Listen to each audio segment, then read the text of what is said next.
What's good, everybody? What's good, everybody? We are back with another one. Hey, we are back with another one. Welcome to the Darrel Long Show. Go ahead and hit the like button for everybody that's coming in. We are back. All right. There's a few different things that I got to work on in the background, but for the most part, we should have a great day today.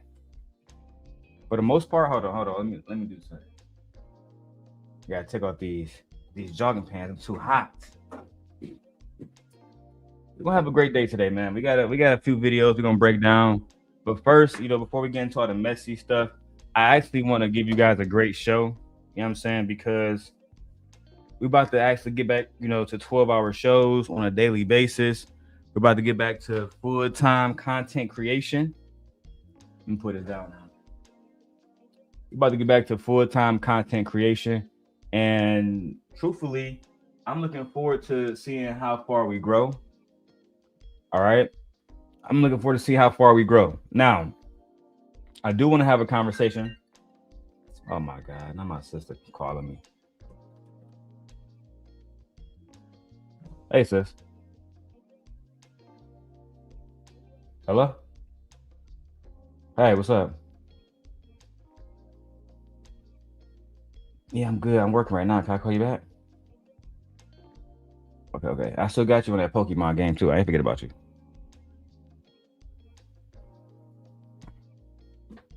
All right, later.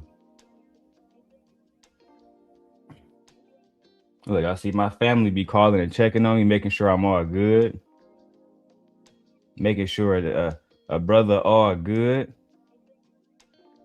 Now, as I was saying, our country has been going crazy lately. All right, so let me get this straight. So I'm going to start off talking about Bad Bunny, and Bad Bunny's performance at the Super Bowl, which everyone liked. Listen, I showed my wife both videos last night, and she just was like, "Yeah, Bad Bunny was just so much more. It was just better. It was a better all around performance than the people at Turning Point USA, right?" And this is before I get into the Anton stuff, et cetera, et cetera.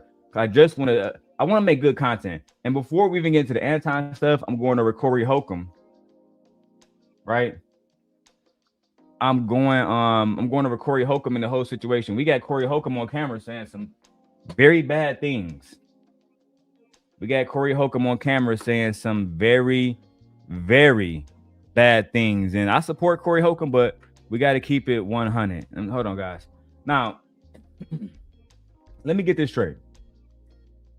President Trump called Bad Bunny Super Bowl halftime show one of the worst Super Bowl shows of all time, then got caught playing it at his own Super Bowl party.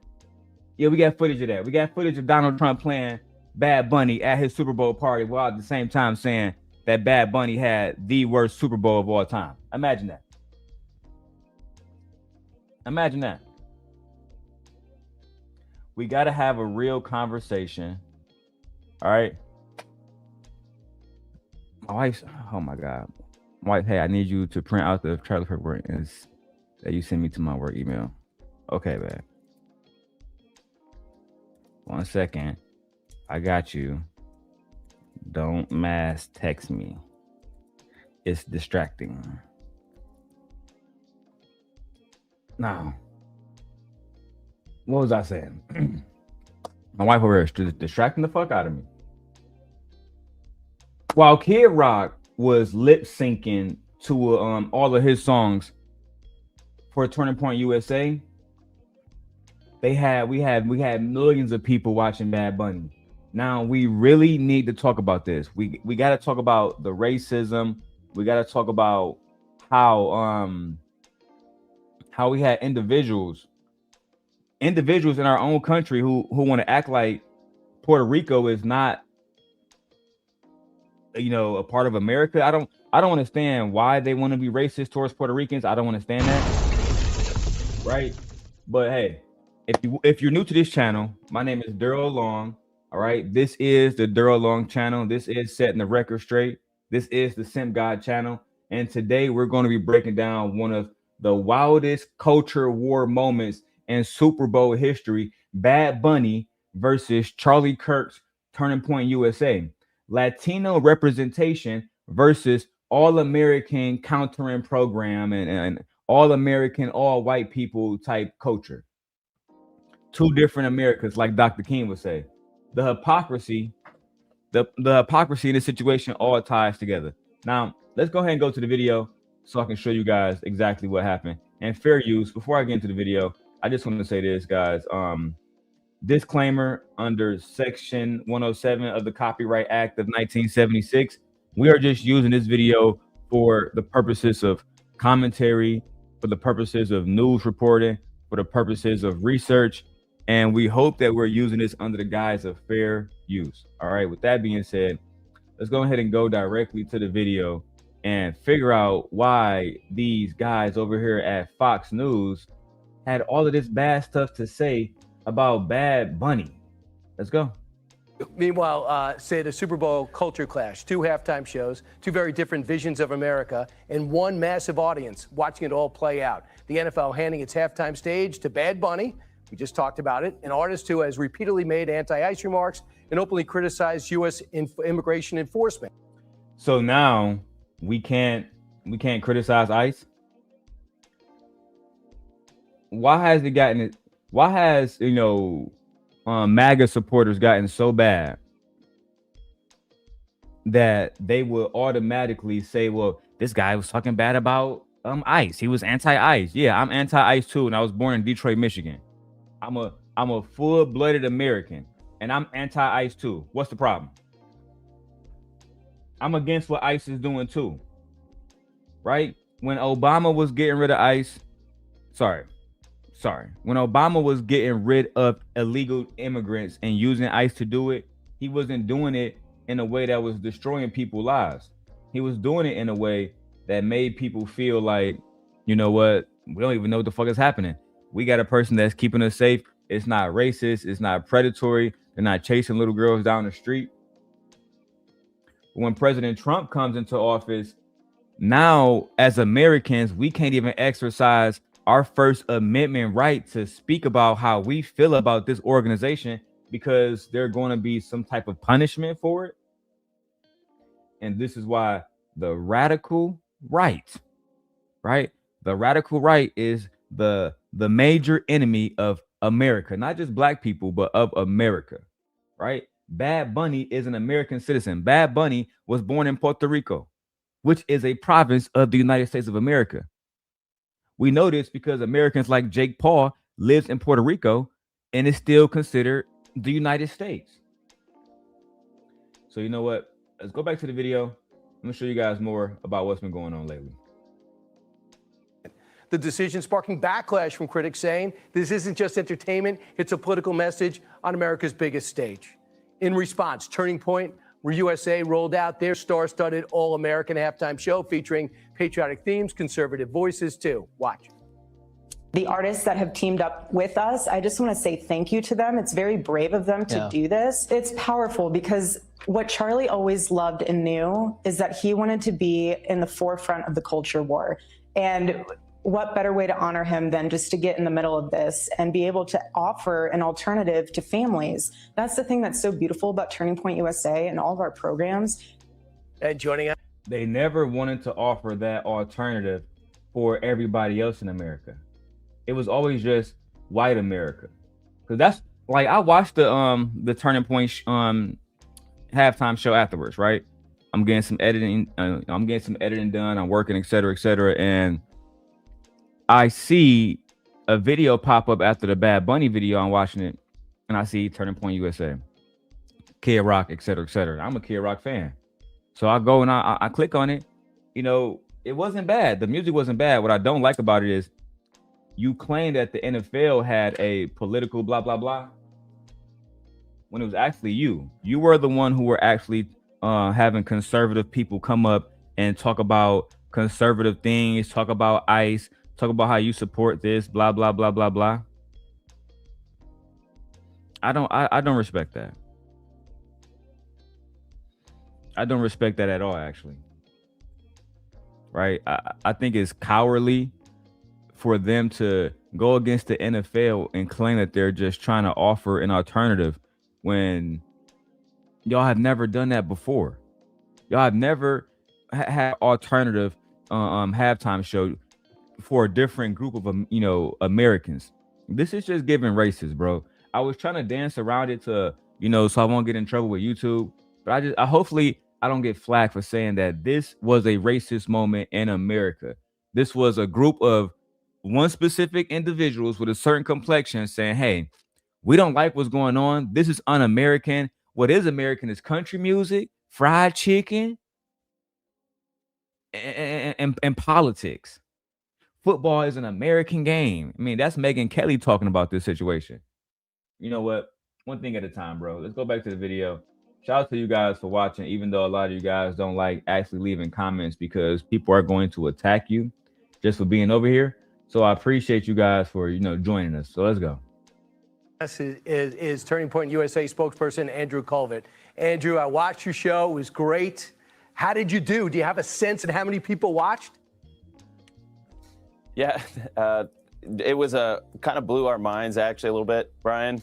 And we saw at one point across all the different social channels, we saw over 10 million concurrent views. So that was adding up all of Rumble and all of our partners just on the social side. So I do believe that. I do believe that they probably got 10 million views. Listen, I believe that. I can see that. What's going on, Kojak? Hey, Kojak, man. Hit a brother with a super chat or a cash app, my brother. I be seeing you over there supporting other people. I'm not hating. I want you to support other people, but I need support too, my brother. Help a brother out. I'm going full time. So I'm leaving my job. I'm going full time, recreating Simp Nation and rebuilding it. That's why I didn't start this off with Anton Daniels. You know what I mean? We're going to talk about Anton, obviously, but we have to start diversifying ourselves. That way we can have genuine content and not just be known like Freezy or somebody else as somebody who's hating on Anton. So I appreciate it. The super chat should be open. The membership should be open. Merchandise is open. If you guys want to go buy a Simp Nation hoodie, I will begin rocking the merchandise myself again on camera. That way we can sell it. But anyway, let's go back to this. I do believe that they was getting 10 million viewers because the country is divided. The country is divided right now. Half the country believe that Donald Trump is doing the right thing. Half the country believe that Donald Trump is doing the wrong thing. Right? The country is divided, like YouTube is divided. Half the people feel like Freezy has the right to speak about that situation with Anton. And you get people like Kojak who believe Freezy a lame. Now, Kojak, put a 1 in the chat if you saw the video of Anton Daniels Son speaking out. That's right. We got exclusive footage of Anton Daniels Son speaking out for the first time. For the first time since all that Corey Holcomb stuff, I got the footage. He even called Anton daddy. You never saw that? Let's go ahead and wrap up this Bad Bunny. Let's go ahead and wrap up this Bad Bunny topic. We got to put this on 1.5 now because we got to go to that immediately. And now the numbers keep trickling in. I mean, right now as I'm sitting here, YouTube's numbers keep updating.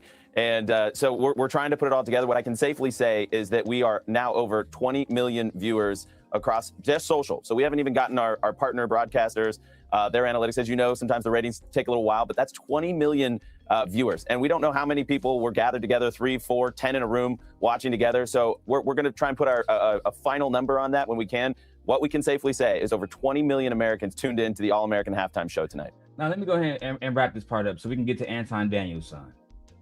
Let me go ahead and wrap this part up. We can get to Anton Daniels Son because I have to talk about this whole Turning Point USA because I love America. Hey, Bridget. Hey, Bridget. We got to get to Anton Daniels Son. The homie Kojak want to see it. So look, let's go ahead and put it like this. All right. We had this historical moment, this extremely historical moment that happened at the Super Bowl on February 8th, 2026 at Levi's Stadium in Santa Clara, California. Bad Bunny made history as the first Latino solo artist to headline a Super Bowl halftime show, not just headline, but perform almost the entire Super Bowl halftime show, which was about 13 to 15 minutes, in fucking Spanish the entire time. It was absolutely amazing. I loved it. My wife loved it. The production was good. It sent a political message saying that we are American. Us in Puerto Rico, we are Americans. Okay. Now, I have a lot to say about that. I'm going to circle back around to that. Because we have something to talk about. Young black men are being lost by their fathers. Oh, Kojak said a little something. Oh yeah, the gaming channel gonna be lit, man. Shout out to Kojak. Now, hey, Bridget. Thank you, Bridget. And listen, shout out to Kojak for hitting us with that super chat, bro. I appreciate you. We are $90 away from our stream goal. Listen, man, I get in a good mood when people just support. And I appreciate you. I got kids, I got a wife. Support the Sim God so we can get to this Anton Daniels content. Ooh, cash make the coochie go woo woo. Now here we go. Go share it. Share the video right now to all your friends. Y'all never seen this before.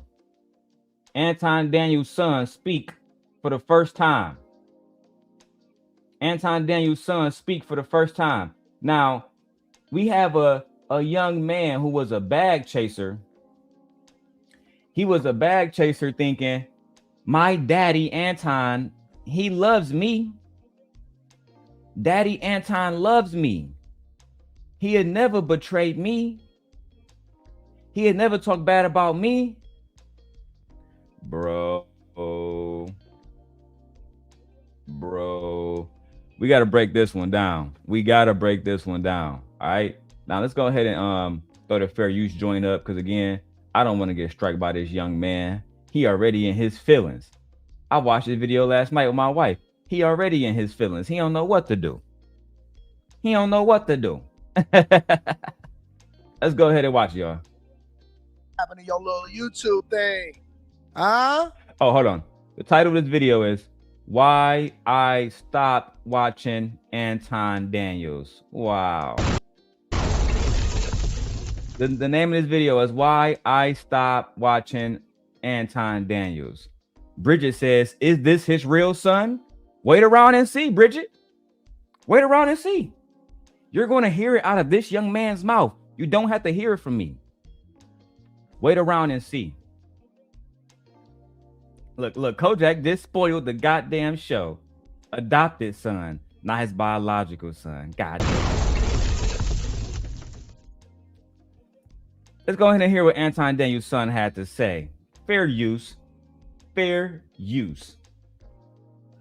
What happened to your little YouTube thing? Damn. Huh? What happened to your little YouTube job? You said you was a content creator. Damn. Young man tried to come into YouTube, tried to be a content creator, and Anton shitted him. But this is a good one. Put your seatbelts on. Get your cup of coffee. I certainly have mine. Okay. I certainly have my coffee this morning. This one is going to be good, ladies and gentlemen. Let's go. Hey, man, what happened to your little YouTube thing? Huh? What happened to your little YouTube job? You said you was a content creator. You making $100 a month. Damn. Like, yeah. Nah, you making $100 a month. Not you making $100 a month. Not Anton shitting on a young man he adopted. YouTube thing. Huh? What happened to your little YouTube job? You said you was a content creator. You making $100 a month. I was like, yeah, I thought so too. You know, went from getting thousands of views to, you know, getting like hundreds of views. And you guys know that's how we get paid by them. You don't get paid by the views. You do not get paid by the views. But if you want to learn more about that, make sure you tap into the Patreon link is in the. Look at that nigga still taxing you. How you adopt the little nigga to be your son and you still taxing him on the price? Hey man, if y'all want to learn more about how to get money on YouTube, hit that button right there, hit that QR code and join the Patreon. Okay, Join the Patreon, and I also will teach you how to get money. You see, I just got $10 out of Kojak. Well, we getting money over here. we getting big motherfucking money over here.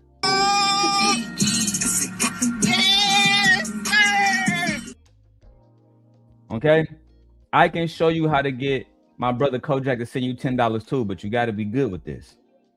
You got to be good with this. Bridget says, I can't stand Anton. Oh, you're not gonna like him. You're gonna like him even less after this. Watch how Anton did his son. His non-biological but adopted son, child. Description. I make way more than that. Real talk. Here, I'll show you my last payout. This is my last payout. Oh, I gotta flip that.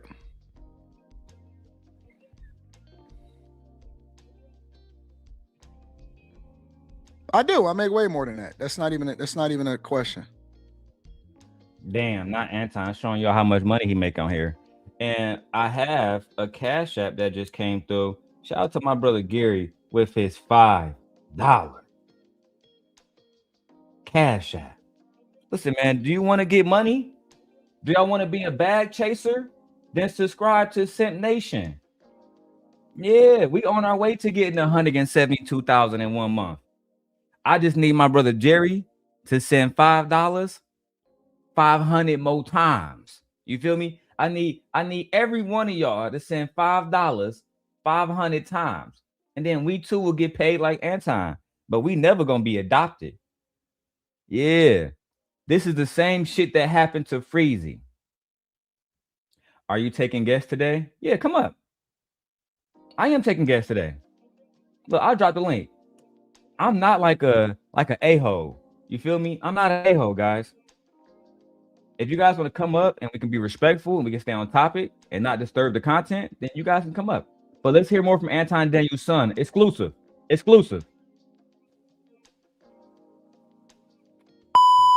I'm not staying home and changing not a mother effing diaper. So the young man just had a son, and he was saying that he was staying at home to change a diaper, and Anton shamed him for staying at home to change diapers. Let's keep going. Oh, all right, Smooth G. I got you, Smooth. So you don't like your real name being used on here? I got you. I'm just say Smooth. My brother Smooth G with the $5. I'm not staying home and changing not a mother effing diaper. I'm not the type. I'm just gonna be honest with you. I'm not the type of guy to be sitting home with you under the baby. I don't want to kick it with you that much. So check it out.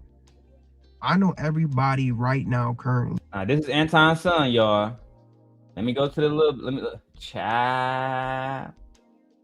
Let me put myself over to the left a little bit, so y'all can see this man's face a little bit. This man was depressed. This man had a wife, and he got child. Y'all gotta listen to this one. Listen. Is talking bad about Anton Daniels. You know, it's like the downfall of Anton Daniels right now is crazy, right? But I don't really believe in a downfall. He's literally going to call Anton his father. Y'all think I'm lying? Y'all think I'm lying?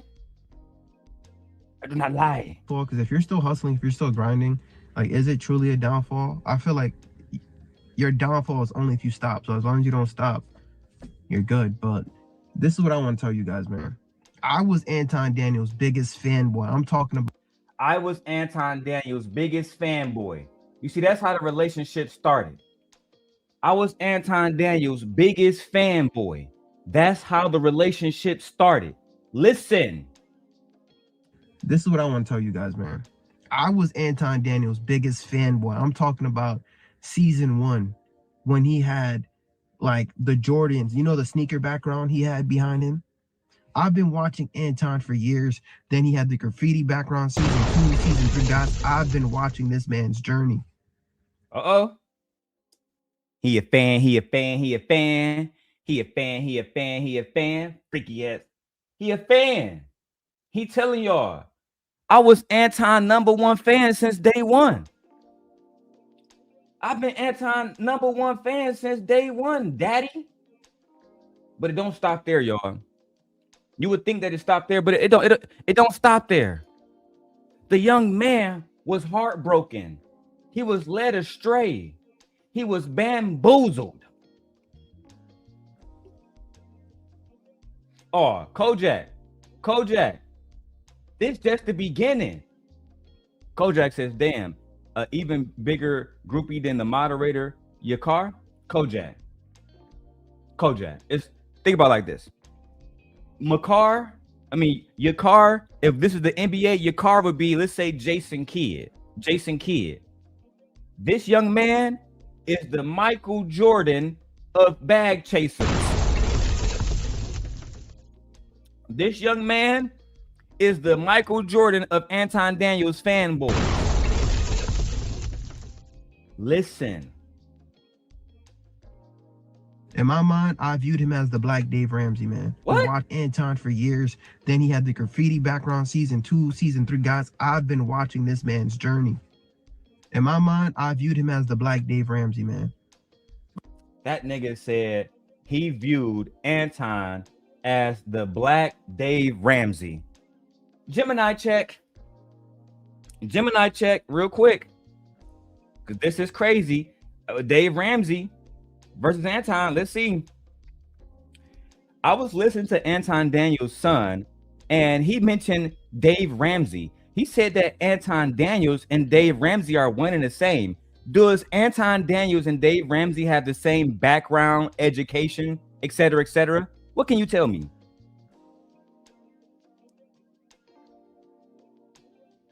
While Anton Daniels and Dave Ramsey share similar financial philosophies, their backgrounds and educational paths are quite different. Did Anton Daniels ever graduate from college?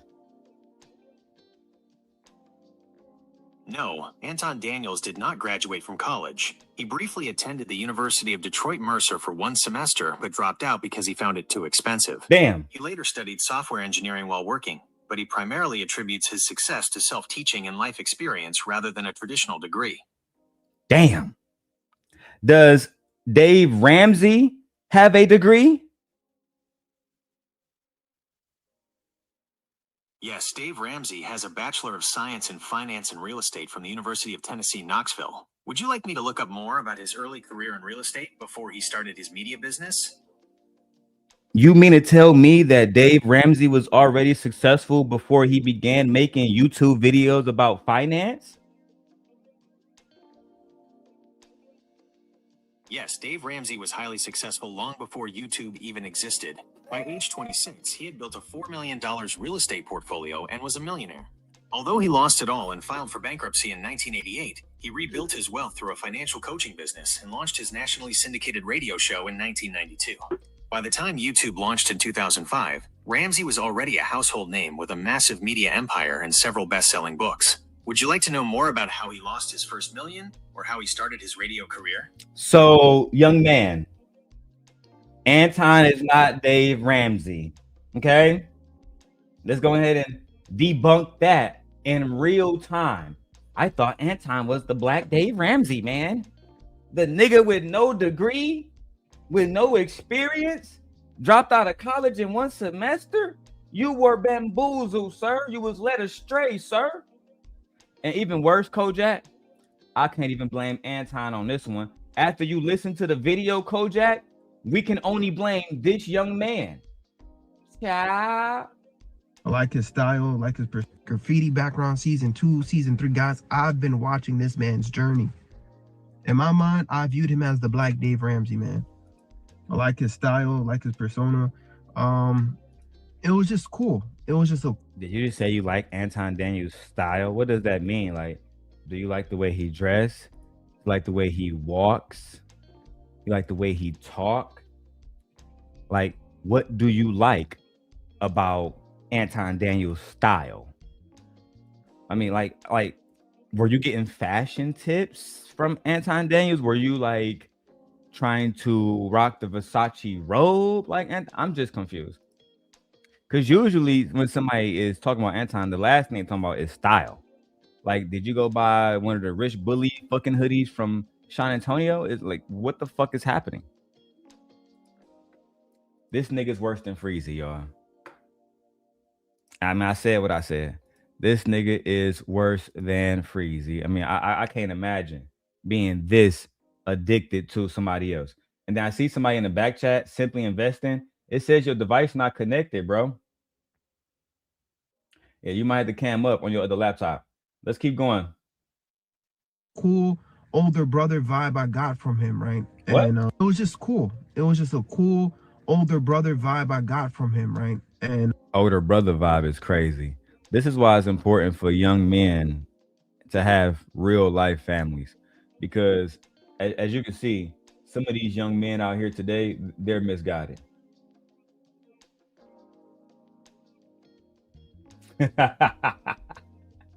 Hey, Ghetto Stowe, you funny as hell. He said, I genuinely like this channel, but you will never hear me speak like this about you, D. Hey, I hope not, my brother, because it's only going to get worse. Let's keep going. I know you guys are not, I know you guys know exactly what the hell I'm talking about, man. Like, watching Anton, it was motivational. You see how, you know, he grinds. He talked about how he got his money and whatnot and all this cool stuff, man. And guys, it got so bad to a point, I'll be honest with you, I put Anton on a pedestal.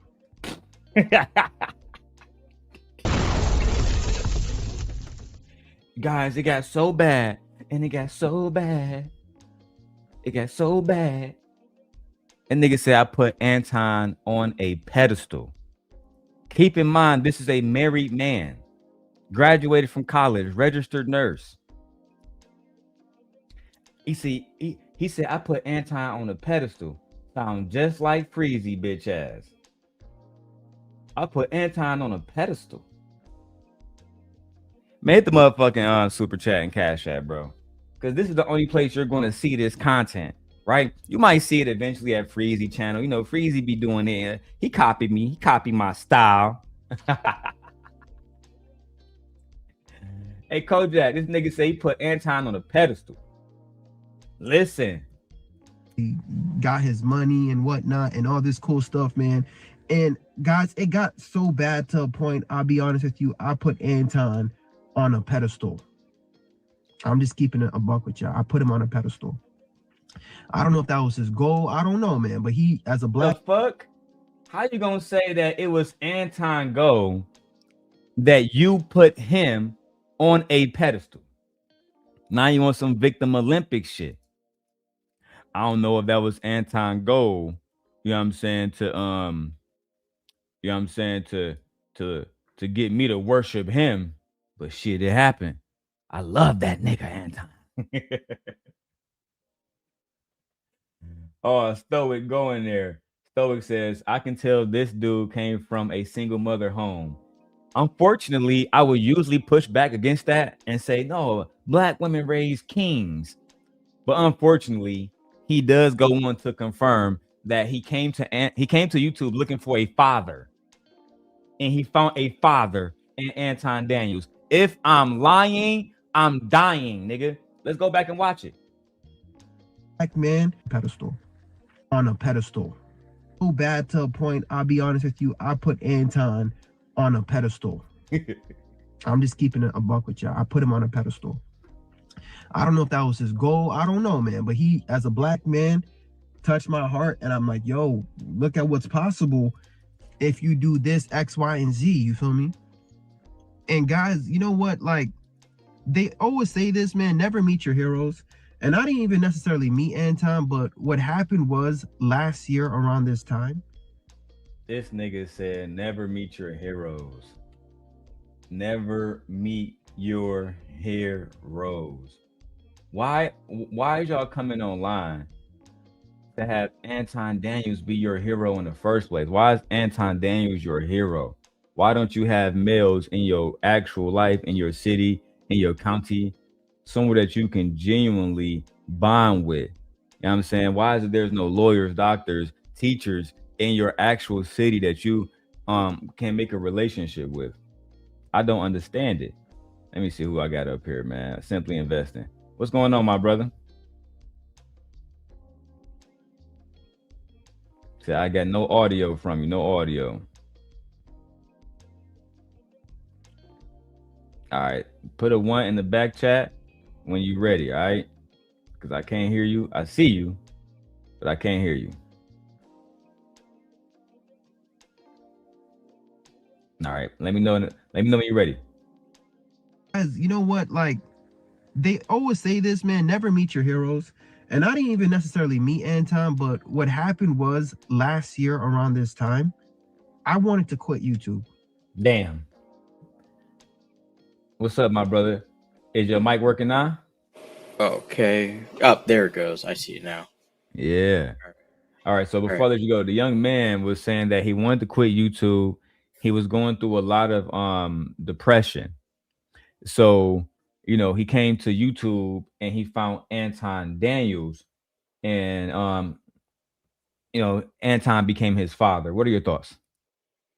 Okay, yeah. Well, first I want to say congrats. I subscribed to you at like 300, and to see you blow up to 833, it's really impressive. So I hope you keep going, Thank you, sir. buddy. So, and I definitely like listening to you because I own a moving company, and how I found Anton is just through the algorithm and just listening while I'm driving hours on the road. So, Okay. and I remember this guy's first video when he talked about Anton and how he joined his group, The bag chaser. one of his groups, the Bag Chasers, and like he got there, he got up to like 1,000, like somewhere between like 1,000 to 10,000 views for the videos he was doing, and then he was dropping off, and he didn't know why, but he wasn't getting good feedback. The video was like a year and a half ago, I think it was, for this guy. But I remember seeing him about being a nurse and being able to help take care of his wife and all this stuff and turning his life around. But to be honest, when I saw Anton Daniels, I think unfortunately this poor young guy was just used for Anton's platform, and it kind of like used both for his monthly payment, of course, but he was used as like an example. Like, here's an example. He has the Patreon, so he can get people to like keep watching his videos, which is like almost like a view botting without the bots. Of course. And they probably propped him up so he could say, okay, look what I did for this guy. But now that he's fallen off, you could say, hey, it's not my responsibility. And he just kind of threw him to the wolves instead of saying, hey, look, if you're going to be a real mentor, coach him, develop him, things like that. Help him say, hey, you're hitting a rough spot. You're going to hit this rough spot. This is how I overcame it. What are you doing? How can I help you? Things like that. If you're paying for one-on-one coaching on a Patreon, which I think his was like $500 a month for that. I think it was less than that. The Patreon, I'm not sure. Like, it's different tiers. I'm not sure, but I think the smallest one was like 15, then 40. Anything beyond that, I'm not sure. Oh yeah. So I know it was something like for one-on-one exclusive. Like one-on-one coaching. It probably was expensive. Yeah, it's like you for $500. Like if I invest $500 into advertising, I have to see a certain amount to get back. There's no way I can just keep doing that and get the bare minimum. All right, let's keep going with the video. As the young man said, he was going to quit YouTube, but he found hope in Anton Daniels, and my brothers in the chat believe that he might be going both ways. But let's not go there yet. Let's see what we got here. Because I was just depressed. I was just in a mental space, man, where I felt like giving up, right? I feel the same way this year right now. Damn. You guys already know how the economy kicks our ass, all the things, right, that's going on right now, guys. I'm a registered nurse, okay? And I still have to go through my struggles, right? So imagine somebody who's not even a nurse with a career, you know what I mean? Just your average person, man. I'm telling you guys, America is mad tough. So we come on this thing called YouTube sometimes looking for motivation and inspiration. And you know what, man? Like when Anton reacted to that video, guys, I got so happy. I was so excited. I told my wife to sit down, come watch my man Anton, you know. Hey, Kojak, this nigga thought he made it because Anton reacted to his video, right? only for Anton, right? Imagine sitting your wife down to hear Anton say this. Hey man, what happened to your little YouTube thing? Huh? What happened to your little YouTube job? You said you was a content creator. You making $100 a month. I was like, yeah, I thought so too. You know, went from getting thousands of views to, you know, getting like hundreds of views. And you guys know that's how we get paid by them. You don't get paid by the views. You do not get paid by the views, but if you want to learn more about that, make sure you tap into the Patreon link is in the description.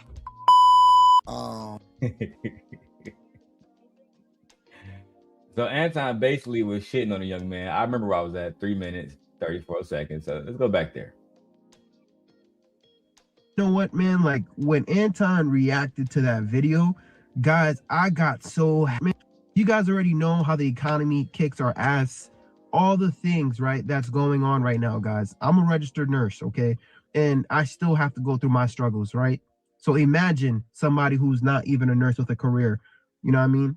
Just your average person, man. I'm telling you guys, America is mad tough. So we come on this thing called YouTube sometimes looking for motivation and inspiration. And you know what, man? Like when Anton reacted to that video, guys, I got so happy. I was so excited. I told my wife to sit down, come watch my man Anton. You know, I thought I made it, guys. I thought I made it. Like on like how I thought, guys, honestly, because I don't know if you guys know, I went on the That nigga thought he hit the lottery, y'all. He thought he won $1 million, Kojak, just by joining Anton Daniels' panel. Not even that, by having Anton react to him. The nigga really thought he made it. Stoic, what's good? Welcome to the show, bro.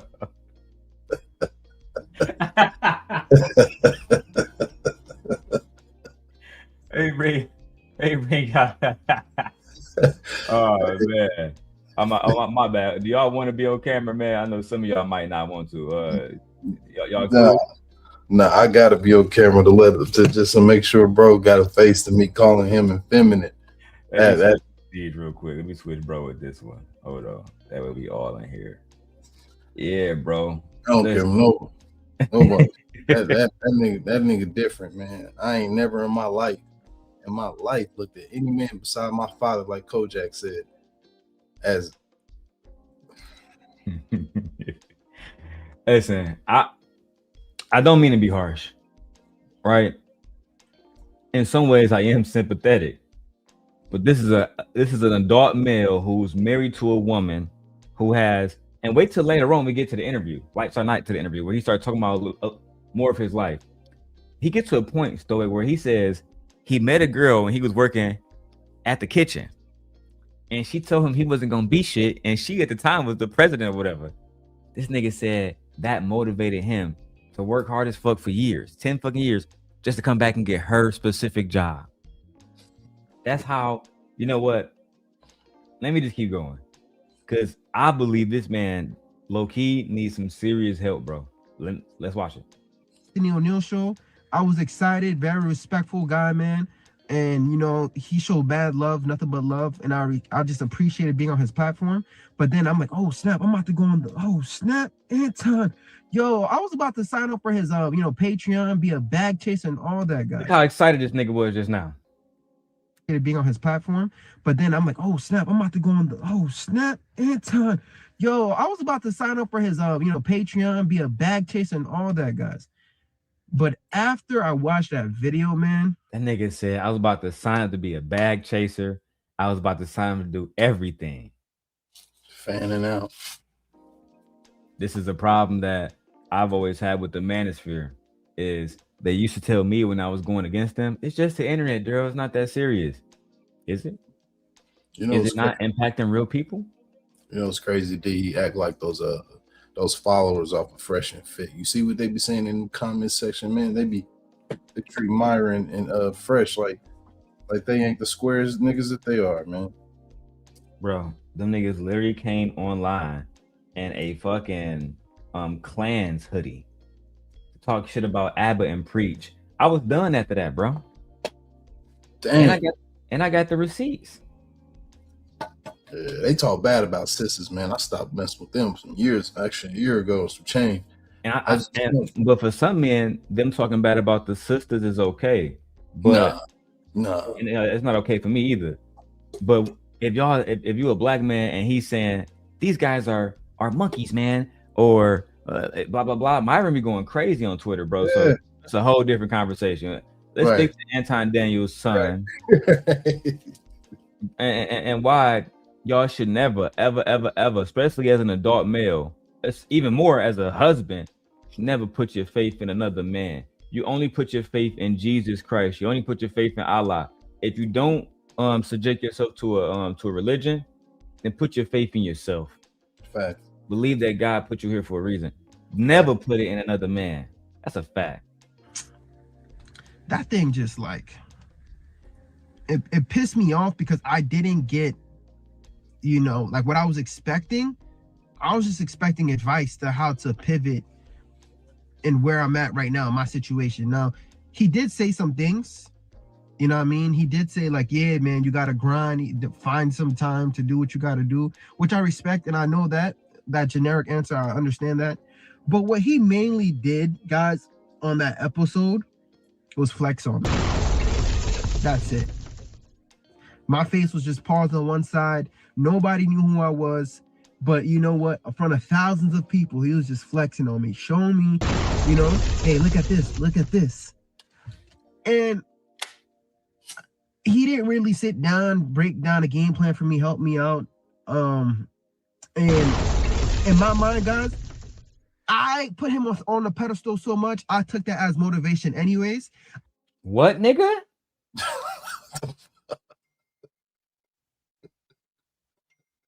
The nigga dissed you in front of your wife, and you still continue to put this man on a pedestal. Now, stoic. When black men are telling black women, you're supposed to respect all black men, all of them are leaders. We know now that that's a lie. That is a lie. It's a lie. This man is looking to be led by Anton Daniels. Some niggas is designed to be followers, G. Some niggas just designed to be followers, man. And for that reason alone, I don't think they allowed to be married. You're not allowed to have your wife. You need to donate her. I got something for her to do right here in my crib right now. I couldn't agree more, actually. This is actually genuinely embarrassing. I don't know what to say. I don't know what to say except, you know, good luck to that brother. I hope that he get all the help he need, but this was genuinely embarrassing. Let's go. I even inserted my voice in another video, like, you know, adding my voice, acting like I was asking him how much he made. He ain't, nah, guys, he ain't, I didn't. Did you hear that, Stoic? Did you hear that, Iran? This nigga said he inserted his voice into a video with Anton to make it seem like he was asking Anton a question, but he really wasn't. Let's watch it again, bro. And in my mind, guys, I put him on the pedestal so much, I took that as motivation anyways. I even inserted my voice in another video, like, you know, adding my voice, acting like I was asking him how much he made. He ain't, nah, guys, he ain't, I didn't ask him that. He just decided to show me for no reason, man.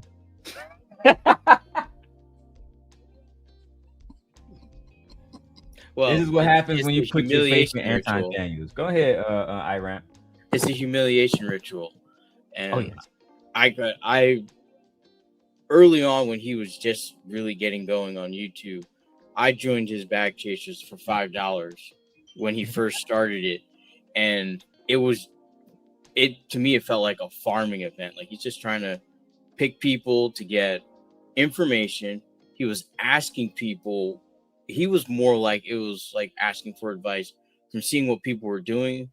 Like to me, it felt like he was trying to find an idea to make money from the group of people while dispensing basic level information. Like the most common one that they all say is like, you know, you can get your G-Wagon and write it off for your business. It's like, but I own a moving company. First thing the IRS is going to say is, what does my moving company need with a G-Wagon? That's a fact. It has to be valid to that business. Now, if I bought like a Ford F-350, that has a valid reason. I haul trailers, I can do all sorts of stuff with it. But a G-Wagon doesn't make sense for a moving company, any other, like a furniture store or anything. It only makes sense for like if you're a hedge fund that has to cart your high-end clientele around, or you got an exotic car rental business. And it's that surface level information. So that's why I just left after $5. You know, it's $5. I realized what it was, and then I left. But as I watched, there's so many people like him, but he's the only one that's made a video about what was going on. As far as I know, like that's been as in depth as this. But there's been a lot of people that had complaints on it. Like they joined, some have spent, and it's been more and more money over the years. And if you from 2021, I think it was, if you watch it, you see his Patreon goes up because more and more people are joining. He raises the rates, and then you notice the cars start coming, everything starts coming, and that's where I think he pulled him in, guys like him, because you see, like, because I know at one point he had like 4 cars, so he had an S-Class, a Taycan, a Tesla, and a Telluride, right? Right. And I used to sell back in the day Rolls Royce and Bentleys. I know for a fact, like, the one thing that they do in luxury is they make all the trims look the same. So if you're looking on the outside, you can't tell what is like $100,000 or what's $600,000. You don't know. You just know it's a Bentley. And so like his S-Class that he constantly promoted, and the Taycan were very basic models, which you can get a lease at the time for like $700. Yeah, that's a fact. So, but when other people see it, they're like, oh wait, he's got an S-Class. They're like 200,000 because you're looking at like the top trim is what most people advertise, most dealerships advertise. So they're thinking, okay, it's 200,000, but little you know, he probably was most common deal for finance deals when I sold those cars. You got the demo model, which had some features, not all of them, but some. And we gave it to you with like a 20% discount because it was getting driven every day, and we just had to get rid of it after a certain amount of time. And those are the cars he was getting, and then he would show them because they're all the base level trims. Like if you're going to spend $200,000 on a car, you're going to customize it a little bit. Yeah.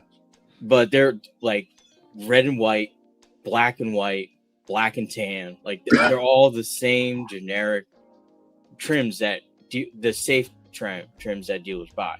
And I think that's what roped him in, because you see that's all he shows on his Patreon is all these cars. But now I started paying attention to him because like now my timeline's all feed up with all you guys calling him out on everything. Yeah. And all the cars are gone. Like I have not seen a video with the cars at all. So either he had to sell them or the leases were up. And given how there was one guy that actually knew, and I reached out to him, this was maybe about last year, he said that Anton Daniels has no credit whatsoever. So selling those cars, I'm going to tell you right now, if you don't walk in with a top tier credit score, I can't get you anything. I'll just escort you out the door politely. Say, hey, thanks for coming in. Can I get you a cup of coffee? And just shut the door behind you as you go out.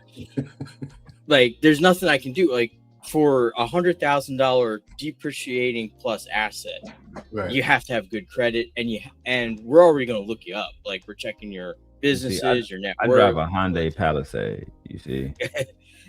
Hey, that's better than that Palisade looks good in the inside. When I was watching Izzy stream yesterday, my Palisade is super clean. I got every feature that you can get in the G-Wagon.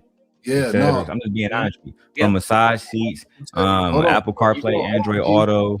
Hold on, D. Let me compliment you real quick. Let me compliment you real quick, because I was about to compliment you. You gotta let me compliment you. Let me finish my compliment. I was watching Izzy stream yesterday, and D was driving, and I said to myself, "Why the fuck is he on the stream right now? He need to be focused on the road." and you're a grown ass man, so I can't tell you that, right? So I just sat back and thought to myself, well, damn, I'm looking inside your car. I said, damn, that's a nice car. And I didn't say nothing else. So now you bringing up the Palisade, and I was like, okay, this is the perfect time. It's very nice car. I myself, I drive a 2014 pickup truck because I come from poor background. I was so poor I couldn't afford the O and the R. I was poor. Nah, dog. Yeah, we got two vehicles here. We got the 2024 Palisade fully loaded, and then we got 2019 Mazda that we about to replace soon. What you gonna replace it with? I want to get an Escalade, but because we got the Palisade, we already got a 3-row vehicle. It's we might not get it, and then I'm literally buying this house, in Vegas basically. So I'm trying to wrap that shit up before we make any other big purchases. But I don't know, bro. I want another big truck. I want a big ass Navigator or Escalade, maybe even the Expedition Max, but. Murdered when I out. was in Vegas, I had test drive the little my bad, not test drive. I had rented a Mustang fully loaded. That bitch was so sick, bro. But got too many kids for that. I'm an old man now, so it's over. Yeah, chill out on the Mustang. We don't need no Ford, bro. Just wait till they get a little older. Yeah, bro, that Ford shit played out, dog. You go get that big body though. Go get that big body and murder it out. Man, this is the best vehicle I bought to date. Hyundai Palisade, I'm trying to tell you. And the new 2026 one's even better. It looked like a damn Range Rover. How much you put in the gas tank? To fill up, about 65. But I get about 30. I get about 30 miles a gallon, bro. It's a fact. No, I mean, I ain't gonna lie to you. I ain't gonna even hurt your feelings, but I put $30 in my tank and I'm good for 2 weeks. Oh nah. I ain't getting nowhere. Bro, I'm in Chicago, so between traffic, how far shit is over, bro. Let's get back to bro, I thought you was in the D. Nah, I moved, bro. I'm from Detroit, but I've been in Chicago for like 2 years now. Whoa. Yeah, bro. But like for the last 6 months, I was working in Milwaukee, so I'll just drive an hour north to Milwaukee, and then just come back down here and just do my thing. I like Chicago, but like I said, let's get back to the video. And I'm not like, I understand that's some people's personality, man, but at that moment, it motivated me, guys, to literally bust my butt. 1 and 2, never put somebody on a pedestal again, right? Fellas, it doesn't have to be Anton. You might come on YouTube looking at these alpha males, right? I'm not even trying to talk shit about fresh and fit, whatever the case may be, but you might look on YouTube. You're looking for a fatherly figure. You're looking for a daddy. What, nigga? Well, okay. Yeah. Hold on. Yeah, this nigga threw me for a loop. Hey, I was with him when he said that he ended up looking at him and was like, I ain't gonna put him on a pedestal. I ain't gonna do that no more. I'm like, okay, I retract my statement. You know what I mean, Rand? But then he hit me with a curveball again and said, we all look for daddies when we get online. That's like, what? We getting on here looking for a daddy. Nah, blood. What? I only got one father and I got one mother. That's the way God made it. I never can replace them. To come on, and this is where it get nasty. Because then he said Anton was my daddy. Oh. And then he blamed Anton for not wanting to be his father no more. Listen, guys, Anton only has one child, a daughter. She's underage. She'll be of age soon. I haven't talked to Anton in years personally, but I'm almost sure it's the only child he has biologically. He don't give a fuck about you, sir. That's just the facts. It's crazy that Iramp is here and he was going over the Patreon stuff because I used to date one of Anton Patreon members. We can call her Not So Lucky. And she we used to go to war, right? And she was my little what's the right word? Concubine. She gave me all the intel on Anton. Anton knows this now. It's all good. There's no beef now. But she said the same thing that bro said. He said, I was getting basic information. Don't worry about that. I went over that video the other day. If you guys want, I'll go over it again today, man. I'm back to this shit full of time. Let's get it. Looking at these alpha males, right? I'm not even trying to talk shit about fresh and fit, whatever the case may be, but you might look on YouTube. You're looking for a fatherly figure. You're looking for a daddy, to be honest. You might be growing up without a father in your life, so you don't even understand that you're doing this subconsciously, but you're... Stoic wins again. Stoic said this nigga did. He grew up in a single mother household. I didn't want to. Usually I got to defend single moms, right? I rant, but this look bad. Ladies, this look bad. Well, just because women are the reason why these dudes develop like this don't mean they still to blame. Because the reality is they doing subconsciously what they think is the right move.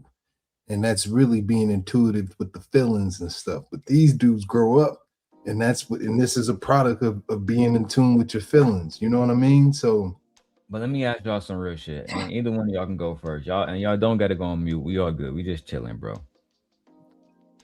Have y'all ever walked into a space and said, I'm looking for a new father today? No, definitely not.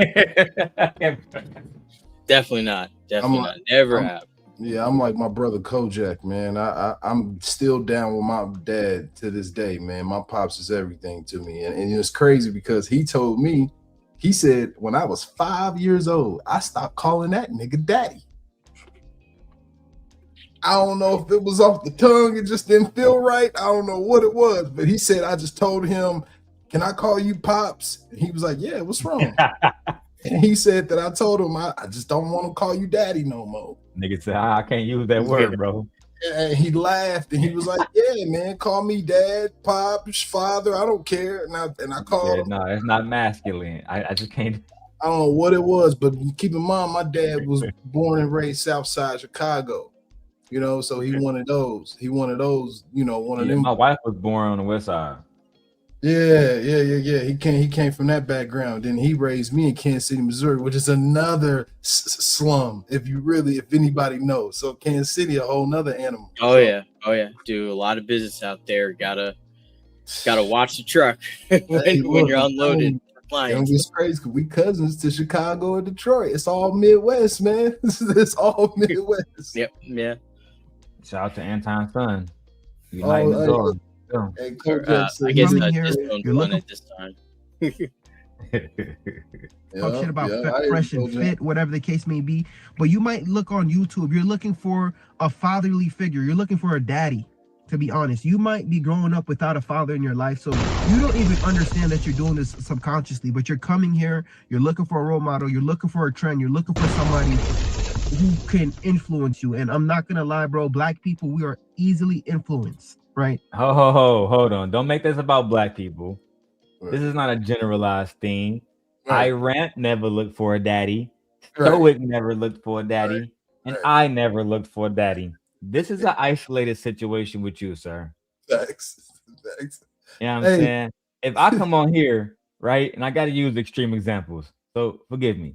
If I come on here and say, man, I fucked the trans. I thought it was a girl, you know what I'm saying? But black people were easily influenced. Y'all gonna be like, nah, bro. I can tell the difference between a man and a woman. You're fucked. That was you, nigga. Right. You know what I'm saying?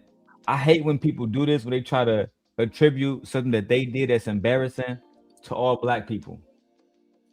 I saw Anton do that shit after the Corey Holcomb shit. I'm a Christian first. I'm not black, nigga. So once Corey do that shit with his daughter, we need all black fathers to stand up. What the fuck? Don't try to weaponize us as a people for your petty ass bullshit. Every man has 2 feet, 2 hands. Get work and get busy yourself and rectify your wrongings by self-reflecting and realizing you put yourself in a situation. Anton never told you to subscribe. He never told you to become a bag chaser. Even if he did say, man, y'all want to learn everything, nigga, was no gun pointing to your head. You did this willingly. Right. So that means you gotta just take the consequences. That's with all of us, bro. Yeah. Right. That's unfortunately For us as men, we got to take the good and bad. Sometimes it get really bad, like what Anton did to you, which you're going to elaborate on, which is it's going to go from funny to very sad, low key. That's why I'm about to smoke now and have my fun. So, like, I had to really sit back and evaluate, you know, myself. And yo, I was just upset at myself, man, because I was like, man, I'm never gonna put somebody on a pedestal. The only person you should be putting on a pedestal is Jesus. That's it. Not your wife that you mentioned earlier that you may sit down and watch you the Anton video. Don't put her on the pedestal at all. Put Anton on the pedestal first. And then once that don't work out, fuck her still, and you put Jesus on a pedestal next. But when black women are out here saying some of you men are weak, some of y'all are easily influenced by men who are also weak. And see, he haven't gotten to his misogynistic ideology, but I was thinking, this man is a registered nurse with a degree in nursing. What would bring you to Anton Daniels? I'm a Virgo. I can't help but to just think about everything. I analyze one thing, then I analyze both of those things, and I lead to a million different other things. So into finding out that this man is a misogynist. This man harbors feelings from years ago and internalizes them and wait till it blows up on a bitch. And you're going to hear him break this story down, which if I was you, Mr. Gabriel, I would take the video down. That's just me. I would not let this shit get out of hand. Well, right now, it's me and Freeze. Eventually, everybody's going to react to this shit. Take it down. Hey, Rant right though. It's a little. It's too late. It's on there. I can pull it. It's already been uploaded. I can find it, pull it. Forensic IT. We can find it all over the place now. There's no point. Once you hit that upload button, it's done. You can do as much as you want. It's in. It's. Unfortunately, it sounds like he's been listening to a lot more than just Anton Daniels. But even Anton Daniels started to move into that market. Now, I get it. I'm a mixed guy. My mom is as black as midnight. My dad's as white as snow. And I grew up in an all-white neighborhood.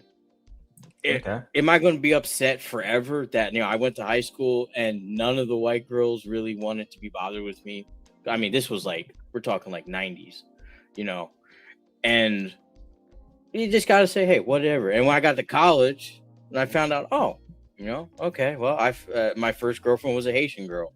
So, and then after that, it was just, hey, down that road. So it's so many beautiful women. You gotta let it go. You gotta let that. I think he might be stemming from it.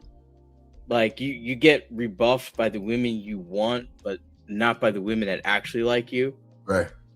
And even my dad said that you don't have to be liked by everyone. You just find someone that understands you and likes you for what you're doing. That's and go get a hobby and find someone in that hobby. And you'll be all right. Yeah. So but if all roads fail, just go to Detroit. Guarantee you'll find a sister out there, no problem. I'm telling you, God put something special in the water in Detroit, man. The best women in this country is in Detroit. There's a lot of beautiful women I've never lived in Detroit, so I have to take the word for it. So.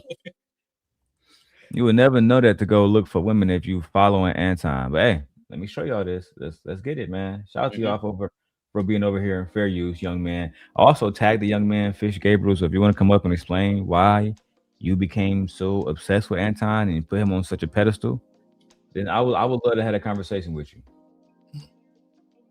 That's the only person you should try to be like. You know what I mean?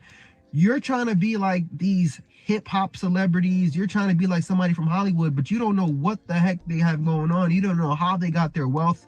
And this is no disrespect to Anton. I know there's allegations saying that he got his money from, you know, basically a freak accident with his father. I don't even want to go into that. And I don't want to discredit his hard work, his work ethic, and everything he built up.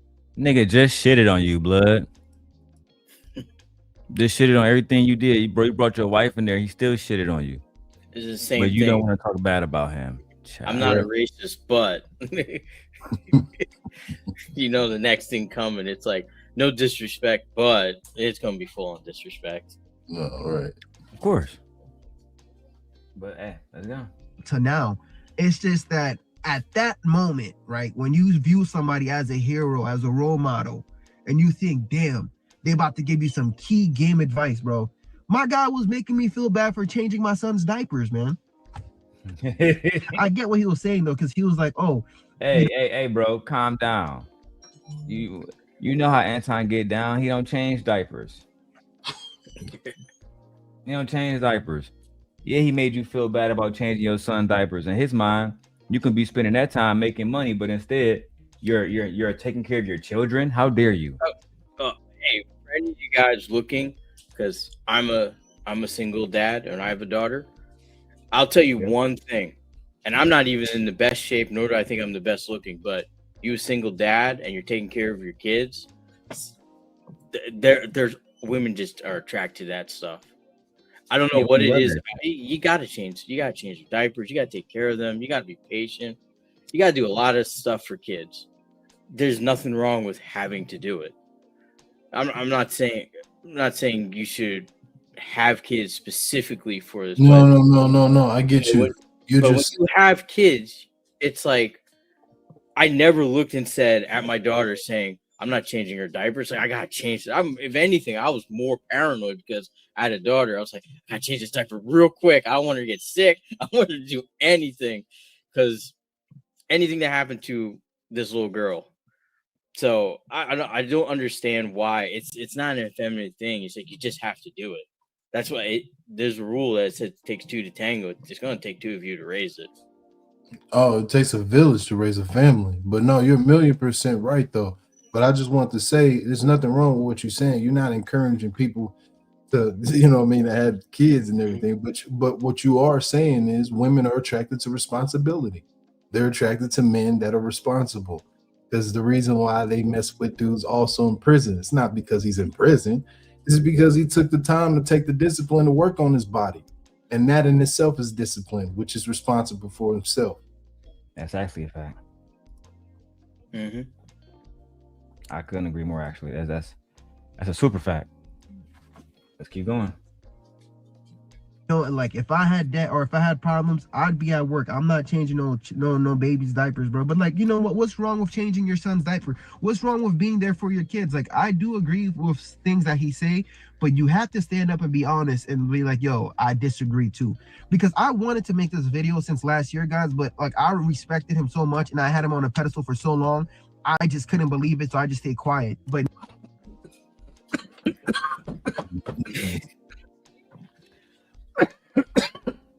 This nigga waited like for a year, bro. With this shit on his mind. With this shit in his heart. Bro, imagine being heartbroken so long for a year about some shit Anton did or didn't do to you online, bro. Yeah, that's me. Y'all go follow. Oh yeah. I dropped the link in the chat. I think it's absolutely crazy that he held on that for a year. Now, let's break down together, gentlemen, the psychological things that's happening here. Imagine if a woman tells you, I saw my husband cheating. I kept quiet for a whole year. What is normally happening in her mind on a daily basis? We're talking about real psychological damage. Now, facts. I did this last night with my wife. I'm going to show you guys tonight. Oh, sorry, this morning. Because I don't know everything, IRAMP, but I do know how to use technology. And I will show you guys right here. So I was listening to Anton Daniels Son, and he said that Anton made him mad. And for over a year, he stayed silent until it all bubbled up and then he blew up. Now, which form of trauma does this fall under? This pattern of suppressing emotions until they erupt is often referred to as emotional bottling or gunny sacking. While it isn't a standalone medical diagnosis, it is a common symptom of complex PTSD, CPTSD, or developmental trauma. Which of the three forms of trauma would this fall under? This specifically aligns with complex trauma, type 2. Unlike acute trauma from a single event, complex trauma results from repeated, prolonged exposure to emotional stress within a specific relationship or environment. The bottling and blowing cycle typically stems from a long-term power imbalance or an environment where it felt unsafe to speak up in the moment. Over time, this erodes the person's ability to regulate emotions, leading to the delayed, explosive reactions you described. Would you like to? Do you guys know how dangerous that shit is? Mm-hmm. You guys know how dangerous that shit is, bro? When we have black men internalizing dark emotions, did you guys know that 80% of the self-deletions in the black community are black males? That's why I said the more we listen to this, it's going to go from, man, this nigga's funny to completely sad, low-key. This is a young man that was genuinely lost and had a wife. And this is the part that fucked me up, Stoic. You got a wife and kids. Who leading them if you're not led? Fact. This is why, and I don't talk about this all the time. This is why the only person that should be leading you outside of your parents, maybe your auntie or something like that, grandparents. But if it's not an elder, it got to be God himself. You have to listen to God himself. Otherwise, you will be led astray. That's a fact. It's easy to. I mean, we're just kind of dancing around the point. He was already targeted by Anton for this specific reason because he already had a predisposition to be taken advantage of, and given the false image of success that Anton has put out, I don't even know. Like, this guy is more than successful in life at what he was doing. He was headed in the right direction. The problem is that he wanted so desperately to be what is culturally considered to be wealthy, right, and to be successful. And that is, he didn't fucking Versace robes. Sorry. Yep. I mean, what, a $400 Versace robe? Like, but anyway, that's not shit, man. That is the stuff they give to the regular people to make everyone think they're wealthy. The real wealth is they take you behind the store in like 5,000. That's like 600 on this motherfucking Nintendo Switch too. Mm-hmm. You know what I'm saying? I mean, everybody got expensive shit, bro. Let me show y'all something, because I don't think I showed y'all yet. But Ghetto, I got something new, and I appreciate you supporting the show. I hope you spend another $100, because the Scent guy gonna need it. Right? I got you real soon. Now look, soon. Y'all see what I got? I got the 49-inch OLED monitor, curve, bitch. I ain't gonna lie, that motherfucker sweet though. It's so clean, bro. It's so clean. Man, that looks good. Monitor $2,000, guys. Hey, I wonder if you're able to have like a split function inside the screen where you're able to use multiple windows inside the screen. Yes, I can use multiple different. I can have one side of the screen, all my shit while I'm doing the streaming shit. And I can have another side connected to my Nintendo Switch, like I have it right now, or my PlayStation, which is over there. So if you want to do your YouTube purely on that screen, you could. Yes, that's what I'm doing. I'm doing it right now. Oh man, I'm gonna have to get one of them. Bro, yeah, that's clean. Look over here. Let me show you the other camera real quick. This camera. I got monitors everywhere, bro. I got a monitor for my other computer. This is my iMac right here that, you know, I kind of use for other stuff. Down here is my MacBook Pro Max that I'm using to host the stream, and obviously this is the monitor itself because it's big as hell. But yeah, and then this camera I use is an AI camera, so it follows me. Literally. I ain't gonna lie. You know what's more impressive to me for real, besides just the equipment, is the fact that you have great space utilization. I'm serious though. Hey, Rant. Hey, follow me on this one. How many people do you know you watch they stream you like, yo, it looks cramped up in there? Oh yeah, they're in like a little like a small section of a room. No, I'm not in a small space. No, that's what I'm saying. Great space utilization. That's what, yeah, man. Because now everything fits. It's not so much radiation on you. You're able to be healthy.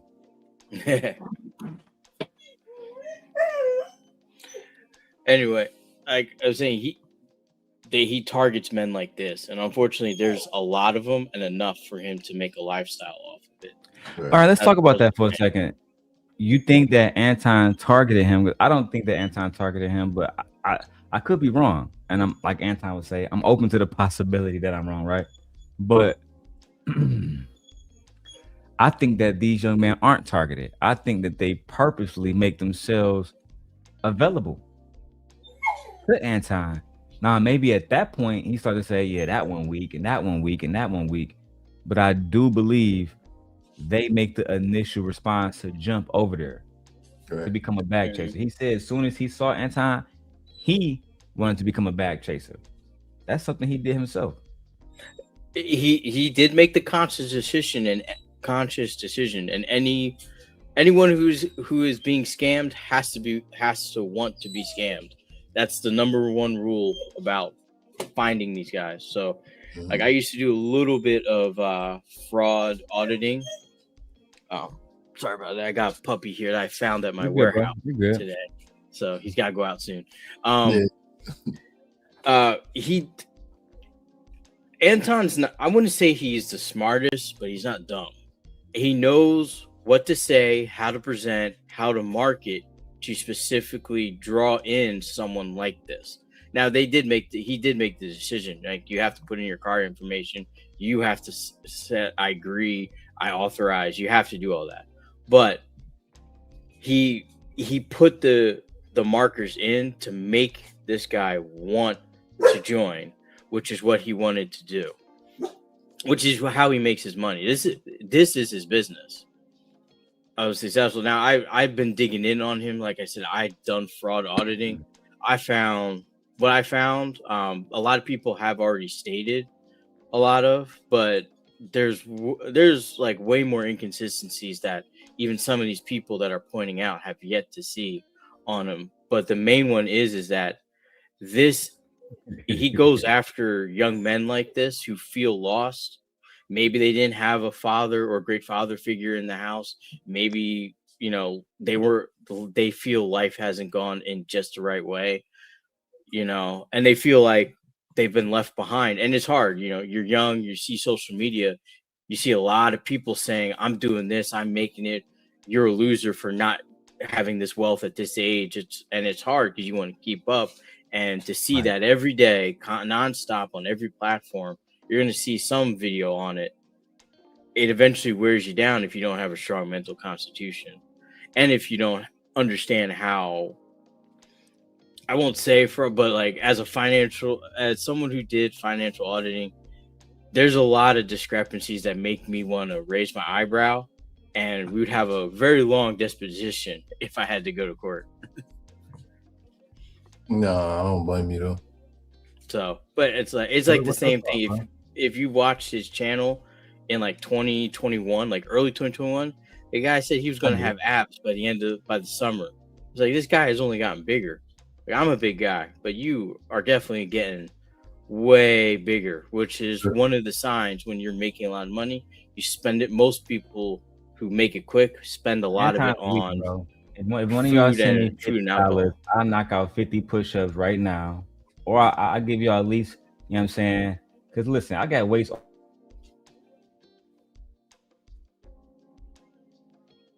Did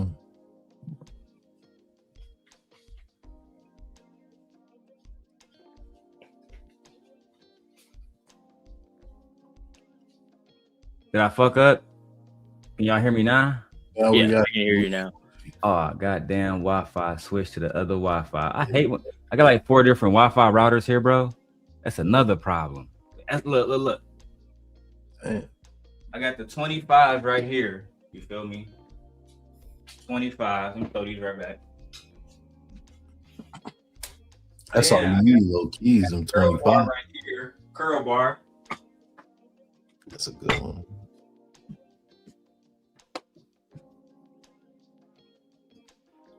This motherfucker be fucking up sometimes. Can y'all see me still? Nope. Yeah, we can see you, just not the neck up, the shoulders up. Oh yeah, that's bullshit. See, I'm gonna have to fix that. Yeah, fix that. and then the camera. Oh, I'm on bullshit. I was supposed to look, bro. I'm so high. I'm like, bro, this bitch supposed to be looking right at me. All right, look, let's get back to this shit. Look, I got the pull-up bar right here too. You feel me? Hey, is that solid? Yeah, 25 right here. Curl bar. God damn it. I got the curl bar on the floor. Then over here, bro, I got a treadmill in my studio. Can y'all see that motherfucker? Yeah, I can see it. Yeah. It's over there. Got the treadmill. I got, bro, I be so active in this bitch, bro. You feel me? It's all about really just not being out of shape at a old ass age. I just don't want to be one of them fucking guys. No, I'm not gonna lie. You got the right setup with that pull-up bar and them 25s. That's the curl bar is just to be a little, you know what I mean? That's the definition. But them 25s and pull-up bar, that's all you need. I got 35 in here too. Yeah, I mean, I feel you. 35, cool. But that 25, that's a good number, That's the good balance. I got two of those. Yep. Lala says you gotta, hey. He's good, bro. He's good. I'm gonna throw the background sound on your mic. That way we don't even hear him. I just threw that on your mic. Lala says you got the whole setup. Yeah, Lala. I'm trying to get bigger. You feel me? Just look at my forearm. So I'm trying to get bigger. Let's go. Now, guys, like finally for once, I just have to say that wasn't cool, man. That wasn't cool, bro. Like I really expected like a real customized answer from you, man. As a big brother, I thought you was about to give me the game, bro. But I get it. You wanted me to go to the Patreon and then, you know, be one of those numbers and, you know, nah. You see me? When I see something, like I'm the type of person, right? Like, because I told you guys, when my director of nursing, I was in the kitchen. She violated me and she said I'll never be anything. Here we go. Lala, hit the link. I'm glad you're here. If you have a moment to spare, my lady, because I want you to hear this. I know you was here last night. Listen to how this man talks about how this woman violated him and she told him he would never be anything. And listen to how he responded. How long he internalized that hatred.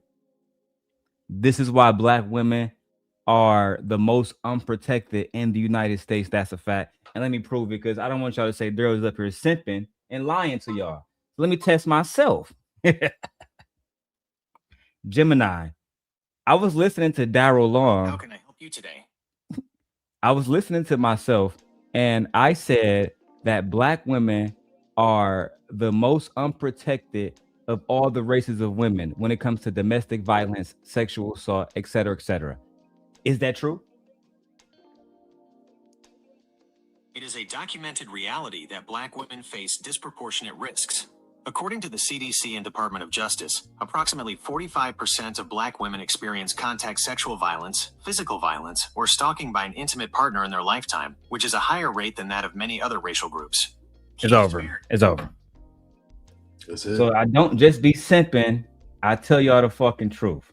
It's the truth.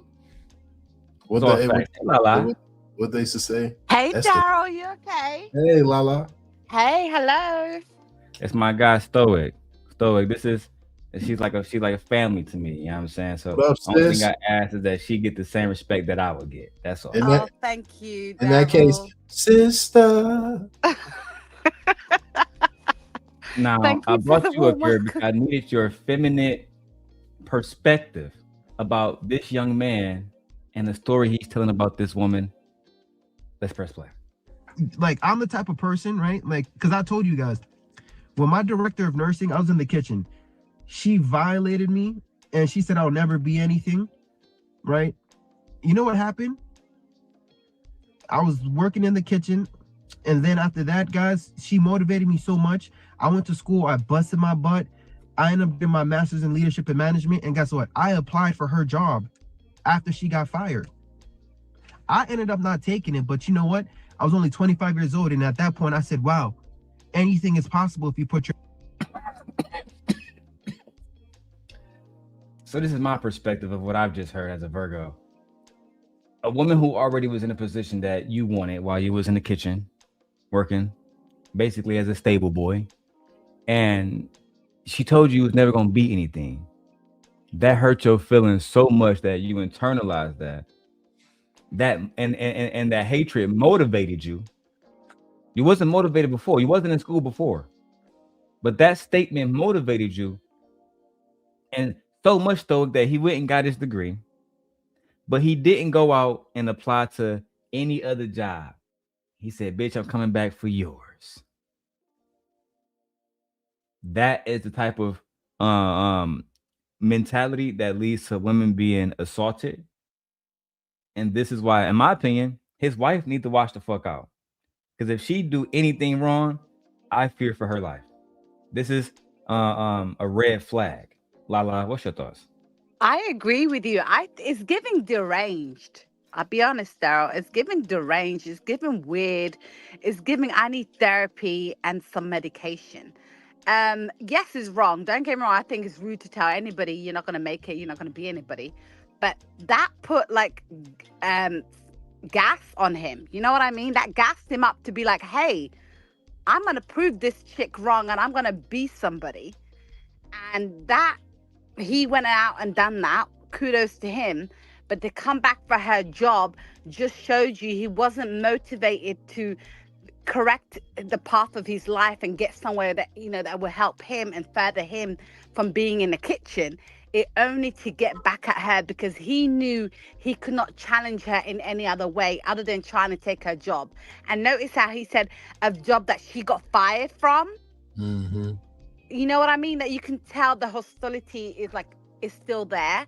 You can tell that his motivation was only her and getting her away from that job. Not to uplift his life, not to do anything better for himself, not to do anything but her. And that just shows you he hates women. And he especially hates women in power. I agree. I actually couldn't agree more. Nice. I couldn't agree more. Bridget agrees too. This Anton Daniels adopted son. Let's go. Your mind into it. And the reason why I wanted to take her job was because she was really an evil person. She wasn't leading as like the leader that I would want. So I'm just like, nah. What? Hold on, nigga. The reason why I wanted to take her job was because she was really an evil person. She wasn't leading as like the leader that I would want. Sound very emotional, sir. Only thing she told you that you wasn't gonna be shit. How does that make her evil? And that made you want to take her livelihood? Mm-hmm. Because she wasn't the leader that you desired? Yeah, you are deranged. He's very delusional. Very like, who are you? Like, we all have to work with people we don't like, right? But the leader that I don't want and didn't. But you're in the kitchen. What's that got to do with her leadership with you? You know what I mean? Mm-hmm. I just think he felt like he deserved it, even though he didn't have the qualifications or the experience, and he went out there and got it. But he's very delusional. I don't know. There's something wrong with this guy, man. I noticed it from last night. I was like, what is wrong with him? Me and my wife went through the same thing. Maybe he need therapy. Maybe he need to talk to somebody because it's getting very wicked. Very. There's no maybe, Darrell. There's no maybe. He needs something. He really does. It's like he's crying. He's crying, but there's no tears. I was highly disappointed. Super high key. I think you're right. I think you're right. You're right. At first, we was gonna be upset, kind of just hearing what you're saying, but now it is sad. I hope that women really vet to stay away from men like this, because again, this was somebody who was a part of Anton Daniels' stable to his own omission. You know what I'm saying? Let's keep going. So I'm just like, nah, I can do the job way better, and I know it's possible. You feel me? So that's why, like, how did you know while working in the kitchen that you can do the job better than the woman who already got the job that you couldn't even get after you got qualified? I mean, that don't make any sense to me. It's blatant misogyny. I can do the job better because I'm a man. That's why. But I've been doing the job already. What the fuck, nigga? No. You thought you can do this? Yeah, Lala, I can run the country better than Kamala Harris simply because I'm a man. That's all. Yep. And they've proven that by electing that clown. Yes, we have. You know what I mean? Hello? They elected that clown and he's in power because misogyny, like nothing will beat that more. That the hierarchy is always going to be a man up top, even though he's ruining the country. It's always going to be like that. They always will see men first, then women second, even though some women are capable of running things. But it's just jealousy. Jealousy is like, why do I not have it? Why do I not have it? It's just, I don't know. This guy's a weirdo, man. He's just, I don't know. I'm not a fan. You know, the thing that really made me think, because, you know, I'm a Virgo. I spend too much time over analyzing stuff. They made me think, Lala, that these are the same man because he was a part of Anton Daniels' stable, just to, you know, add relevance to the conversation. And they talk about women vetting and having a vetting process so they don't become baby mamas. So they should, you know, or you know, et cetera, et cetera. I then always wonder, if you expect women to vet, why didn't you vet Anton Daniels before you made him your hero, your leader, your fanboy, before you became a bag chaser? Why didn't you use the same tools that you're telling women to use when they're evaluating that they should open their legs up? It's ulterior motives, isn't it? He wanted something from Anton. He wanted that recognition and all that stuff. And when it comes to women, I 100% believe vetting, because no offense, like I'm not bashing, this is not all men, okay? It's just some. Men are not normal these days. They're not emotionally regulated. They are not raised the way they used to be back in the day. They have a different mentality, and unfortunately, they really hate their mothers to a certain capacity, that they take out their anger and everything on the women that they're with, and their, you know, abuse and all this stuff. That's only some men. But men like him, they would never, ever look at another man and be like, oh no, let me check him out. Let me do a background check. No, he's like, nah, he made it. He did this. And look, he says the same things about women that I say. Yeah, that's the one for me. That's the one for me. That's the dumb mentality. And I'm sorry, you have to vet men. Like, you have to. And women, vet the women too. Vet them, because if you don't, you will end up with somebody that is a psycho, unfortunately.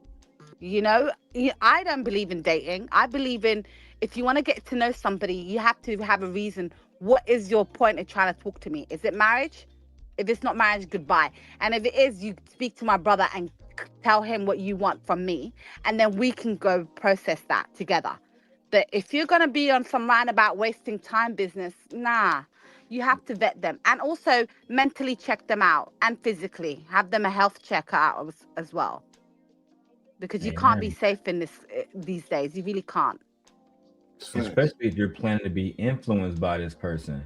Mm-hmm. And because if you see somebody with some Jordans in a car and you think that they are worthy of, you know, your presence, like I try to tell my wife, I said, he moving like how they say the hoes move. Oh, he got a nice car, he got a nice watch, he gotta be that nigga. Let me go ahead and join the Patreon. Nigga, you sound like one of the girls, bro. Like, hey, men are now the new groupies, Darrel. Men are the new groupies. That's what he Men said. are the new Like, groupies. Hey, Darrell, what up, though? I want to put this out there. Lala, I want to put this out there. Y'all are 100% right. And not only are they the new groupies, but I have just learned, because I'm reading this book right now by Robert Greene, The Art of Seduction. Oh, yeah, I read that in college. Right? And I'm learning that men have adopted female habits and traits a long time ago. So I'm just saying not to go too deep, but you know what I mean. Nope, I agree with you. I agree with you. And that is it stems from, oh my God, Darrell, you need to cover this another time. I'll come up. It stems from laziness. I'm sorry, men are lazy. They're lazy ass bums that do not want to do anything for themselves. And they see a woman getting treated, getting flown out, bags, house, car. And they're like, hold up, why can't I get that treatment? And they turn into groupies. That's exactly what it is.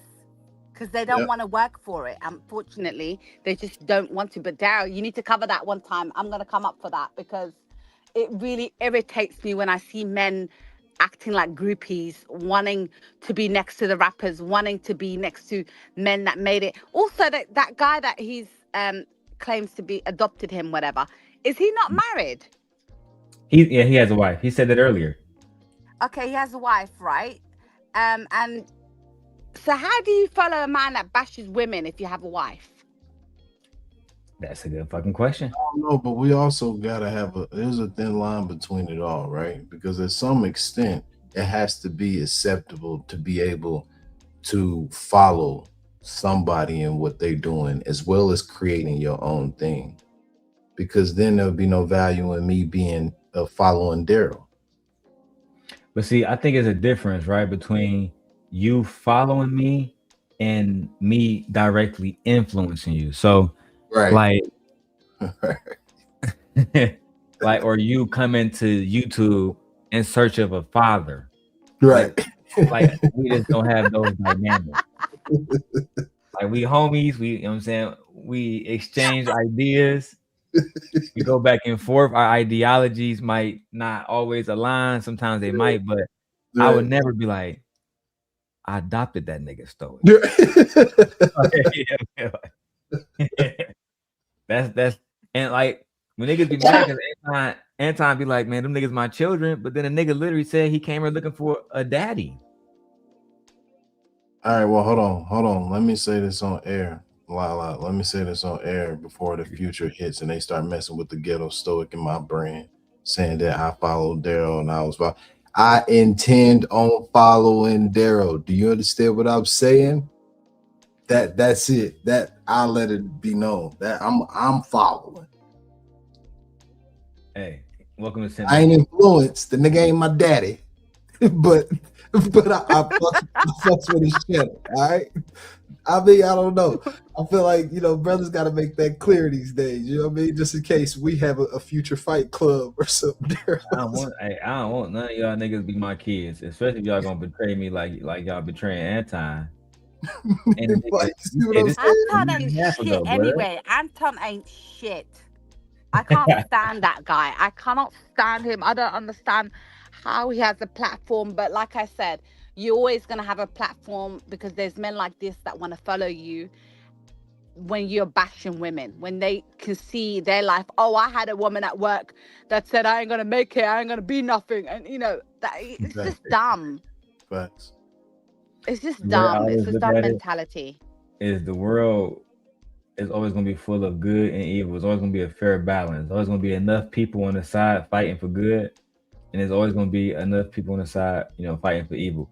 And some people, it's all about perception too. They might not even see it as evil. But at the end of the day, it is. You know what I'm saying? And that's just what it is.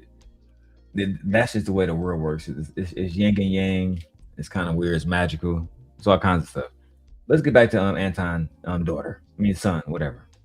I went for leadership and management. I end up not even working, as in administration. I'm a bedside nurse. But when Anton did that to me, guys, you know what that showed me? It showed me that it's possible. It showed me that there's going to come a point in time where I'm going to be making hundreds of thousands of dollars on YouTube as well. But guess what? I'm not going to have to flex on anybody. I'm not going to have to show off, right? I don't have to put on a facade of being a tough guy, right? Because I know who I am. I know my hands are lethal. I don't have to prove to people, tell people, oh, I've trained for this long and I've did this for this. I'm here to tell you right now, we don't care. Let me tell you We don't care. We don't care at all. Are you back, my brother? Let me let everybody up on this. Bitch. Hold on, I got it. There we go. Yeah, glad to be back. But I was listening. Well, welcome back, my brother. Let's get it popping, Ron. This nigga's a weirdo. Oh, I'm a big tough guy. I don't have to pretend to be somebody I'm not. Guys, be you. As a man, be you. Put Jesus on the pedestal. Don't put nobody else on the pedestal. And that's what I learned. That was my lesson. You know what I mean? You had to get your heart broken by Anton Daniels in order to learn not to put another man on a pedestal. This is why it's important for fathers to be in your sons' lives. Very important. You could have learned this lesson in his adolescence. Hey, bro, only because my father taught me this. If you're not gonna look a nigga eye to eye, don't look him in the face at all. Just that simple. Every man is flesh and bone. And that's it. Flesh, blood, and bones to hold it all together. That's it. Well, yeah. They always say the devil knows the word too. Yeah. Yeah, my father Can't told worship me. none of these men. I respect people. I respect Stoic. I like Iran. I don't know him enough to respect him, but I respect everything he said today. See how genuine I am? I could have lied, like, I respect him. I don't know this nigga. You know what I'm saying? And he don't know me.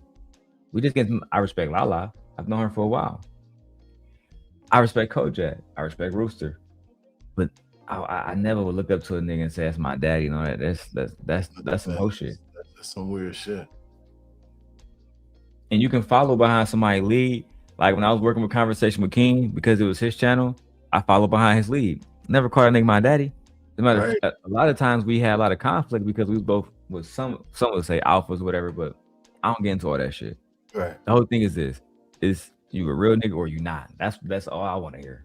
Mm-hmm. And some of the times he wasn't being a real nigga. You know what I'm saying? Right. Kojak, right. Looking up to another dude is on some sucker shit. That is some sucker shit. I wouldn't look up to another dude. I couldn't do that. You know what I mean, Ram? I got Fucking numbers. Wi-Fi switched again. I get needing a mentor.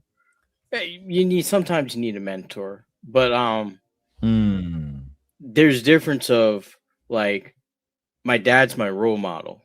Yeah, my father's my role model, but like I had a really great mentor in business that I started working as like what was called an errand boy, which is you're in the office getting everyone's coffee, drinks. Sometimes through some of them, you're carting around their mistress or sometimes in their car, whatever they wanted you to get done. And you sat in the office and you learned a lot about business as you're in the meetings, you're in all this stuff, all the actions taking place in the business.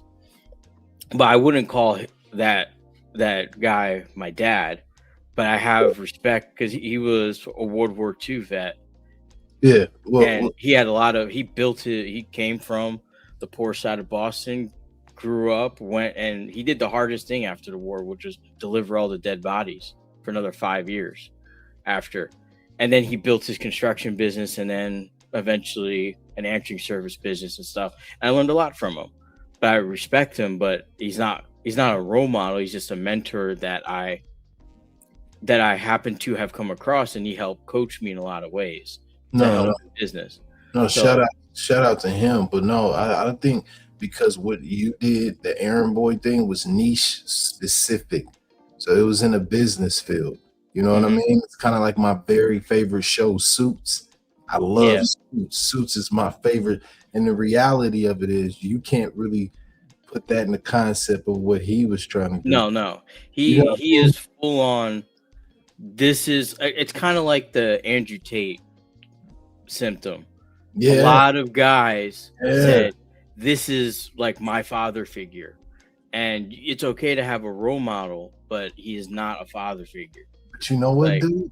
you know what? It's Why deep. would you want to come online and make a man your father figure? That's wicked, nasty work, bro.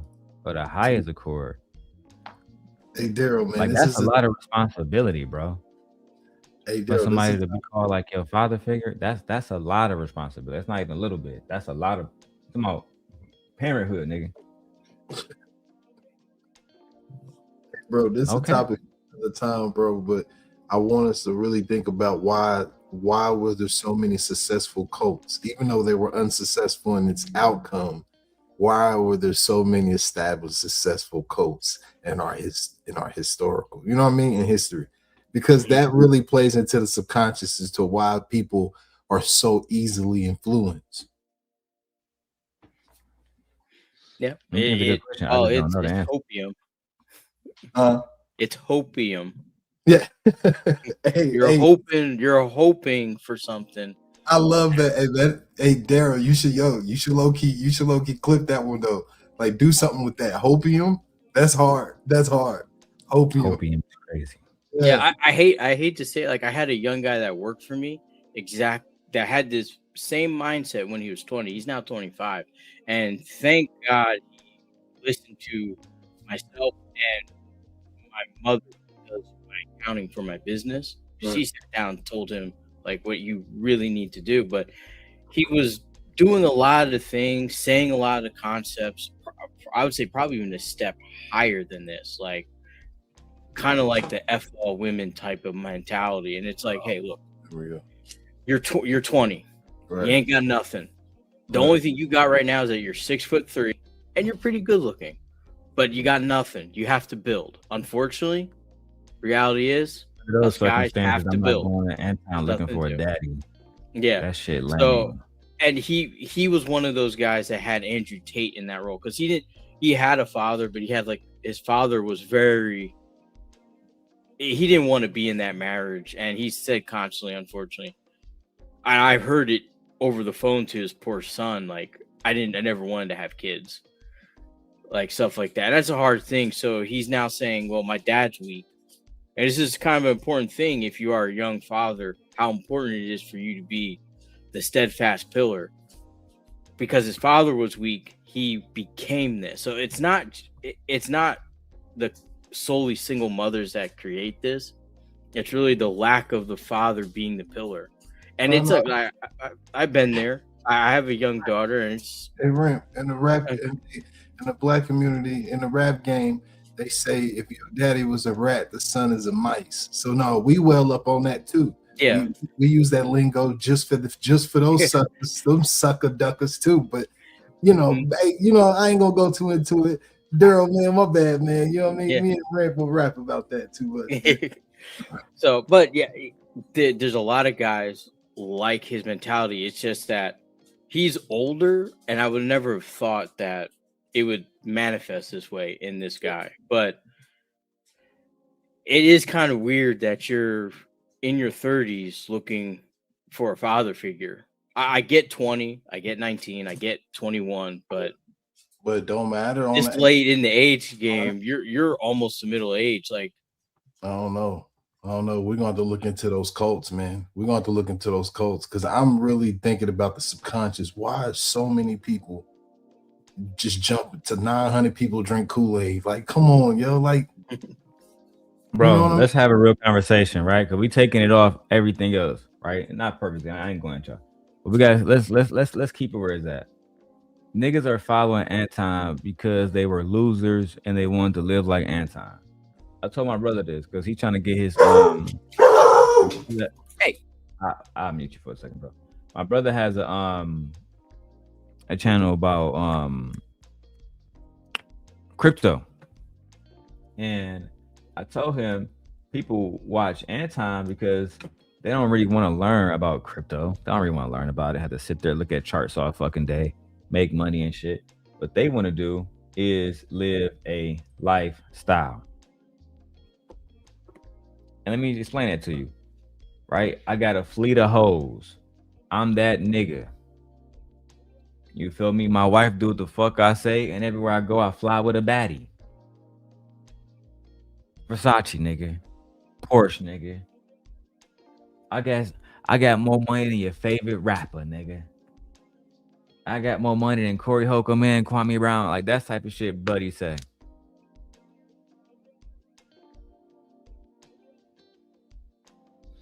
It makes some of these young niggas that never been around people that had money. Like when I first met Anton, I showed that video.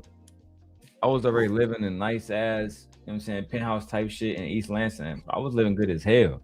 And then, you know, a whole ass nigga like E Black would pull up. No, Darrel was living at Chandler Crossings. When I first moved to East Lansing, yeah, sure. But eventually, nigga, high ceilings, all of that shit. And I actually miss high ceilings. I love high ceilings. Anyway, I've been around money my whole life. When my father passed away, he left like 4 cars. One of them was his red Range Rover. I gave that truck to my sister. I didn't even drive that truck. I gave it to her. She just had got married. I think it was like a 15 or 16, some shit like that. Older, obviously. But the whole point is niggas been had those cars. Niggas, I've never really looked to another man online, you know, for advice necessarily. Jason Wilson, it's specific people that I would listen to. Dr. Mark Lamont Hill. But I would take advice from them. I wouldn't look to them as a father figure. And that's why I think a lot of the people go wrong on here is because they genuinely lost as men. They don't know what to do and they hate women. They feel like they're not getting enough pussy. It's a million different shit that be wrong with these niggas. And the whole time, instead of them going to a fucking therapist or, bro, this nigga got a wife. He got a wife, Stoic. Why not go to your wife and say, babe, let's go to therapy together. Let's do this. Let's do that. Nope. Nigga became a bag chaser. A bag chaser, bro. That was that nigga's solution. Yep, it's easy to hate. I don't be on this bitch try to tell y'all niggas I got all the answers because I don't, bro. But if somebody else tell y'all they got all the answers, run away. Oh yeah, it's easy to hate instead of putting in the work. Bro, it's I was low-key disappointed because I watched. Listen, I ain't gonna lie. I got this from that nigga Freezy, right? I'm watching this nigga Freezy channel. He posted this video. He told me something. Anton, he played this young man, and this young man, he was a victim, man. I'm thinking, how? Anton didn't put a pew pew to his head and made him become a fucking member, bro. You're not a victim. You was on there purposely yourself. And then you kept coming back, right? Sorry, I was sending a shipping label to somebody. Let's keep going. Can't believe this nigga. Gonna get disappointed. You're definitely gonna get disappointed, man. And anything is possible because now, even though there's times where I want to quit YouTube, there's times where I don't want to do this, man. I always close my eyes and I could see him, guys, just, you know what I mean? Just flexing on me. And I'm just like, wow, bro. All right, bet it's up. It's up. Did you hear this nigga, bro? He said he closed his eyes. Mm-hmm. He said he closed his eyes and see Anton flexing on him. That's where we at. He said, I close my eyes and I see Anton flexing on me. So fuck it. It's up. It's up and it's fucking stuck. Forever.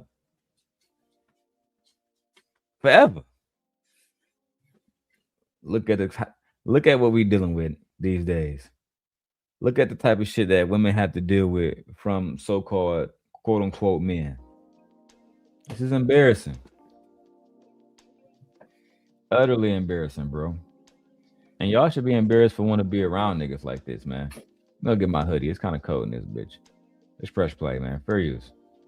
I'm gonna do that too, and I'm gonna get to a point where we're running it up on YouTube, and I don't even have to be that type of person. I don't have to be like you. You know what I mean? I don't have to violate anybody, and I'm not even trying to, like, you know, attack him. But I could be a loving father. I can be a present father. That I can be who I gotta be. And honestly, Anton, if you happen to see this video, my nigga, on God, bro, we can fight, bro. We can fight, and honestly, bro, listen, man. Ooh, I'm not even gonna listen, that bro. boy? That I can be who I gotta be. And honestly, Anton, if you happen to see this video, my nigga, on God, bro, we can fight, bro.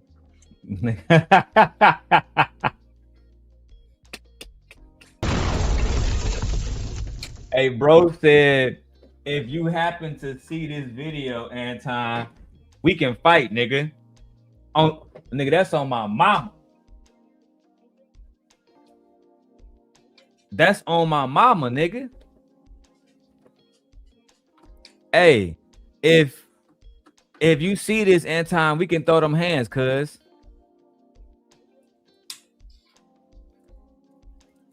This nigga talking gangster, bro. That nigga said he ready to throw them hands, nigga. Oh, of course. Let me just look, hear it again. And look, y'all. Tag still on this bitch and everything. You feel me? Green Bay Packers joint. I gotta throw this joint on real quick. Hard. You feel me? People think I'm a Chiefs fan because I got the Kansas City on, but I'm a Kansas City person thing. I'm a Kansas City fan. I ain't no Chiefs fan for real. I'm not a fan. You know, I work in Milwaukee a lot. I mean, I be out there a lot. So, you know, them niggas out there, they fuck with that shit heavy. You got to get along to play. You know what I'm saying? Yeah, It's right. I guess they would say I'm manipulative too. But I'm not telling y'all niggas doing the Packers. That's hard though. I appreciate you, man. You know what I'm saying? Just a little bit, you know, a better aesthetic. You feel me? It seemed like it low key seemed like it fit good on you, but looked like it's better on me. You know what I'm talking about? You're gonna have to fight me like this nigga trying to do Anton. Hell no, I ain't gonna do it. You got it. Hey, see that stamp right there, Rent?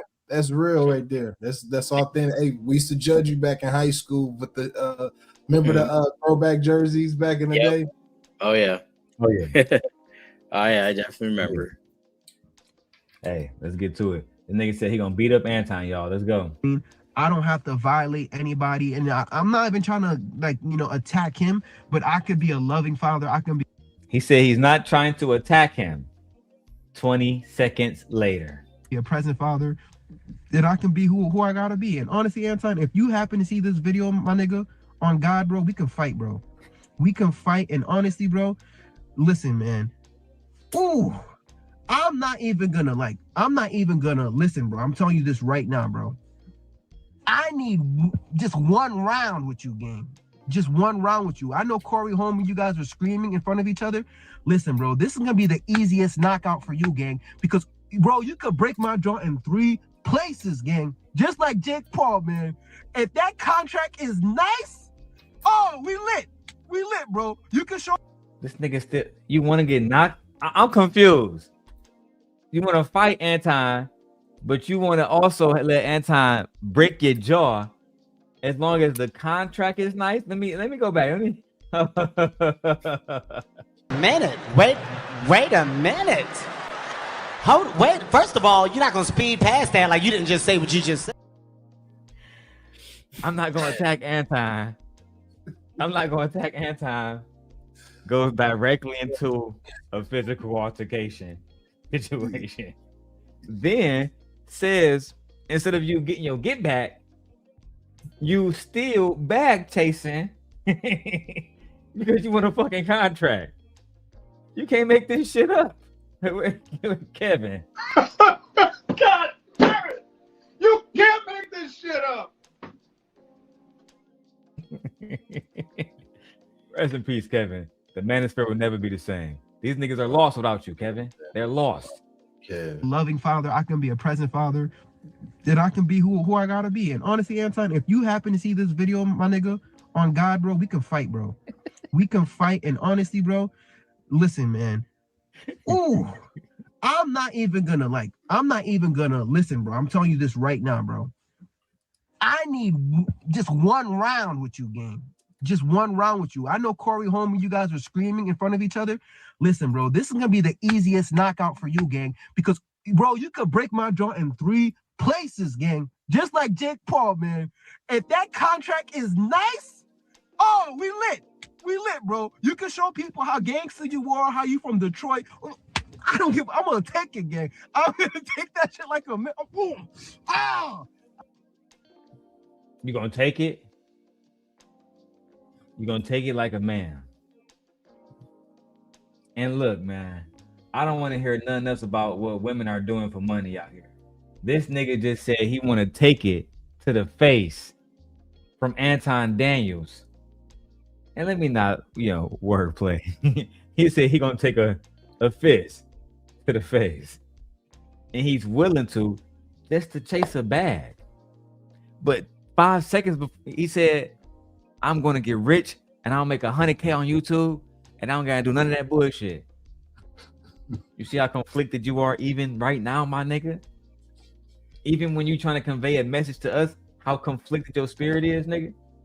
You don't know if you want to be a bag chaser or if you want to believe in yourself, nigga. You conflicted. Yep. Shout out to Joe. Hit the like button. Hit the like button.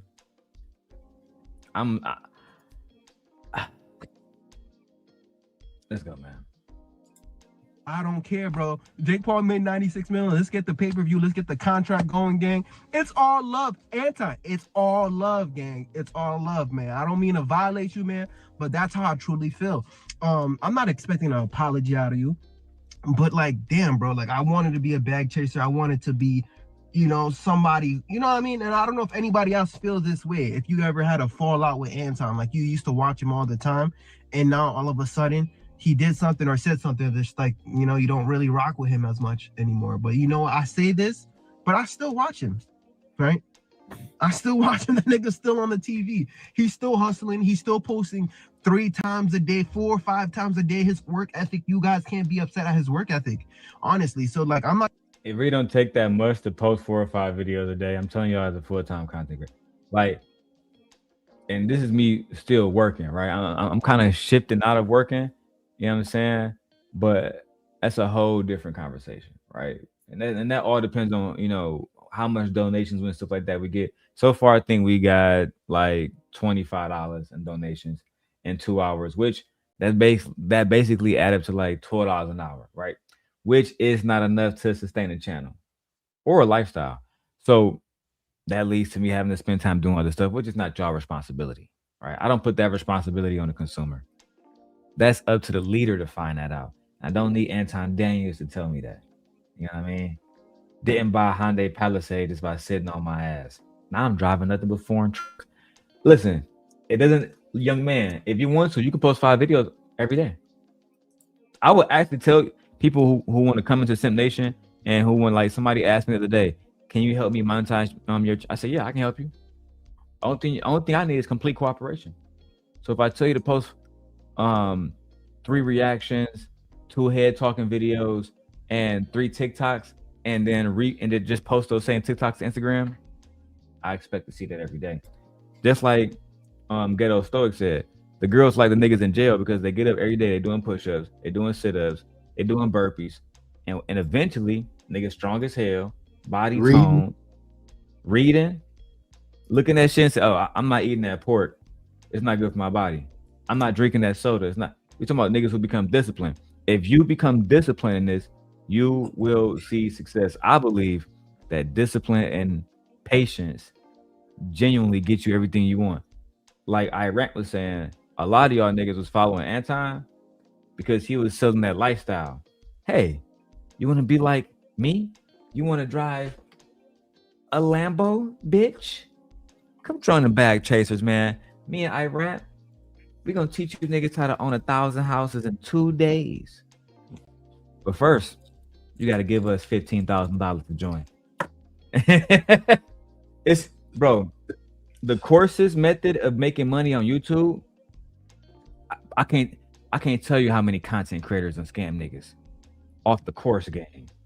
Buy this course. Let me tell you a fact. I'm not going to say this person's name.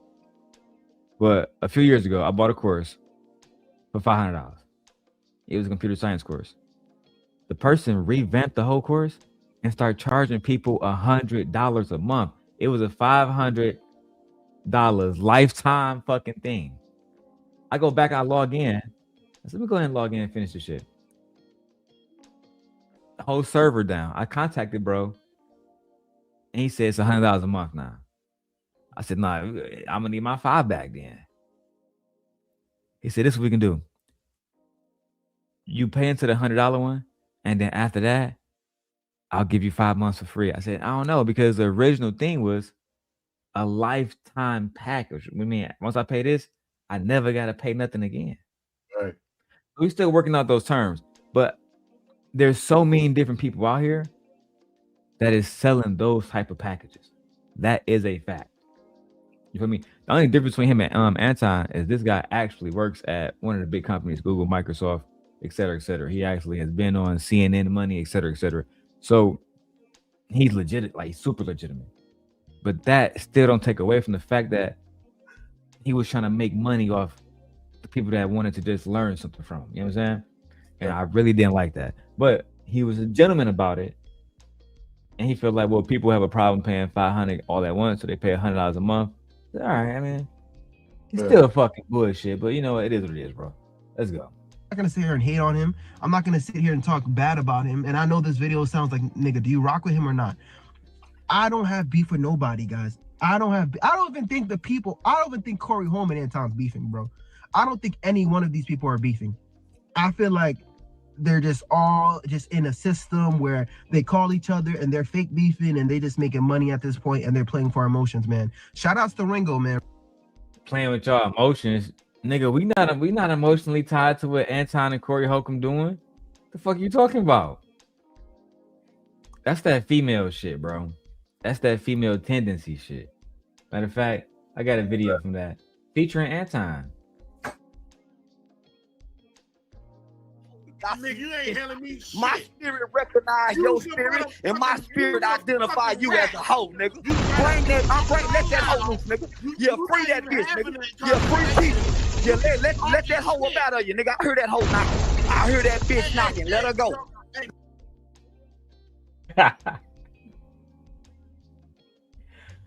I was on that episode. Me, Anton, Charleston White, and Jay Prince. A long time ago when me and Anton was friends. But nevertheless, let's go. Ringo TV reactions, because honestly, I went on his live stream because around that time, you know, I was really down. And honestly, I watch Ringo anyways because he's just mad wise and he just be dropping gems, just left and right gems. And he's been on YouTube for so long. He gave me so much advice, guys, in like a 5-minute live stream. And I was just like so shocked. His advice is what motivated me to continue to just do YouTube. You feel me? To not give up. And guys, I'm at a point right. You wasn't motivated to take care of your family, take care of your wife, buy a house, you know, provide, protect. Those things didn't motivate you. It took Ringo TV and Anton Daniels to motivate you to follow your dreams. Bro, we lost. I told my wife all the time, they don't make men with they, you know, the way that they used to. They used to make us much more stern, much more responsible. Right now, responsible, but almost like we was responsible. I guess that is the right word. Like responsible for our own purpose. You know what I'm saying? Yep. I never let, like, my father was a chef. He owned multiple different businesses, but mostly he was a chef and, you know, real estate owner. I could never see myself walking down that path. That was what he loved to do. Yeah. I like computers. I like technology. I like engines. Stuff like that. Everybody got to make their own paths. I have no doubt that my sons are going to graduate college, but what I do believe is they're going to all have their own paths, all have their own things that they love, et cetera, et cetera. And it don't have to be attached to me.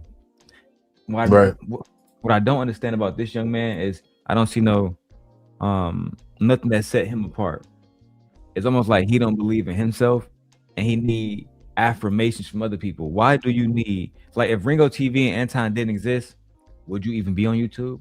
Would you continue your dreams? Would you be motivated? Self-motivation is more important than anything else, right? That's probably why somebody like him not in shape, because if Ringo TV not there to tell you to lift the fucking weights, are you gonna lift them? What happened when you got, and this is why again Stoic said niggas in jail got more discipline than you, bro. That's right. Hey, yo, Joe, man, we here, we see you, man. We said what's up to you, man. How you doing, brother? Yeah, Joe, we said hi to you earlier, Joe. Yeah, you can always tap the link, man. You can always hop on, man. You know what I mean? Hit the face cam. You got to follow the rules. Make sure you donate. Make sure you like, man. I personally didn't say anything to you, Joe, earlier because I think you're a troll, right? But in good spirits, welcome to the show. Okay? Oh shit! Lord have mercy. Right now, where it's not even a money thing, bro. I don't even necessarily care about, like how, because honestly, guys, you get to a point where you make all that much, you make that money, and then it's just like, all right, how much do you need to really be happy? What's your lifestyle? If you're living a frugal lifestyle, does it take that much? I'm all down with building my net worth and leaving an inheritance for my children's children. But guys, I'm not trying to just work my life away just to flex on you, just to show you guys that I'm better than you. I think, there's so much more to life. And I feel like your character, right?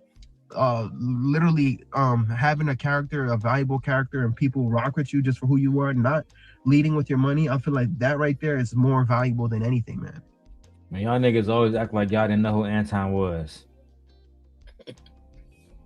Yeah, I hate that shit. Yeah, but Darrel, man, hold on. Flag on the play. I apologize. I didn't know this nigga was a troll, man. Hey, man, my bad, man. I ain't gonna step out of pocket on the stream like that to give a damn. I thought. No, you good, because he might not be, but there's a chance he might be. You know what I'm saying? Shit. I never know until you hit the link. Bro hit the link. Iram hit the link. You know what I'm saying? All I'm saying is this, right? To the video. I hate when y'all be acting like y'all didn't know who Anton was. When y'all, Anton was this, Anton was that. No, bro, Anton exactly was, he was the same person that we always covered, bro. Let me put this what you call down. He was the same person that we always covered, bro. From day one, he always been the same guy. Y'all just didn't want to listen. I'm not even mad at, bro. You know, made niggas rich and all that kind of shit. That's cool. But acting like you a victim, I just can't get with that shit, bro. I don't like that shit at all. Really him. Really him. You're a victim. Here we go, CSI. Especially from somebody who was claiming to be a bag chaser. I know a lot about my enemy, Anton. I know enough about him to know that he would say something like this. This nigga sound like he's running a race in the Victim Olympics. That's what he would say. He would say that you are one of the weak. He'll probably align you with the left just because, you know what I'm saying, just to shit on the left right now. He's probably one of those weak, black soap, extreme leftist, cool with the LGBT community type niggas that will allow, reparations type niggas. We're gonna get money no matter what. Trump, Biden, Kamala, don't fucking matter. This nigga making excuses. That's probably the lump sum of what Anton said about your video. I haven't even watched his fucking reaction in total. I don't need to. I'm pretty sure that's exactly what he said. And before I, because we're about to close out on this part of the video, I'll be done with this nigga. My final thoughts is this before I let the gentleman say their final thoughts on this topic. Anton didn't want you around because you're weak. I wouldn't want you around either. Truth be told. You're weak. They don't want to tell you. So I'll tell you. All that stuff you was talking shit about, yeah, I got these hands too. We don't believe you. You need more people. We don't believe you. You're emotional. Now you want to throw hands because a nigga didn't give you advice on a YouTube channel.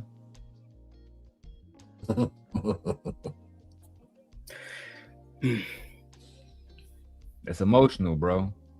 If you had said that shit with me, because I'm in Chicago now, but I can hop in the Palisade, take a little 4-hour little drive, press a little auto cruise, take me there by his fucking self. I'll be virtually sleeping, nigga, on my way to beat your ass. That's a fact. You feel me? So I think you really, because I know he gonna watch this video. I think you need to self-evaluate, bro. Talk to God, go to the gym, work out, fuck your wife. Do that.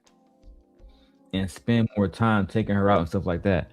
Spend less time investing into, Anton Daniels and the bag chasers. Trust me, he got enough niggas over there spending money. He don't need your $40 every month. And you're not gonna get shit out of it. Clearly, nigga. Y'all got it, fellas. Final thoughts on this one. What he said, and you need to find something bigger than man on earth. That's it. Yeah, I think he really just needs to have a chat with his wife, figure out their game plan for something, because there's a lot of misdirected anger and probably some other things going on that he just is not acknowledging, because it sounds like he's angry with everything, but he doesn't want to be excommunicated just yet from the cult, from the Anton Daniels cult. But he has to find something else to do. I mean, he is a nurse, and it takes a lot to be a licensed nurse. So I mean, hone your craft, spend more time with your family, pull back, cut off social media altogether, just unplug altogether and try to find out what is important to you for life and go from there, because not all of us are going to make the amount of money that we would love to make, but to discredit his success to now, to say that I'm failing at YouTube, so I'm failing at everything. But you got to get out of your head that what these guys are saying that they never do and that their wives do, it's like their wives aren't doing that for them. I guarantee you. And for some reason, I guarantee you that Anton's wife is definitely not doing anything that he says that she is doing. I just have a feeling. There's just no way. There's no way. You just need to go back, touch grass, go take a walk in a park, spend time with the family, deplug from all this. That's something. Oh shit, my bad. That's something interesting to fucking speculate about, man. Very, very, very interesting. Hold on, my wife just got home, so gentlemen, just say hello to the wife. You feel me? How's it going? Hello, wife. Hi, guys. Hey, this iPhone 17 Pro Max you putting in work, don't it? Listen, y'all don't need to go, babe. Where the camera at? Hand me that black bag. Careful. Careful. You don't need to go get one of these, fellas. Even though Big Daddy Sim Guy got one. This is an Alpha A6700. Y'all see that? You can go ahead and Google how much one of these costs. I'm not going to tell you. And I'm not flexing. I'm telling you this. Do not buy a camera if one of these YouTube niggas tell you that you need a YouTube camera. This nigga Lead Attorney got a motherfucking program. Something you got to buy a Sony camera to get on YouTube. Nigga, you can get an iPhone from AT&T for $100 on a contract and be looking good. Fuck you gonna go to? I got that camera, like I told my wife because she's pregnant, to film, like actual film shit. That fun fact, before we go to the next topic, that camera, that A6700 is Netflix approved. It shoots 10-bit. If you know that, if you know what that means. But babe, we were talking about the Anton Son, young man. We about to wrap that segment up. It's all over it. That's you about to go back to work? Yeah. I All got right. my periods, and then I'm gonna pick the kids up. All right, we got to wrap up our so our next segment is Six the Goddess. And I saw my brother Freezy did a video about this. Oh, babe, come here. Bring a chair and sit it right here. Go get your food. Do what you gotta do, but then, yeah. Yo, I'm telling you, man. I'm telling you now, this is my last time I'm gonna compliment that damn hoodie, man. But that Packers is hard, bro. Bro, I got another Packers joint. And that bitch Hey, crispy. but you know what? What you said you wasn't trying to flex with the camera, but I don't know. I think you flexing with that watch, man. What's up with that watch you got? What's that right there? I don't even know how to use one of them motherfuckers. I never had one. The Apple Watch, bro. It's the Apple Watch Ultra. Yeah.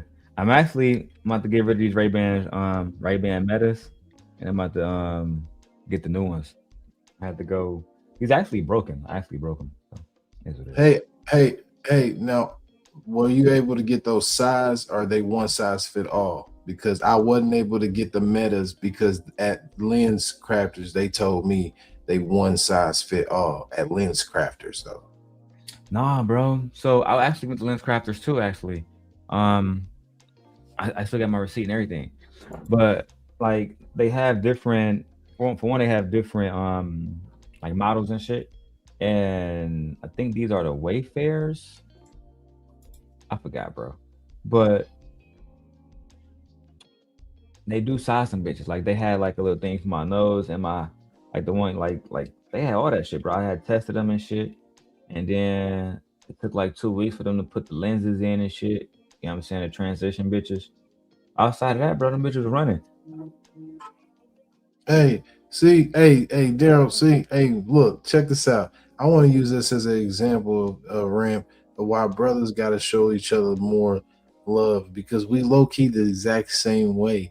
I tried to get the ones he got, but my Lens Crafters didn't have them. Look, bro, I got Ray-Bans too, but I use them on my wife's insurance, man. I didn't have to pay for them. I paid like $80 for mine. You know what I mean? I paid like $5. No, I almost paid like basically $600. Yeah, they about $600, $700, $800. Nigga, I saw the receipt, but the insurance that we got, I paid about $73 for them, and that's all I had to kick out. I was prepared though to pay about something. I thought something. But Yeah, I like them. They got an Oakley pair now, Ray-Bans. no, yeah, man, yeah. If y'all fuck Shout with out the to my Oakley. wife, man. Shout out to my baby, man. Yeah, she her insurance just she damn near can lock all you niggas up. All right, let's get back to the content, get back to the business. So we have 6 to guide us here, right? Yeah, we shitting on Anton further before we get to other topics. All right, I gotta stretch this out for 12 hours. I don't give a fuck if I got 3 people here. That's the hustle. That's a fact. Big fact. Keep running the views up until the algorithm pick your shit up and share it to more people. Those 6 to guide is Danica Marie, Anton Daniels, friendship over due to his affiliations with just pearly things. Yes, the white one. I beg your pardon. I beg your pardon. Let's go. With me saying that due to your stance on Pearly, okay, which you are entitled to have, you a grown man. What is wrong with me saying due to your stance on Pearly, I just don't want to deal with you anymore? Why would I have to call you and say anything for what? You made it clear how you feel, and I just don't want to deal with you no more. And that's cool, but we agreed that we would say that directly, and we Why wouldn't do do I that need to say publicly. directly? For what? That nigga think that he got an agreement with somebody else chick. I ran. Thinking that she had to tell you anything, Anton. She had to tell you shit. You took a stance on just pearly things after she was calling black people monkeys and shit and had Nick Fuentes over there going crazy, bro. You should be ashamed of yourself. That was one of the things I just couldn't believe. Yeah, no one owes you anything. Like if they just stop talking to you, it just is what it is. So, or they just stop dealing with you. But the way he sounded just in that clip, it sounded like he took, like there was a great offense to her rebuffing him. Like it'd be just interesting. Like it's like if your wife doesn't want to talk to somebody, she doesn't have to talk to somebody. She doesn't have to really consult. She just says, "Hey, look." She just tell you, "Hey, look, I don't like that guy. I don't like what he's about.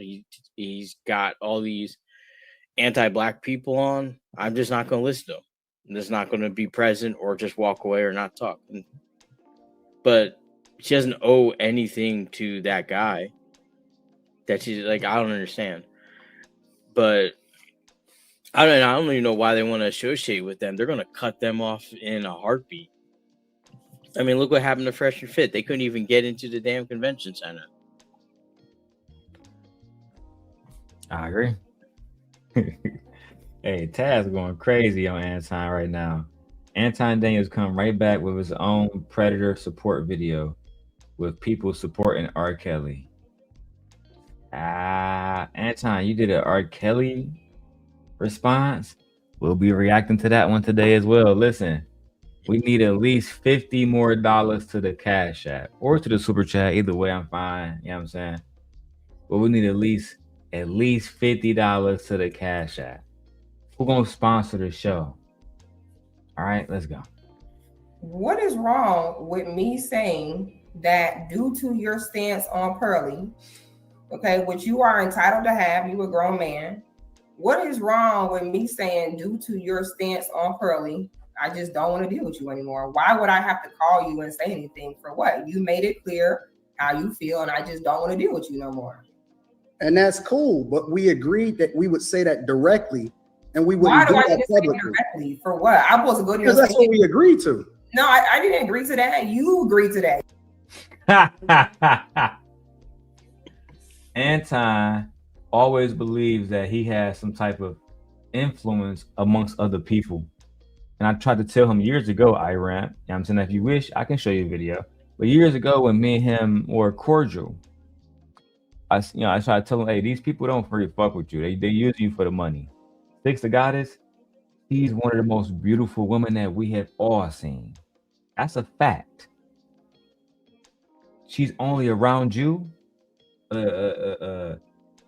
short little chubby nigga, because of the money that you provide and the opportunity and visibility. Yeah, and I'm the only person that's gonna put it out there like that. I gotta say it to make it offensive because it is offensive. How you think they talk about you behind your back? Right? Now we get to see how she really talk, because after this, Anton go live with Island Girl Q. And then that brought out the demon and Six the Goddess. One step at a time, guys. Go ahead, Anton. Why do you do that? Like, why do you create the narrative before we even had a conversation? I don't need to have a conversation with you, Anton, because you lie. What did I lie about? Damn. Not you a liar. So again, Anton's son comes out and say it. Anton, former apprentice, not so lucky, comes out and say it. Freezy, Anton's stepchild, comes out and say it. How many more people got to call Anton a liar for y'all to believe it? I'm sorry for that. I keep looking at him. I think he's a Kirkland Rick Ross. Bro, that nigga said, I think about Anton as the Black Dave Ramsey. Child, niggas is lost. Niggas is lost. Yo. I don't want to go back and forth with you. You always say you never saw the video. You always say you never saw the video. You always say you don't know what someone is talking about. What did I lie about? You always say you didn't see the video. You always say you don't know what somebody's talking about. That's called passive aggression, fellas. I didn't see it. I didn't see when that nigga Stoic was dissing me. I just happened to say, fuck that nigga. I made a diss song and response. And then, but you happened to respond to everything he said. Right. Now, I remember, babe. Remember when Anton came to our panel? I showed it. Yeah. With me, Anton, Tawana, and King 4 or 5 years ago, I ran. Right? When Tawana first left the Peep, she came to my show. Right, let me be more consistent. Conversations with King show where I was a co-host. And the title literally was Anton Daniels versus Tawana. When this nigga got there, bro, he said, bro, I didn't even know she was here. I didn't know what y'all was talking about. Nigga, the name of the show to this day still says Anton Daniels versus Tawana.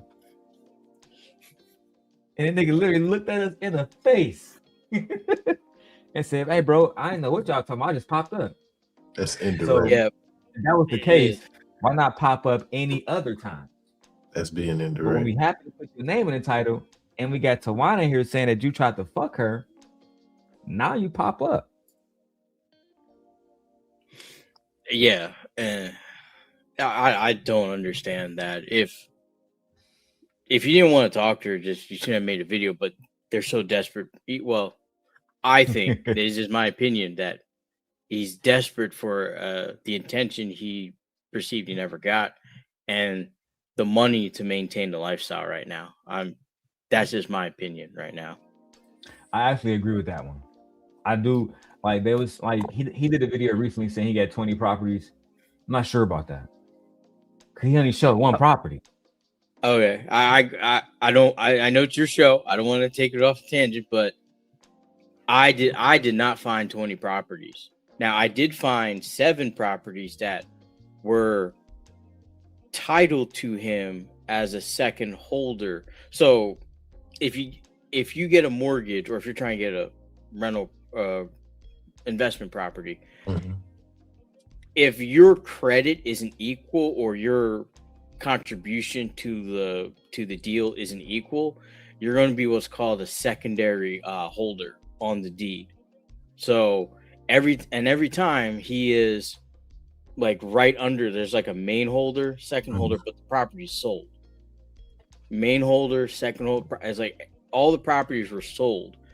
So I don't know how he got into position, because like I figure like maybe your first deal you might be that, but your second one and you're going on, you should be like, you should own it. It should say it, or it should be in a company that you own, that you says it. Like you can look at my company, it says my name, the address where I registered it, and if you had an attorney set up everything, it'll say the address and name and telephone number of your attorney, or a tax or accountant that set up everything. But there's nothing. All I see is just a record of selling, and the only thing that he ever had like an actual ownership of was his father's home, and that was sold. So I at some point I couldn't see the records of when things were sold, because you could do a private real estate transaction, and all I could see is just that it was sold at some point. But I think he was liquidating to pay for the lifestyle. But then when you look at all the things in there, all the assets he had, the ones that he did have, they're all under Rita's name. Now let me ask you this, Iran, put you on a spot right now. Anton said I got 50 bands for you. Only thing I need you to do is go stab that nigga simp guy. You down for the cause or not? Nope. Those I'm not that type of guy. So I don't need that much. If you're gonna ruin my life with yours, then I need to see 10 figures behind that. If you take that contract. Yeah, I'm going. Yeah. My life, I'm going down with whatever that is, no matter what. And that's not a price for me to do that. I'd rather, like, I've been poor. I'm happy to stay poor if that's what it takes. Look. I actually at my mom's house, I have chainmail. Y'all know what that is? No. Iran, you know what that is? I kind of remember what it is. Yeah. But go ahead. Wear under their armor so they won't be pierced by knives. And in jail, because you can't have steel in jail, they put phone books around you. Right? So they find the thickest phone books they can find, they strap it to you and shit. So in a situation where somebody tried to stab you, it hit the books first. The chainmail the same way. So a long time ago I used to be into whatever. And I have a katana here, but that's not actually mine. I do have other stuff here that is actually mine. But the chainmail is at my mother's house, and you can wear it like a shirt.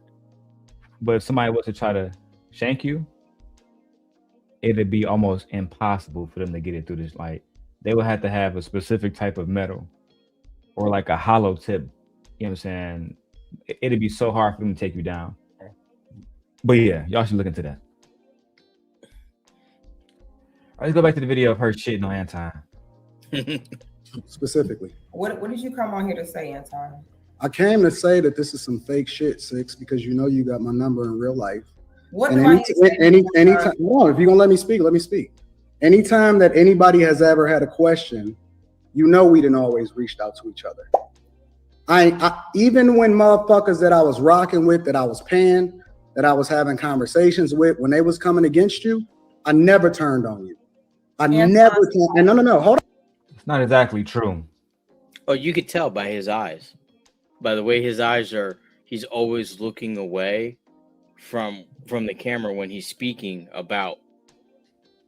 Not just his eyes, though, Iran. I have a video of Six the Goddess, and maybe my wife never heard about this. Maybe you haven't either. But one time she hopped on Lapeef where Chaotic Truth was there, and he began talking about her vagina. And you know, Chaotic Truth, he identifies as a white man, even though he's a black man. So you know, he really be going at black women real hard. She was invited there by Anton Lapeef. When they got into the back and forth, guess what Anton Lapeef both did? Dropped off the panel and let them fight. Then after the fight, she did a reaction video. Anton came up there and told something. Me and JR, we had to go somewhere. Like, she said, "But so you left me in your house basically with a nigga attacking me, talking about my vagina, talking about my saying my mom, my dead mom, all kind of shit. And your only excuse is you had something to do." Imagine if that was the other way around. Anton, because she lived in Atlanta. Imagine Anton fly to Atlanta. She lived him in the studio with some Atlanta niggas. I'll be right back. They beating the shit out of Anton. She get back. Hey, I had to go to Wingstop real quick with the homies. You good? I have no accountability over this at all. Like, Anton, you was on some hoe shit, bro.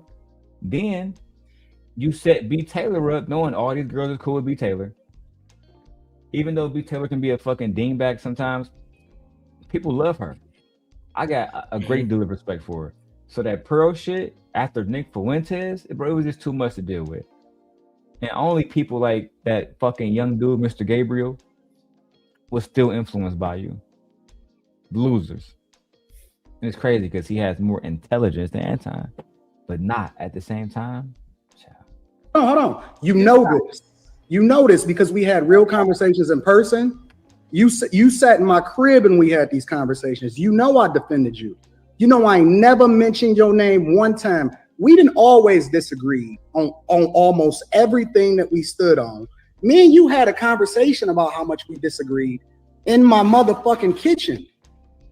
And I told you specifically, I said, yo, if you ever got a problem with me, if you ever have any disagreement. Hold on, Anton, because you kind of skating over that. And I had that video too. They had a conversation, Stoic, inside Anton's kitchen. Now, maybe Stoic, you haven't seen the video, but Anton was in Miami and he got into it with this white man, right? Anton had his bagel shop. You can let me know if you ever saw the video. If you need to, I'll pull it up so you can see with your own eyes. You feel me, on some real nigga shit, so you don't believe I'm just making this shit up to disparage Anton's name. That's not the case. Anton at the bagel shop, he filming like he usually do, talking that, that bag chaser shit. White man, to credit this shit 100%. White man was visibly drunk as fuck. He didn't like being on camera. Till Anton don't film, Anton start talking shit. White boy wasn't having it. He get to the point where he didn't even let Anton order his food. You can't order shit here. Fuck it. Do something about it. Then Anton kept filming him. So he started breaking shit down. He said, bro, I got a Porsche. I'm Anton. He said, a Porsche? He said, nigga, I own this fucking block. My family been on this fucking block for years. Why you think none of these people calling the police on me in here? You can't order nothing. You can't get a bagel. You can't do shit. The goddess said at that point that she felt like Anton was a hoe because you talk all that shit about smacking black women and shit, but that white man got in your face and you ain't do shit. Yeah. That's a fact. It's a different story when you're in person. It's a different story. I mean, yeah, bro, because that dude, he probably would have. I ain't gonna say. I really think Anton probably would have beat him up. No cap.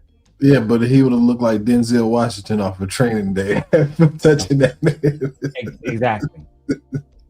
It would have came back on him a 1,000-fold, bro. That's how I felt about that shit, bro. Let me see if I can find that video real quick because I remember seeing that. I was like, yep. Oh, all you that remember seeing bravado shit? online, and you're not going to stand up to Nah, yourself. For sure. Nah, I remember seeing that shit too, bro. I'm gonna have to find that shit. It was absolutely diabolical. All right. Anyway, let's go back to this video for now. Agreement with me. All you got to do is hit me personally, and I will tell you to your face whether or not I got a disagreement with you. And then the next thing you know, I look up and I see my name in your mouth publicly. And it's like, wait a minute. How is my name in her mouth publicly when specifically me and you agreed that if we ever had a problem with each other, we would call each other directly? I don't understand. Like, how you gonna say one thing publicly and then move differently privately when me and you personally had a conversation and we agreed how we was gonna move when it came to each other? I ain't never talk smut on your name. I ain't. 1 second, Mr. Daniels. You're doing a lot of talking, my nigga. But let me just show the people how you be when you have white men in your face. Shout out to Michi X. You feel me? I want the little version of the video. Let's go. He was finna deal with Corey or anybody else who want to catch a fair one. Wouldn't be giving you this information at all. What's going on? We can't communicate. You're talking. Well, good for you. I don't really care about whether or not you can. I don't care about what you're talking about, bro. I know you don't, because you're the new generation. None of you guys care what we think. Why don't you record? Yeah, I want to hear what you got to say. None of your generation cares what we think. Okay? Mm-hmm. You said that yourself, right? You're talking about being considerate, but yet you are very inconsiderate, as I cannot hear what's going on. How did you address? Podcast said on the motherfucking web that I helped build. Let me ask you. Can I ask you a question? Yeah. How did you address? Podcast said on the motherfucking web that I helped build. Let me ask you. Can I ask you a question? Take care of yourself. Can I ask you a question? Strawberry cheesecake. But see, Ignore that nigga and order a strawberry cheesecake right afterwards. Diabolical, nigga. Imagine cussing a nigga out. All right, yeah, fuck you, bitch. Nah, nigga, give me that motherfucking Starbucks frappuccino that I need, nigga. Hey, bro was really in his bag. let me ask you. Can I ask you a question? Take care of yourself. Can I ask you a question? Strawberry cheesecake. But see, no, you can't, because you can't afford my fucking time. You. And he ain't lying. He ain't even flexing. No. He's dead ass serious. He looked him dead in the eye. Like he was Didn't dead ass stray serious. away. He said, and Can I ask you a question, sir? Hey. No, you can't afford me, nigga. he got his Negro card. His Hey, Negro bro. wake up call right He there. got cooked. He ordered a Look. milk. The motherfucking web that I helped build. let me ask you. Can I ask you a question? Take care of yourself. Can I ask you a question? Strawberry cheesecake. But see, no, you can't, because you can't afford my fucking time. You're a little boy compared to what I grew up in. I grew up in Hollywood, Florida. My grandfather owned that fucking corner. I grew up in Grosse Pointe, okay? On Yorkshire Street, 2 houses off fucking Jefferson. Where do you fucking live? Now you can't record. You know, your people can't hear now because I'm being considerate. I'm gonna make you famous. Considerate. I'm gonna make you famous. Make me fucking famous. James Francis Lowell Jr. I'm in Facebook jail right now for talking shit like this. It's called reality. My grandfather helped build this motherfucking city. And you know what? The people who see me on this recording are gonna laugh their fucking asses off. They're gonna fucking laugh. I'm gonna Oh, how he was right. Shout out to the OG for exposing Anton. make you They're so gonna laugh famous. so fucking hard. They are. I can smell the alcohol on your breath. So I know you're I drunk. just got done drinking scotch. I You can know tell. what? I can I tell. just got here from New Jersey. That's why I'm taking just into got here consideration from- who you are. I just I know got that you. I know that's you're right. a drunkard. You know, I So was I'm not- consulting I'm not- with the I'm not president even- of Ford. You know I don't- James D. I don't really Donaldson care of about. Ford? I don't care about. You want to over talk? You want to be a cool man? Look at I him. was a consultant at Delphi, EDS, Ford Motor Company, General Motors, CBCC. Look at that nigga. Listen to Anton. Now list off your resume. Bag chaser. Tell that nigga. You started Fight Club, The Morning Show, Room 9. You never been a part of no real company. You've been lying, niggas. Something. I used to work at University of Michigan. Prove it. Well, he did as a help desk. How about to say? As a As a help regular IT guy, just saying, hey, Can you help me log into my email? I got you. I don't even think it was that from what I looked up. I think he was like a receptionist, like just an online Somebody receptionist. just there watching people sign in and Yep. He just helped you answer questions, stuff like that. Not I don't think he had it. Work at University of Michigan teaching and shit. Damn. Fraudulent. How about that? Anything else? Fucking crazy, isn't it? Yeah, I'm going back home to Florida next week. Been in New Jersey 4 months, business consultant. What makes us not listen to old people, and I'm gonna say it in front of him because I want him to understand. Oh, we don't do teddy bears, suckers, safe spaces, corners, and blankies, all right? You can be a man and look at my face and tell me. You don't have to look at me. Corners and blankies, all right? You can be a man and look at my face and tell me. You don't have to look at me. Meanwhile, he's telling us about how he's in Facebook jail, but he's so rich. Yeah, okay. I am. No. What does Facebook jail have to do with you being rich? The problem is that he's conflating his world with that guy's world. Completely different types of people. Completely. Right. To him, it's all clout. That's the most important thing. So being locked out means you don't have access to the revenue you can create from clout. But to him, he doesn't care about that. It's just some gadget that everyone uses. That's all it is to him. He's making money in the world, producing a value for overall society. And from his voice, it sounds like he's doing a pretty damn good job of it and has made a considerable amount of wealth to be just hopping around to wherever he wants to go. So I would concur. I concur. Anyways, the point for preaching the Constitution because soon he's broke. He's broke. I live in Florida. He's gonna be walking down the street shortly. We're not concerned about it. For some reason, they think that their word means so much more than everybody else's, and this is why people don't listen to the older generation. Notice Anton still haven't ordered his food yet. Let's keep going. Real talk. Can you please back up? Have you ever been in the Porsche back up? Have you ever been in the penthouse back up? Real talk. Can you please back up? Have you ever been in the Porsche back up? Where's all that Corey Holcomb energy? Yep. Notice how, but he didn't. Not only did he not order, but did you notice how not even the staff is asking him, like, "Hey, are you going to make an order? Are you?"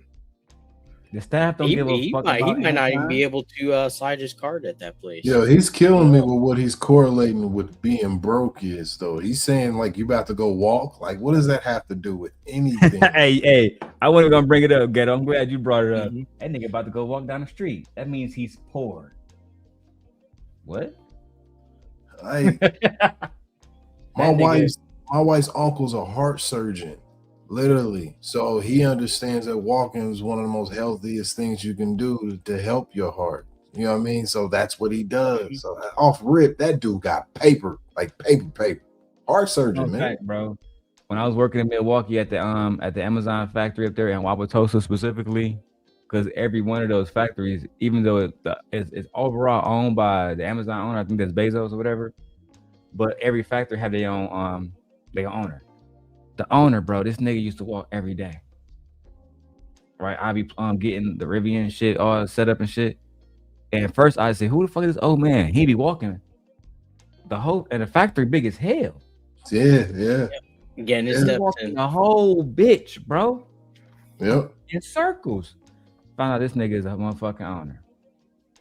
And not only was he doing it for workout, but he was actually watching the drivers, the packaging people, the motherfucking security up front, the big 16-wheeler driver niggas, and make sure that they shit getting. He was watching everything, bro. Yep. Watching his money make money. So all of that, and about him walking, another fun fact. That nigga drove one of the white Amazon vans to where he told us that it was a Ford Ecoline. He drove a fucking van today to work every day. Yep. You would never know he was the richest person there. Yeah. That's a fact. Actually, the best person with the best car, I can't even say that my pilot said it was really this guy. He had a Mercedes truck. That bitch was clean. But he was just the warehouse manager. Literally. That was it. Yeah. He can get fired at any time. The owner, I don't even know what kind of car this nigga have, because I only see him in the rented vans. I'm just saying, bro. You never know who really got cheese. Especially, I learned that in Wisconsin. Everybody got cheese. Bro. Wisconsin might be low-key the richest state in the United States. I've never been there. Somebody told me that the most billionaires live in Wisconsin and in New York. But you know what? I've never seen as much money ever than when I went to Wisconsin. Anyway, let's keep going, man. Have you ever been in the penthouse? Dude is a drunk. And this is why people don't listen to the older generation. Real talk. Can you please back up? Have you ever been in the penthouse? Have you ever been in the penthouse? Dude is a drunk. Okay with it too. Dude is a drunk. And as a result, he thinks we care about his fake stories about who he is and where he come from, when the reality is that we don't care about any of it. When the reality is that I'm going to show you pictures of my fucking life. You want to see me on that 80-foot? I know you broke, bro. The beauty. I'm going to show you pictures of my fucking life. You want to see me on that 80-foot? I know you broke. Nigga said you want to see me on an 80-foot yacht. Anton, all that I know you broke shit. The nigga just said I can show you a picture of me on an 80-foot yacht. Let me ask y'all something. I ran. Stoic. When the last time y'all niggas been on an 80-foot yacht? Never. Never. Never. Most of us, even if you don't own that, just to be on that motherfucker, you want a whole nother level in society. This is something that I often don't speak about too, but I did in college a lot. Because this disproportionately affects people by race and gender. Classes. Classism. People like Anton and other people, they act like we live in a classless society, but that's not true at all. Our society has classes. Like I told Anton when I first met him, there is a place for you, but you are a C student that never graduated from college, that predominantly has made most of your money talking about black women. That place is not to give us financial advice no longer. Now, if you're going to teach us how to get rich on YouTube, how to scam, how to run Patreon, how to get people, to support you, I think you are qualified more than most. It's a fact. Anton is more qualified than me to give y'all advice on YouTube. That's a fact. That's just a fact. But what he's not qualified on is to teach y'all about stocks, to teach you about real estate, even at an investment level. Again, that's just what I know about Anton. Maybe I ran for somebody else knows something different. He's not qualified. When bro said he was a black Dave Ramsey, that's disrespectful. That's like saying he's a black Warren Buffett or some shit. There's different levels to this shit. It's so funny to call this dude this dude that. Like, it's crazy. And we always show this video because bro got in his face right in his shit. Can you please back up, sir? Listen, bro, like a long time ago, real Detroit niggas, when you get in their face, don't watch Anton Daniels and think you can get into you can go to Detroit, get into a nigga face, and think he's gonna say, please back up, sir. Bro, I'm trying to tell you, you playing with your life. If y'all really trying to mimic this man, and think that, listen to me. If a dude press you in Detroit, I'm in Chicago now. If a nigga press you, if you want to go home, hey, bro, I'm good. I'm not from the city. I'm not banging. I'm just chilling. If that's not a sufficient answer, then handle your business, because clearly there's going to be a problem. But do not, under any circumstances, think that you can, because Anton did this with an old white man. If this had been a OG, an old black OG, this would have got real rowdy, real bad. I'm just keeping it 100 with y'all. Bro, the beauty of it is that I caught it in real time for you guys to see.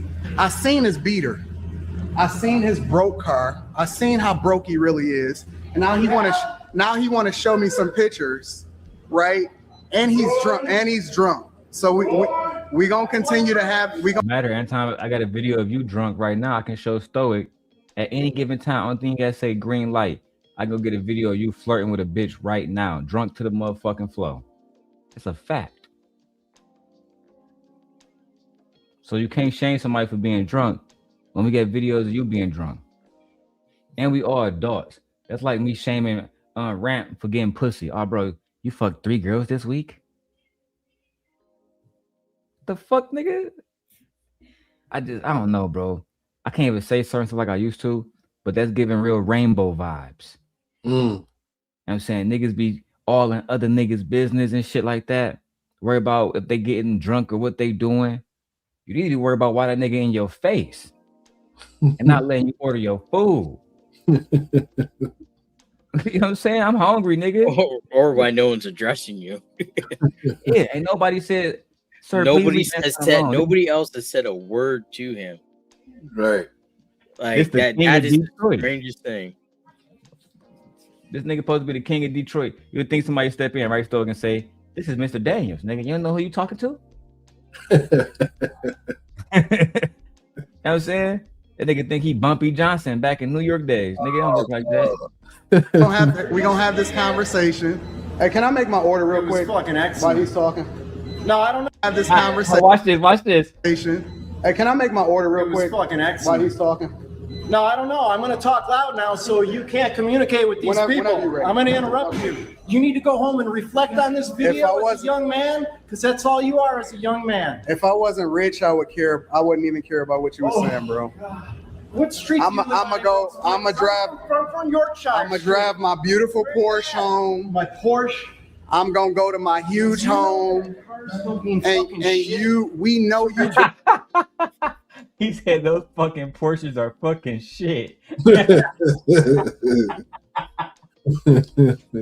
Bro wasn't impressed. Porsche.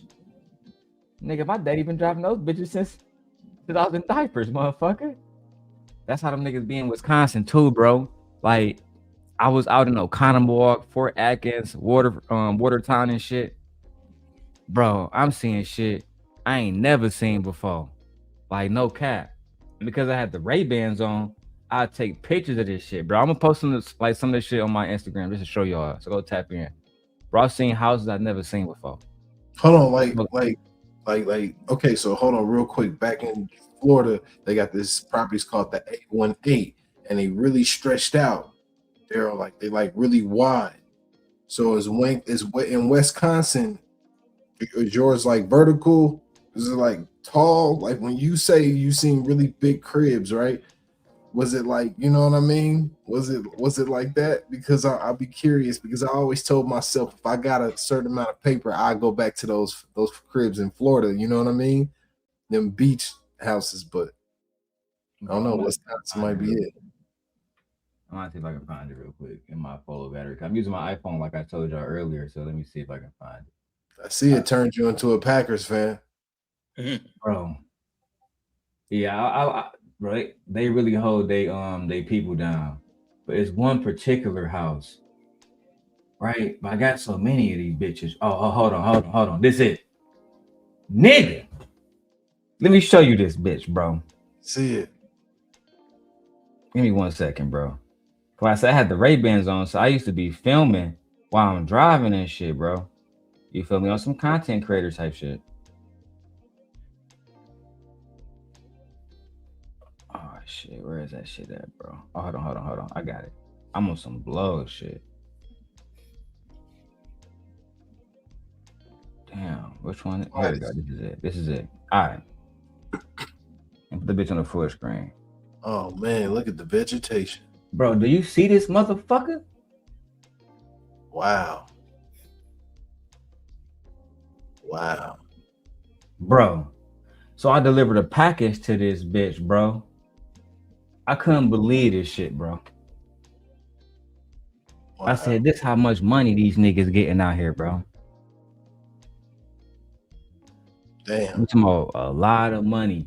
So I start focusing, I start linking up with people in Wisconsin, in Milwaukee, et cetera, et cetera. You know what I'm saying? And truthfully, that's how I was able to, get a little bit of cheese and shit. But let me go back to the what we talking about?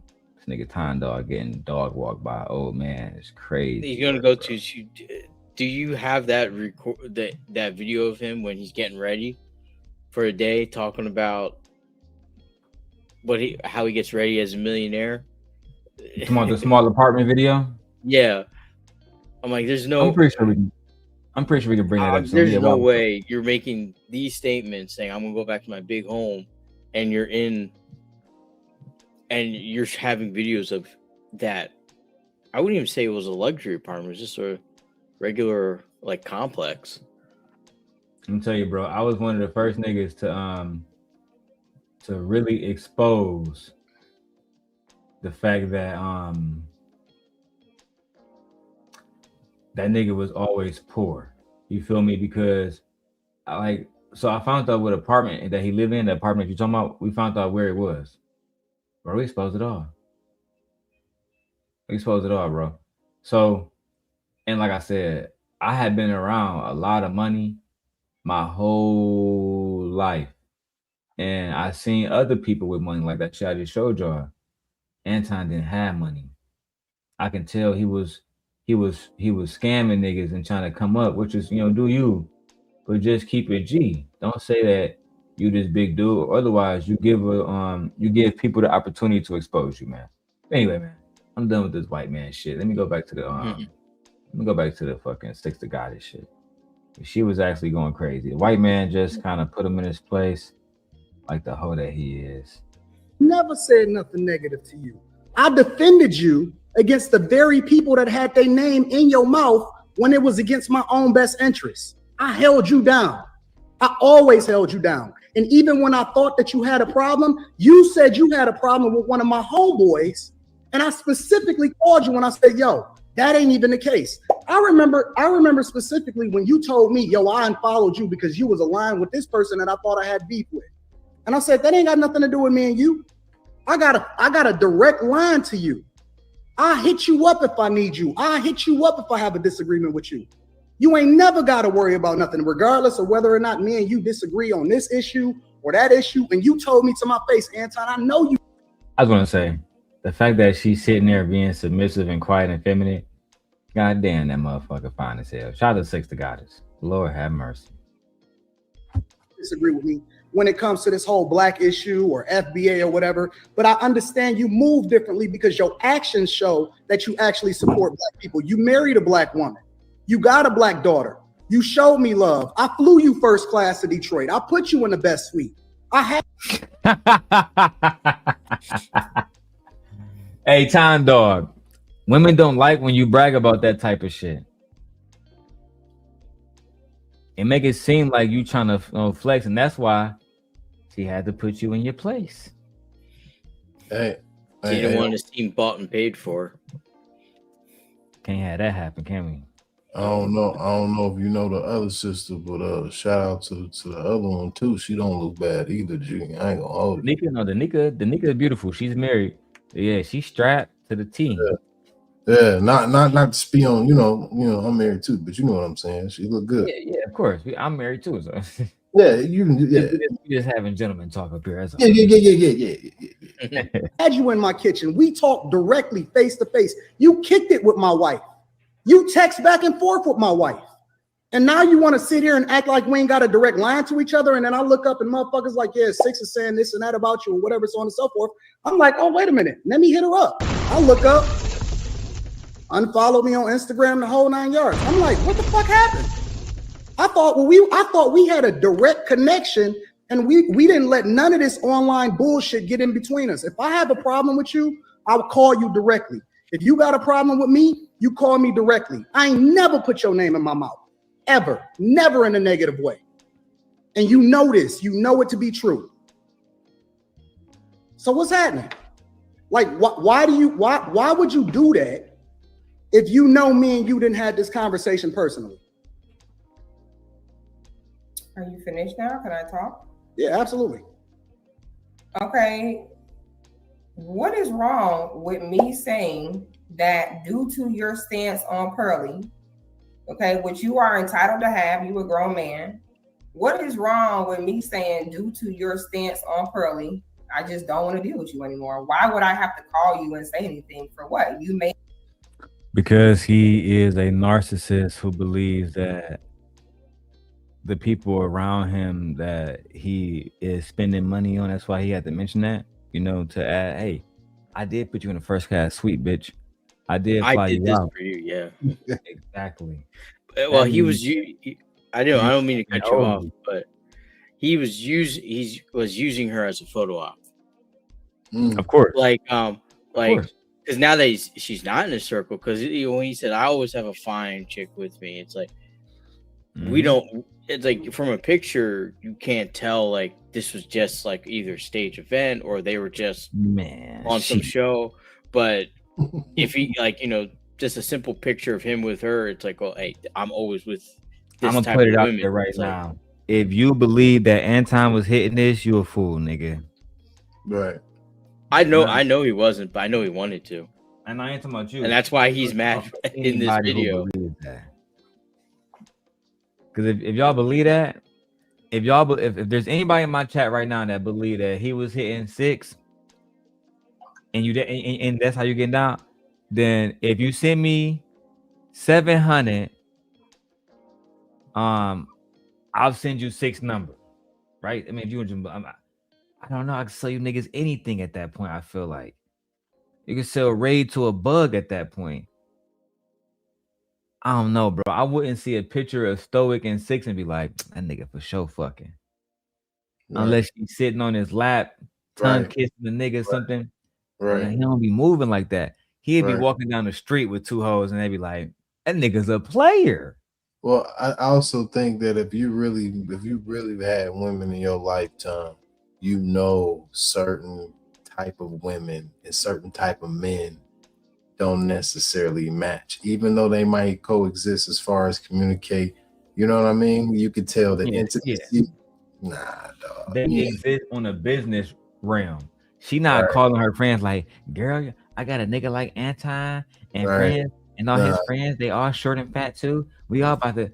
Nah, they don't want that. And that's exactly why I think that Coogee sweater that he's wearing in the video should not be allowed to be sold to fat lame niggas like him, and it should be only sold to brothers like myself, because it's like the women ain't gonna even look at you and really compliment you. They only gonna compliment brothers like me and Darrel and rant with you know what I mean, if you get that front part, you know what I mean, and we in there. Yeah, y'all new here, but like I said a long time ago, I made Anton Daniels. He had a squire. She was a beautiful woman, still is, but I made her mine. I snatched her right up like Trump did fucking Maduro. You know what I'm saying? Hey, let's go. Made it clear how you feel, and I just don't want to deal with you no more. And that's cool, but we agreed that we would say that directly, and we wouldn't Why do do I that need to say publicly. directly? For what? I'm supposed to go to Because that's what we agreed to. No, I didn't agree to that. You agreed to that. You said, hey, you could just come to me. And I was like, okay, I never said, oh, Anton, if we ever fall out, I'm going to come to you. There's no reason to come to you. You're a grown-ass man. I can't tell you what to do. Rita, did she, no. Did she not say this directly in our kitchen, in our crib? Anton, let me ask you this. That's crazy. Who was this video about? Now, as I just told y'all, Anton had an apprentice and other women that was on my team that was betraying him for the team, and they end up exposing all of his business to the simp god. Now, this video, he's gonna make it seem like it was about B. Taylor, but I'm just gonna let you guys listen to it. Because I find it very interesting. It was no. It was specifically. You want to know directly? No, name names. No. Because I find it very interesting that 24 hours before you made this video, I did a video about how white people need to keep black people issues out their mouth. The next day you made this video. Who was this about? Specifically, it was about Courtney. And the reason that I went into detail about it, because I said that specifically it was women that was working behind the scenes trying to destroy us and had different people working. And it was more than just Courtney, but it wasn't just Courtney by herself, but it was people behind the scenes when we had got into it, because when she left the Peep Network the first time, she was working with my enemies. It was Story, would you hear today? I did the Not So Lucky video, Anton Apprentice, when she broke down how they was sending me information. Yeah, beginning of it, I was. Were you here? Was you here? Iran? You was? I remember. I think I remember that. Remember that from Okay. a while ago. I think I actually saw some of your content way back. Not because now that I remember. Patreon. I'm gonna go dig into the Patreon real quick. The best thing about this fucking 47-inch, 49 inches, I can just put so much shit up. Hey, But- Darrel, Yes, sir. can you do a is there any way, is it possible you can make a lifetime membership or you can't? It only allows you to do certain tiers. Yeah, I was I just, make you do the monthly, man, unfortunately. oh, okay. But what I will do if somebody wants to do like a lifetime membership, because it's hard to do it like and actually have you on like to actually have you as a member on YouTube. You know what I'm saying? Because they're still gonna charge you a card. YouTube want their percentage, blah blah blah blah. Yeah. The only way I can maybe do that is like give people access to like fucking Patreon. They want to pay like a flat fee of, and I don't like listing those prices because I can say 500 or 200 whatever. But to me, I always tell people this: if you just want to support me, send me whatever you want to, and then whatever you need from me, just hit me up about it. You feel me? I'm very accessible. That's all. But Anton said that it was women working with his ops, and that these hoes was telling his ops everything. Now I went back and I showed this the other day. I don't really want to go into it over and over and over again. But where is it? Let me go ahead and find it really quickly. 1 second. About more, it was about perfectly. It was women that was working behind the scenes, trying to destroy us, and had different people working. And it was more than just Courtney, but it wasn't just Courtney by herself, but it was people behind the scenes when we had got into it, because when she left the Peep Network the first time, she was working with my enemies. It was Okay. Found it. Very easy. Now, would you believe Iramp? Would you believe? Because he said Courtney and other people, right? Did y'all hear that part? Mm-hmm. Oh yeah. Okay. Now, would you believe that Anton's former apprentice, Not So Lucky, and Courtney Michelle came up to have a conversation about the simp guy and about betraying Anton? Oh, it's here on my Patreon if y'all want to watch the full 5-hour episode. But let's go ahead and break this down. Oh, let's say I am Courtney Michelle right there at the bottom, gentlemen. Let's figure out what happened, because Anton Apprentice was accusing Courtney of sending me information. Courtney said, "Bitch, oh, is that me up there?" Wow. I'm not a narcissist. Let's get my part. Let's get my part from now. Let's let the ladies defend my honor. Fucking simp guy. Anyway, I'll show you guys what Anton was talking about, because I like to give context. You know what I'm saying? Iramp and Stoic. That way you guys can say, oh, what was Anton talking about? Now you know. Let's go ahead and go to the video right fucking now.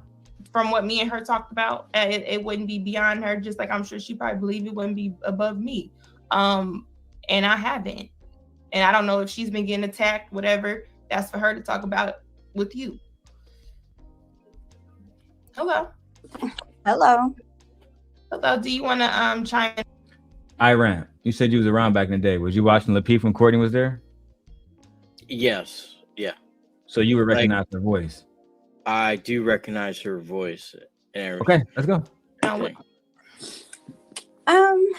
So I'm listening, and it's a lot of stuff that is being said and it's not being said.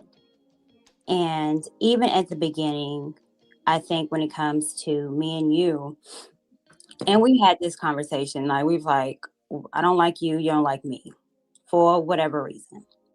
And TJ did try to be like, she's in the middle now. Was like, I think you guys have a lot in common.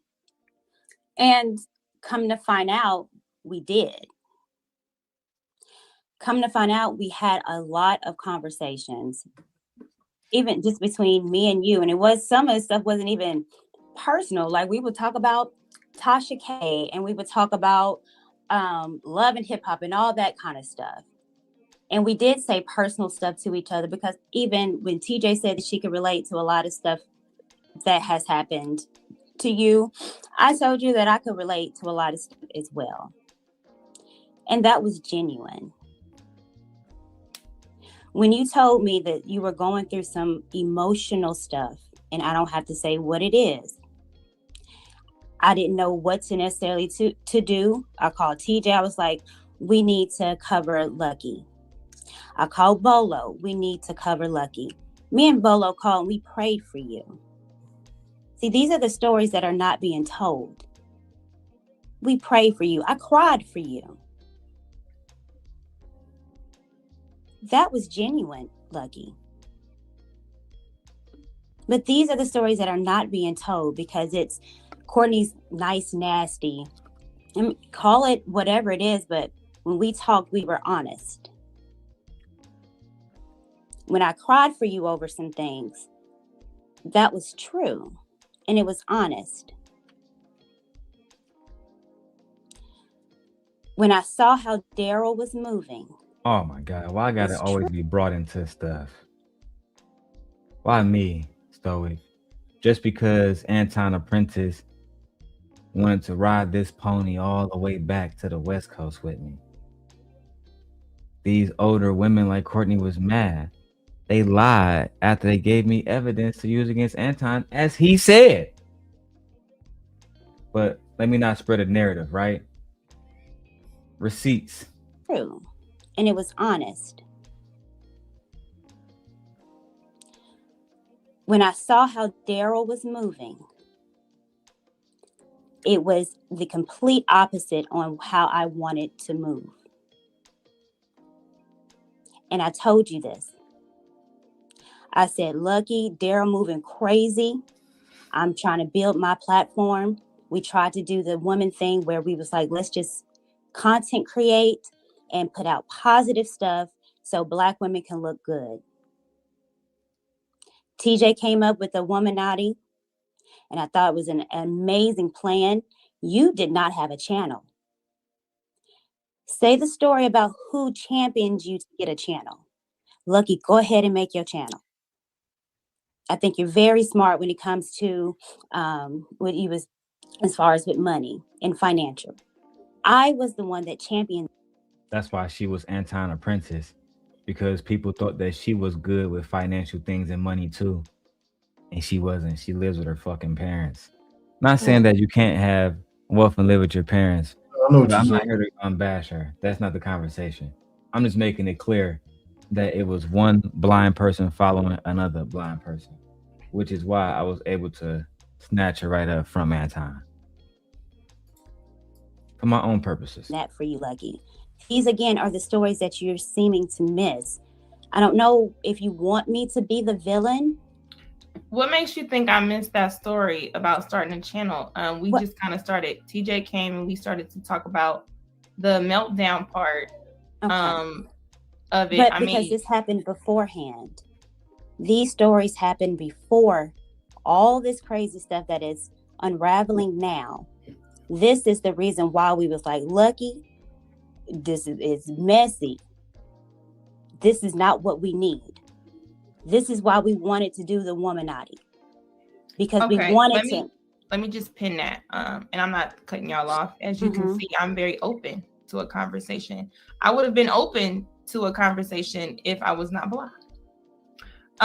But let's just talk about it. And because I told TJ and everybody certain sacred conversations, Courtney, whether you believe it or not, nobody knows. We know what we have in common.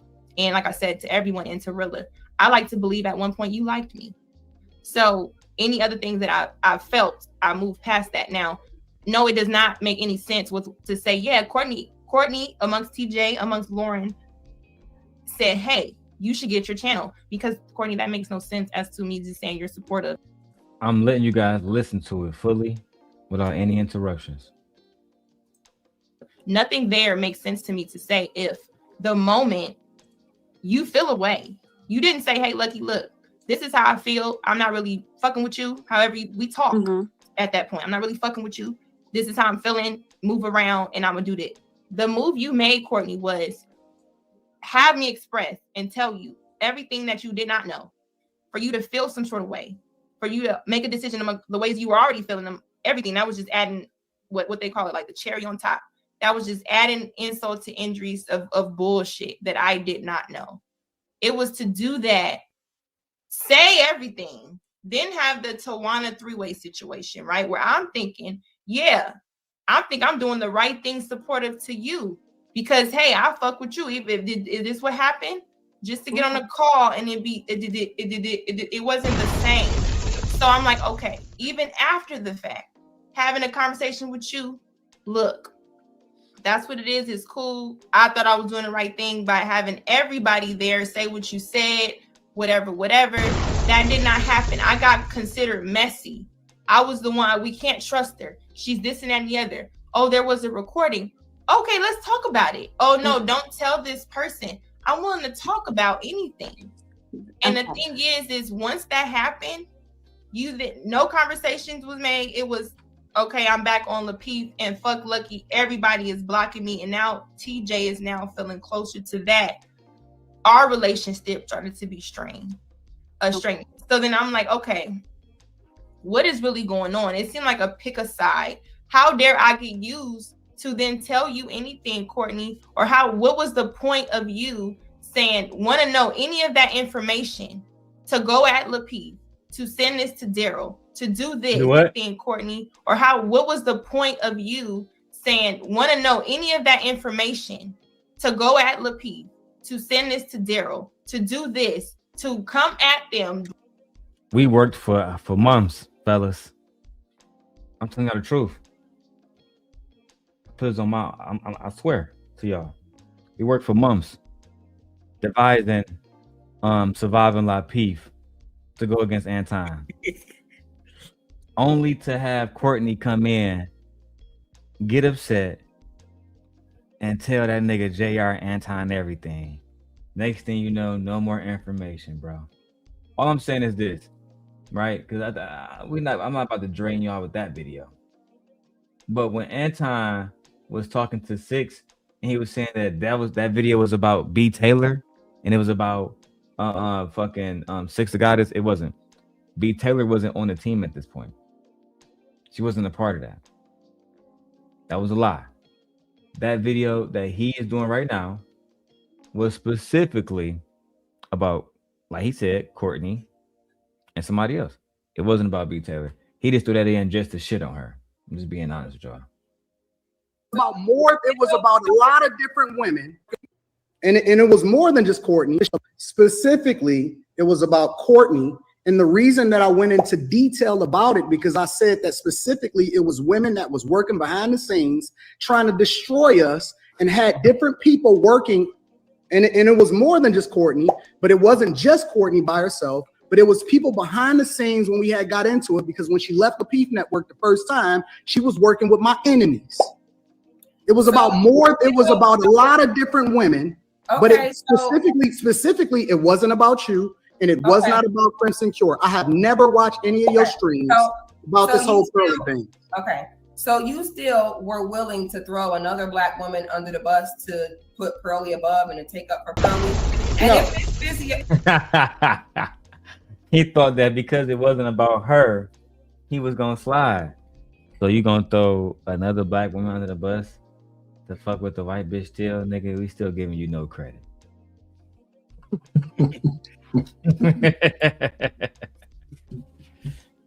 What a fucking goofy. To think that these black women was gonna give you a pass. And this is why I think, fellas, we gotta just get our shit together, man. You know what I'm saying? We gotta either grow up or just stop playing games with these women. And truthfully, he didn't have to come up there and to expose himself. He could have just, again, stayed in the chat. You know what I'm saying? Right. And now you gotta deal with the consequences. Now we got the clip 3 years later, nigga. I'm just saying. Now Freezy got the clip, and Corey got the clip. Everybody got the fucking clip now. You know what I'm saying? The little homies who want to get their channels up. I ain't gonna lie, I got monetized talking shit about Anton. That's a fact. Hey, here we are, man. YouTube, we love this opportunity. No, you're just collecting the money he dropped. Then why did you say? Oh, my bad. Who said something? Oh no, this is me. I just see you're collecting the money as he's going down. It's dropping out of his Man, pocket. hey, It's falling. send me more cheese. I'm working very hard. I got a big family, and I just appreciate more money. I love y'all, nigga. Let's go. Towards the end. Go be getting it. Part of my very, very thankful. Stop being envious. Stop always looking to criticize, but instead look to add value and get your ass to work and push. When everybody else is grinding, you just sitting there twiddling your thumbs, talking about I'm on vacation, I'm not shooting no content. Now That's about B. Taylor. B. Taylor specifically. That's very interesting because I have you in a DM conversation with me saying, why haven't you been streaming? And I said, oh, because I just got back in town. I spent this week with my dad. I'm back on it. How long ago was that DM, 6? It was only a few months before that. So what the hell are you talking about? I just had a conversation in the stream with B. Taylor, and I told B. Taylor, get your ass off your ass, stop taking vacations, and start streaming. No. And it's literally on the internet right now. Do I need to rewind your words? You specifically said, stop talking about how you're not posting because you're on vacation. Not months ago. And you specifically said, keep on talking about how you're not posting because you're on vacation. Months ago. And then I just talked to B. Taylor and we did a live stream together. So you're saying I that told if her, contact B. Taylor, B. Taylor will say that. Nah, B. Taylor reconfirmed you was. Why the fuck you lying? Why you always lying? Oh my God! Stop your fucking lying.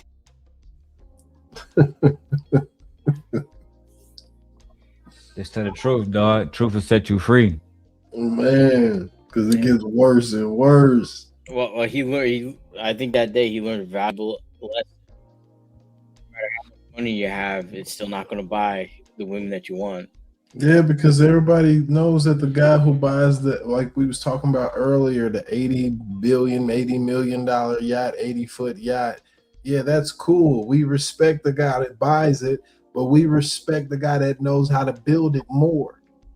I just honestly think the respect is in the skill, man, not in the build. But man, nigga Anton gonna watch this shit and clip you.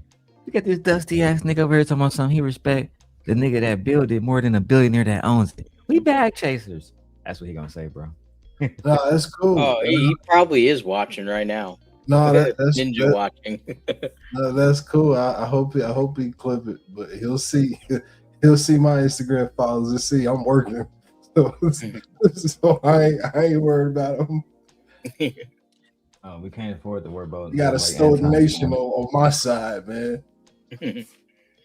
For me, to be perfectly honest, I'm over here getting my content done with you guys. Over here doing my Coursera stuff. I'm really close to being done with my Security Plus CompTIA license. I just want to get done with all this shit, bro. You feel me? That way, really, I can just keep focusing on my, my money offline. I get it. We all work pretty much paycheck to paycheck. I don't even expect everybody here to come and like how Stola gave me that 150. I don't expect him every day to throw a nigga 150. That'd be fucking absurd. Well, you know what I'm saying? You don't know. You may never know. Hey, what I'm saying is, right? That's what Anton would do. I saw Sharon over there saying, "Oh, y'all don't want to support me, but y'all support Anton. Y'all support all the bad guys." I don't know, bro. That's just some whole shit. If I gotta, all right, man, shut the stream down because we've been here for 3-4 hours. I don't give a fuck, bro. I'm about to keep fucking going, nigga. Let's get it, bro. Fuck this nigga Anton. And then I'm going back to some actual content. Like I got the Jeffrey Epstein interview. Truthfully, to be perfectly honest with my audience, we are clout chasing that nigga Anton. It is what it is, bro. It's clout chasing. We're running the numbers up, getting views up, collecting the audience, seeing who got a good, like Iran. He reached us because, probably the algorithm. We want to keep going. We want to keep fucking algorithm. Let's go. She had a conversation with you where she said that she's not posting because she's on vacation. Let's call her. I'll pull her up right now. I don't need you to call. I need you to answer the question. So she's literally, it was about B. Taylor that I was talking about with regard to. Specifically asking you. What I'm specifically asking why you quest with it's people in the chat that was in the live stream. They will tell you that it's true. No. I'm not saying that you told B Taylor you on vacation. No, I'm saying did B Taylor, because in your video, your word said, keep talking about how you're not posting because you're on vacation. So you're saying that you had a conversation with B Taylor and she said, I'm not posting because I'm on vacation. No, she didn't say I'm not posting because Okay, I'm so on then vacation. who were you talking about? This video was not about you. You see how he, boy, you can't run from logic. Did B Taylor tell you that she was not posting because she wasn't on vacation? No. So when you said keep twiddling your fucking fingers and not posting because you're on vacation, who you talking about? Not you. Right. Gaslighting at its finest. Right. I mean, bro, you can't make this shit up, man. After this, I'm going to the next topic. I'm done with Anton for the day after this. Specifically. Why are you not answering my question? Who were you talking about when you said keep talking about how you're not posting because you're on vacation? Who were you B talking Taylor about? specifically. But B Taylor did not say that. What you said was very specific. She didn't say those specific words. No, she didn't say those. Hold on. The fact of the matter is, the first time that I collabed with you, and you brought me on your channel, and you were like, "Hey, sis, welcome. You dope. You super dope. I read your book." Then later on the stream, you were like, "Yeah." I mean, I didn't read your book, but like you're a smooth talker, Anton. I know how you move. Okay, you tried to convince me that you collab with Nathan because you hadn't saw the 7-hour live stream, but I knew you did, so I already see the way you move. I don't need to come to you and say, Anton, I just want to let you know that you're over here degrading Black women to defend Pearl, and I don't agree with it, so I'm not going to be your friend no more. I don't need to do that. I'm allowed to say, hey, I see the way he moving. I don't think it's healthy. I'm not rocking with it. I'm just going to fall back. The only reason why I brought your name up in this stream is because somebody super chatted and specifically asked. Other than that, people was walking around saying, damn, how come Six ain't talking about Anton? I had no desire to say nothing about you. So I don't know why you up here trying to check me like I owed you a phone call to tell you I don't fuck with you, and I don't. all right, that's cool. I just wanted to make sure that we was on the same page. I'm with that. Same page. All right, cool. Y'all have a good one. Have a great life. You know what I'm saying? Let a nigga have a great life. That's when you know a nigga done with you. I don't want to see you ever again for the rest of your fucking life, nigga. I can't believe that shit, bro. Hey, listen, shout out to Six the God that's been standing on business. Shout out to y'all. Listen, do I have any? I got a few cash apps that came through earlier. Shout out to y'all. We need memberships. I want to get at like 300 members before I get to 1,000 subscribers. It's a big reach, but I still want to do it. If I need to change the membership to 99 cents for y'all, then fuck it. So be it. Just let it be known. I ain't trying to hear that bullshit. All that nigga, I'm not trying to hear that. No, nobody got the answer. I see what you specifically said. And I'm not gonna try to end it. I'm not trying to put myself in it, but he didn't exactly say it wasn't about you either. When I'm asking him, who were you talking about? He still ain't answered the question. He was like specifically her, but it could apply to all of y'all. It's pretty much what I got. But hey, Charlie outworks us all. Her African outworks us all. What does this say, y'all? Why haven't you been streaming? And put it on a big screen for those who cannot see it. Okay. Why haven't you been streaming? Oh, because I just got back in town. I spent this week with my dad in North Carolina. I'm back on it. Heart. That was the last message Anton got from Six the Goddess.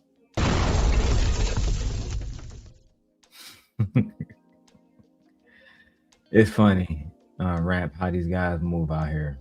Why haven't you been streaming? Oh, because I just got back in town. I spent the week with my dad in NC. I'm back on it.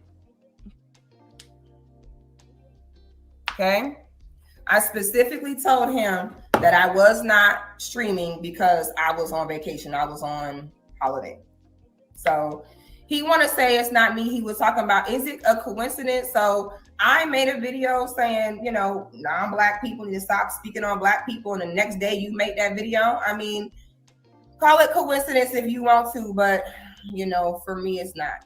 So, and Pearlie does not outwork us. She does not. Her Africans do. Can y'all stop? Yeah, we gotta If stop. we had Africans, we would outwork her too. Yeah, we gotta stop with that narrative. Yeah, that whole narrative that Pearl was more successful than black women on YouTube because she was a much harder worker was a diabolical take, Anton. I ain't gonna lie. Shit, I'm surprised black women still support you after that shit. What's your thoughts, man? I know we over here chilling and shit. Rand, what's your thoughts, man? Well, I could tell right away he was mainly upset that she's no longer going and be involved with him in any way. That was what I took from it. But yeah, major blow. But I don't understand why, as a guy, you come on there. They're gonna talk about whatever they're gonna talk about, but why are you gonna make a whole video about calling her out than to say to her to purposely go and gaslight her to call her out? It's just crazy. See, that's how you act when you haven't hit yet. Yeah, it's like I don't think they ever had anything more than a professional relationship, but I do believe he was definitely chasing her. And that's where it was like, all this I did for you. That sounds like kind of like what you'd say to like your wife, like, you gonna do this after all I done for you? It's like, but she's not your wife. Like, right. It's like they're gonna say, well, you chose to do that. Can't get mad. I just think it's just he don't understand that though. No, he doesn't. But this is probably the first time in a long time, well, probably ever, that he's really been around enough good-looking women to now he has to. What's going on, friends? My bad. I thought it. No worries. I didn't. But it's just. I don't think he understood that a lot of what he was trying to keep underneath was coming out. That's all. I agree. Even though I say I was done, I did get word that they had a conversation about the R. Kelly situation, and they saying that Anton and the homies was basically defending a PDF file. So I'm gonna ask you guys this: have you guys saw the new R. Kelly situation where the young girl who got peed on? You know, she came out and spoke and shit. I did not hear that. No, I didn't hear about that. Damn, I did a reaction to that. All right, give me 1 second. I'll be right back. You know what I'm saying? I'd be having to take a break, bro. Let me see. What video do I want to play? Oh, I'm playing the theme song. Hit the Cash App.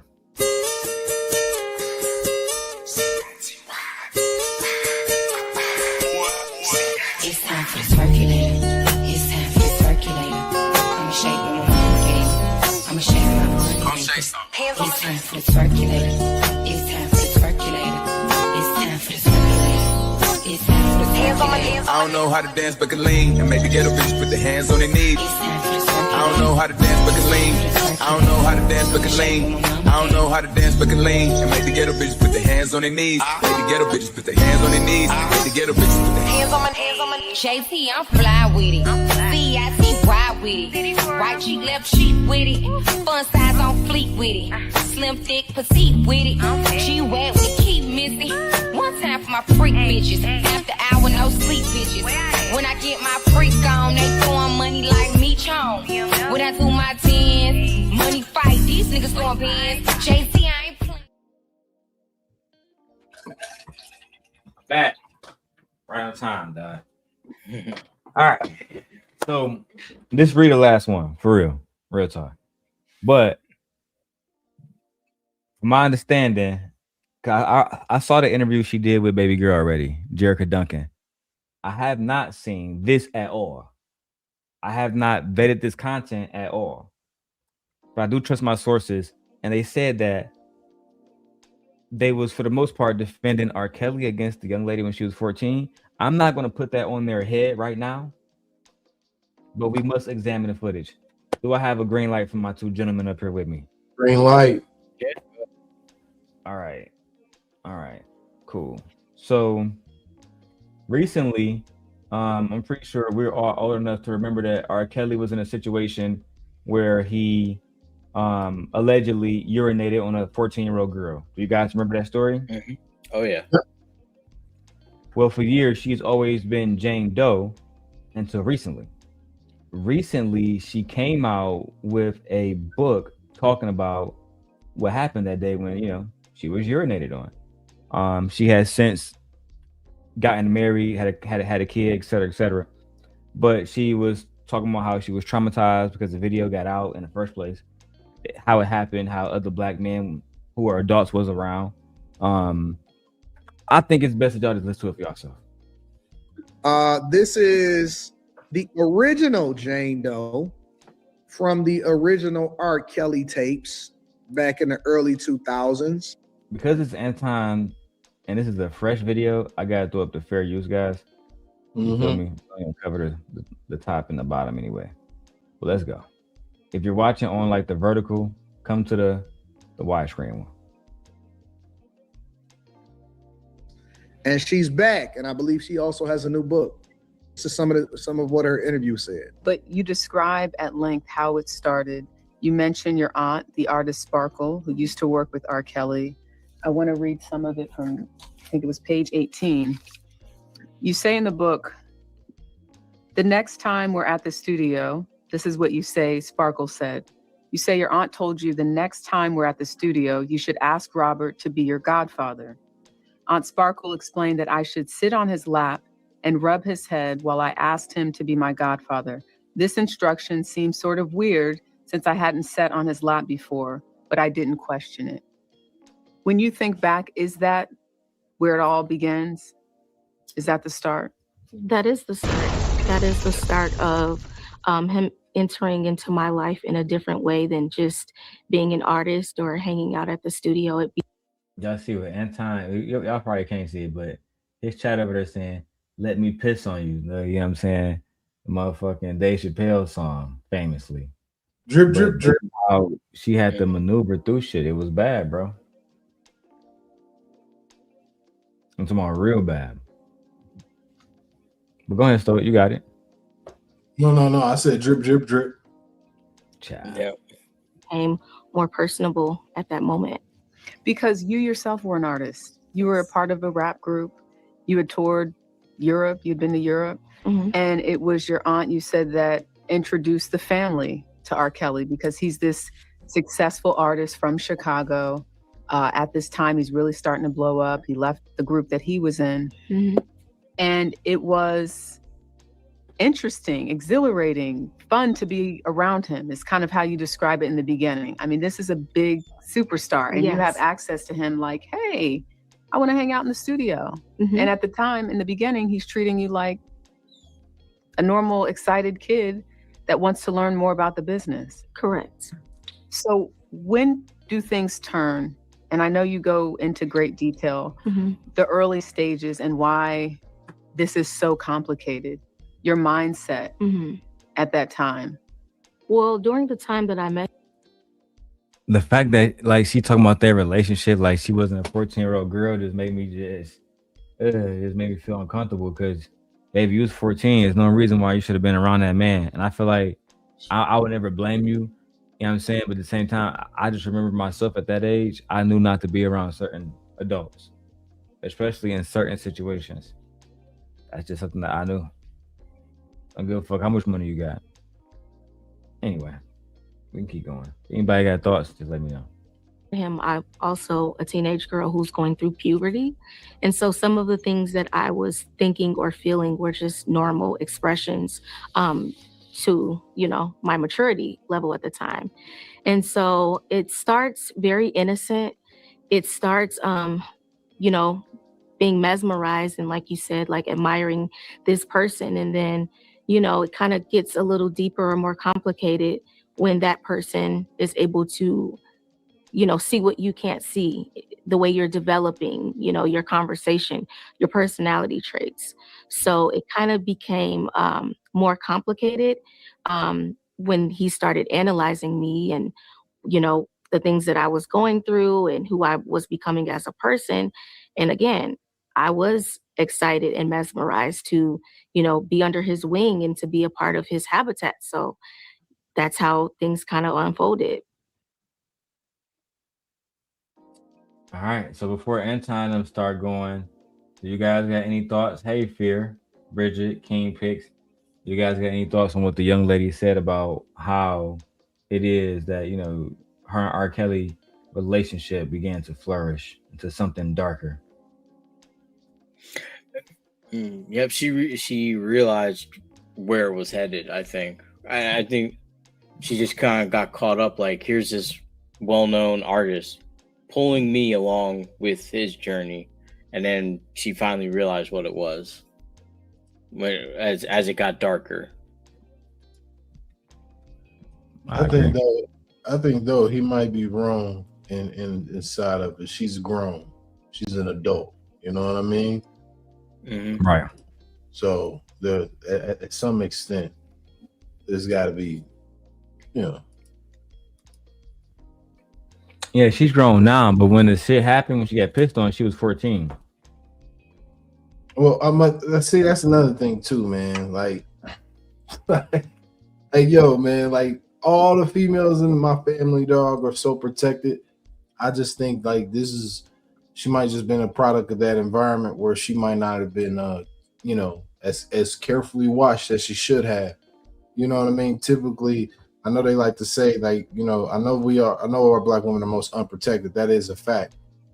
But I think she's a part of one of those unprotected, you know, households, one of those unprotected upbringings, because that's the only thing that makes logical sense as to how you can somebody like this. I think actually, bro, that you're right. I think that not only that you're right, I think that motherfucking, what was I about to say? It pays to shit on, you know, black women. Literally, no bullshit.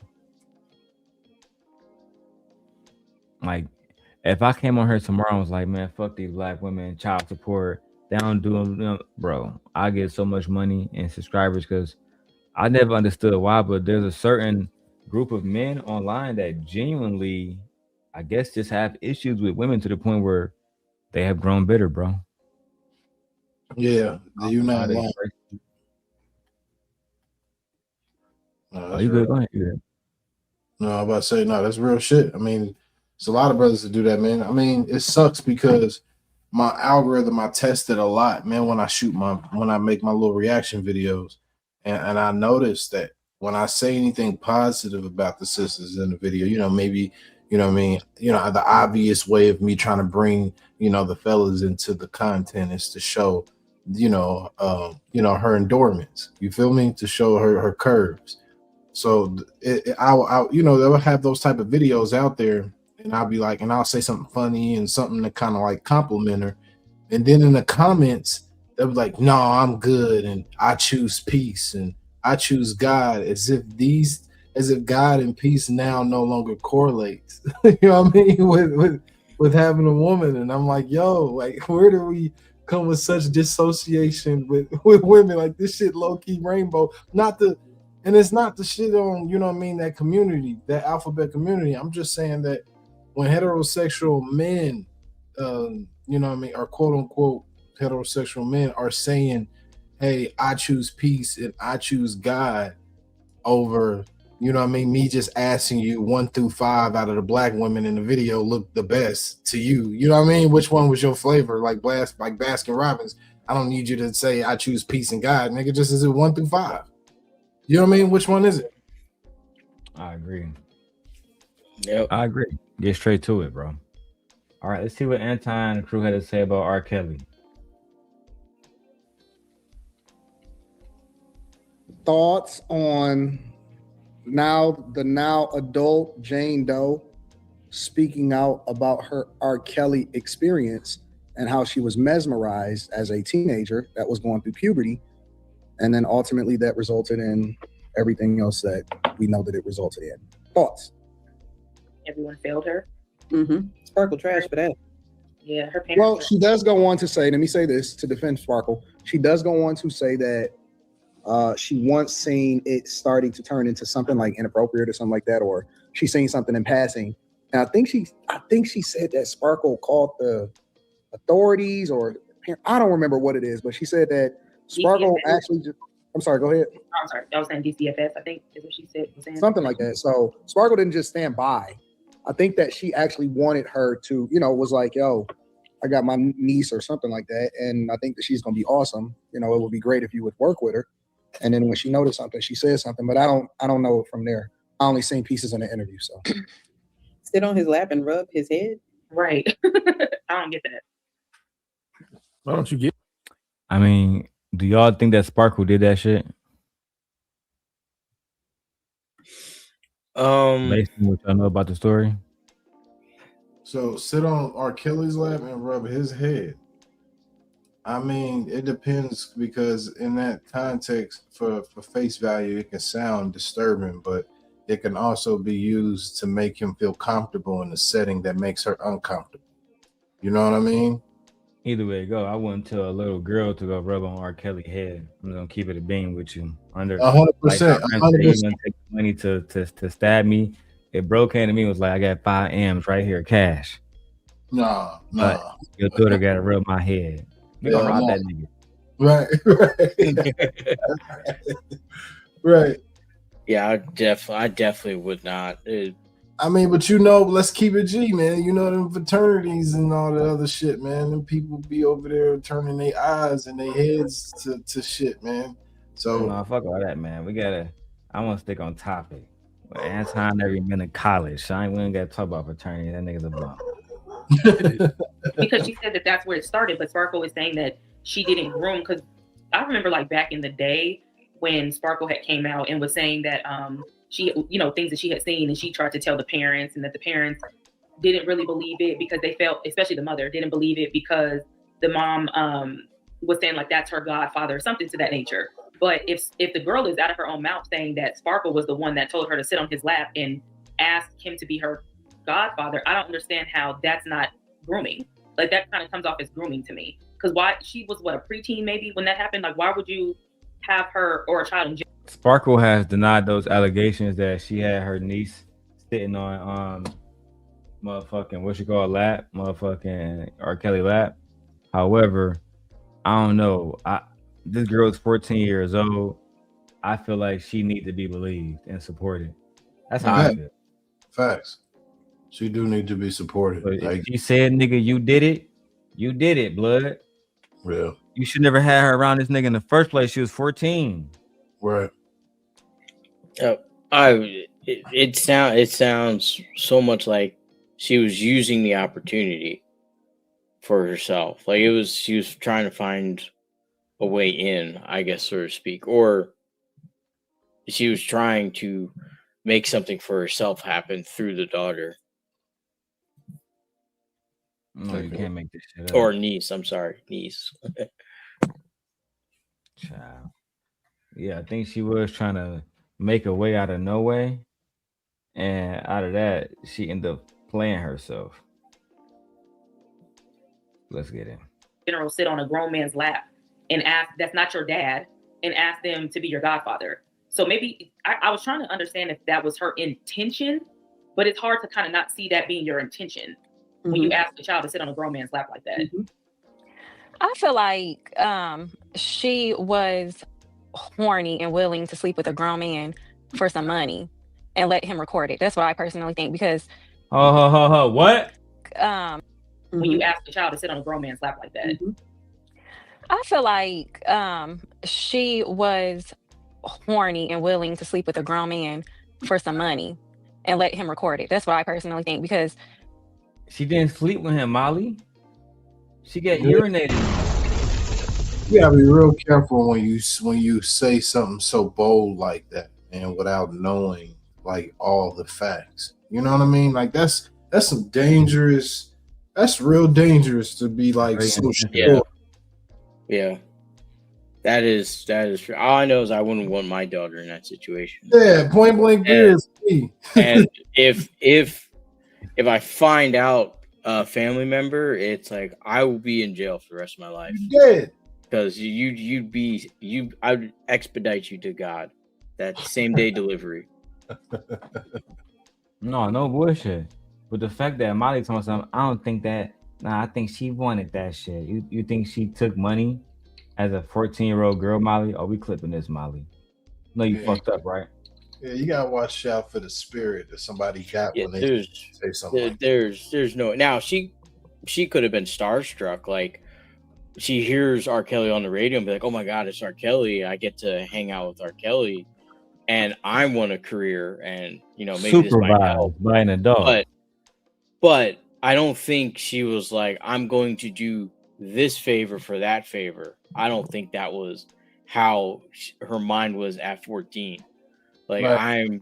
I am damn sure she wasn't thinking that. She's probably just saying, I get to meet R. Kelly. That's all she probably was thinking.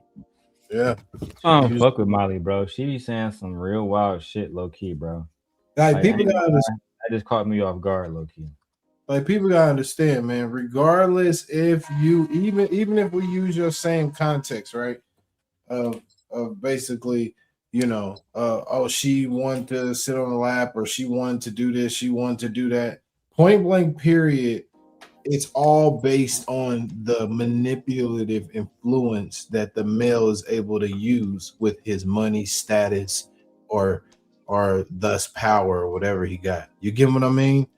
Like there's something that we're using on our end that's even kind of like, putting that set forth that temptation. So that's all I'm saying. Like, so you can't fully blame her in any context that we try to use. I agree. I think she was trying to infer what she would have done.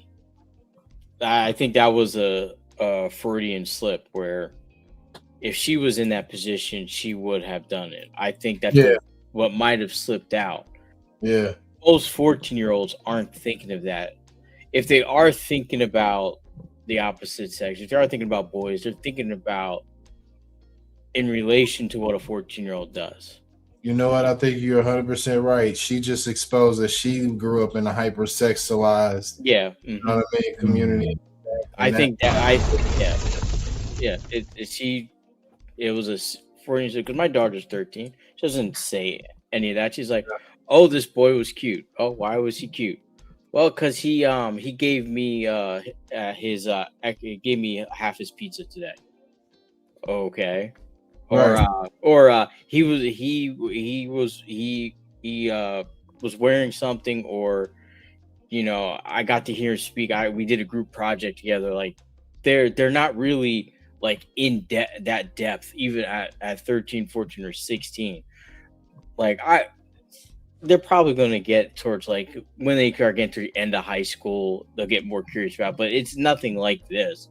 Right? Nope. They're not 99% of them are not thinking like that, unless if they themselves have been around women that are only focused on that, or around people that are only focused on that. Nope, you're 100% right. That's it. All I have to do is focus on, have taken a tablet time away from mine. So, like it's not. Those aren't their focuses. You know what I mean? If you're actually raising your children, like that, you'll never. That's kind of not at the stage I'm at. So I'll say that. Yeah. Yeah, I agree. Let's go. And guys, we're gonna need $60 away from the stream goal. I got anonymous $10 super chat. Cash app. Thank you so much. That means we $60 away from the stream goal. But either way go, I'm going to Hole 12 because I want to get all of my modules done for my computer science. I'm at least doing 3 a day. And I just finished one of them. Oh, okay. Okay. For that CompTIA, right? Yeah, bro. I'm trying to get this shit done. I swear to God. Hey, like my wife was telling me, she was like, once you try to get something done, bro, I don't give a fuck. I don't be want to have sex. I don't want to do shit. You know what, man? That's shit so I can get more money. Yeah, brother. That's how I am about Ramadan, man. I won't be on social media or nothing for the whole month of Ramadan. But when I come back, I will be showing you some big love, man. Big love. for the channel. Of course, man. Of course. I mean, you supported me the first time and spent a lot, so I appreciate you. Nah, man. Like you said about that, you said $500 ain't shit. So yeah, I agree. 150 ain't shit. You know what I mean? But that's cool. Let's see what they were saying about the R. Kelly shit. Molly, you wild. I see that being your intention when you ask a child to sit on a grown man's lap like that. I feel like she was horny and willing to sleep with a grown man for some money and let him record it. That's what I personally think, because she was a minor, but you at 14, you know it's wrong to be sleeping with an adult. She still chose to do it. She chose to do it for money, and she let him record her. I can't give. What proof do we have of these allegations? Anton, God forbid somebody talked about your daughter like this. You would want to step in. Why you ain't stepping in to defend this young lady, even though she an adult? Now she was a child when this shit happened. Right. Y'all niggas should be ashamed of yourselves. I'm back. You got it, bro. Go ahead. Oh, I was gonna say that. I'm sorry. I'm kind of flabbergasted that he would be doing this. You know, I wouldn't make this content, but I just let it go. I I would have never talked about this content either. Ain't gonna lie. I agree with you. I'd have said fuck it too, bro. I ain't gonna lie. This is ridiculous. Let's go. At some point, I don't feel like she should be she needs to take some accountability. At 14, I knew better than to be letting a grown man sex on my body. Like, come on. And then record it. Having a 14-year-old child take accountability and not the grown man that we're talking about is diabolical. It's absolutely diabolical, bro. Let's go. Look, Bridget. I got the clips, man. You know, people send me stuff. I'm working. I want to show y'all. I heard there was something interesting going on here. Let's check it out. And then pay. And then pee on you. She knew what she was doing to me. At 14, I knew better than to be letting a grown man sex on my body. Like, come on. And then record it. And then pay. And then pee on you. She knew what she was doing to an extent. Yeah, I mean, he's a pedophile, but don't be blaming your auntie for everything. Like, that's kind of how I feel. You could have said no. You could have told somebody I think she wanted a sexual relationship with him. She was hot in the pants. That's just too much. Y'all didn't just have sex. He peed on you, paid you, and recorded it. And now you want to make a book to capitalize? Like, I don't know. You don't know what?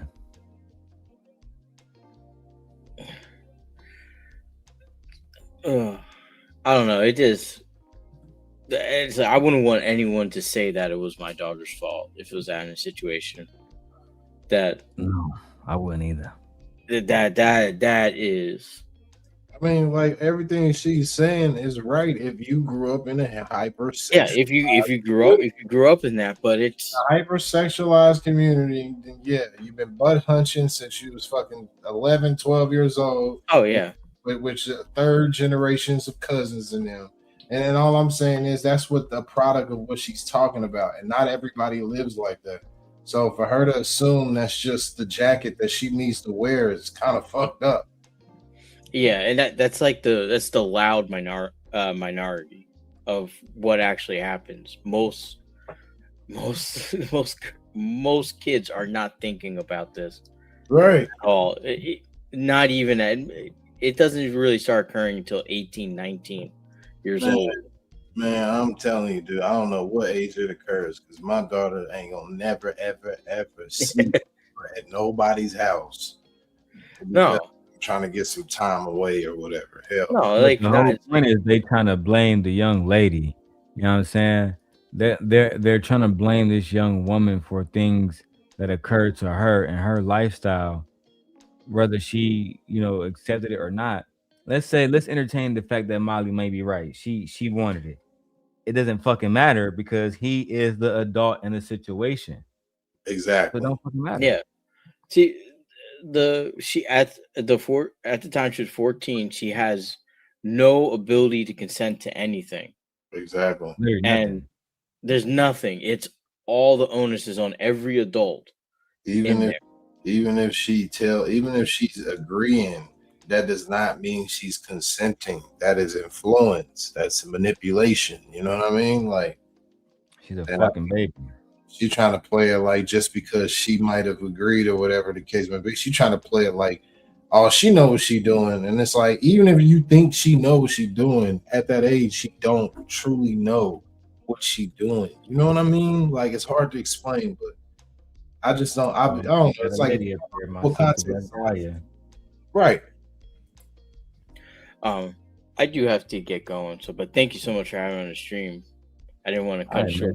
I do have to get going for work, but I appreciate it. I'll have to watch this later on. But this is, I don't even know if I could watch it. Like, it really, really pisses me off. Like I would not, even if I had a young son, I would not want you to say these things about my kids at all. Nor would I be a father sitting there letting someone saying something like this on air, because you are indirectly saying my daughter is exactly like that.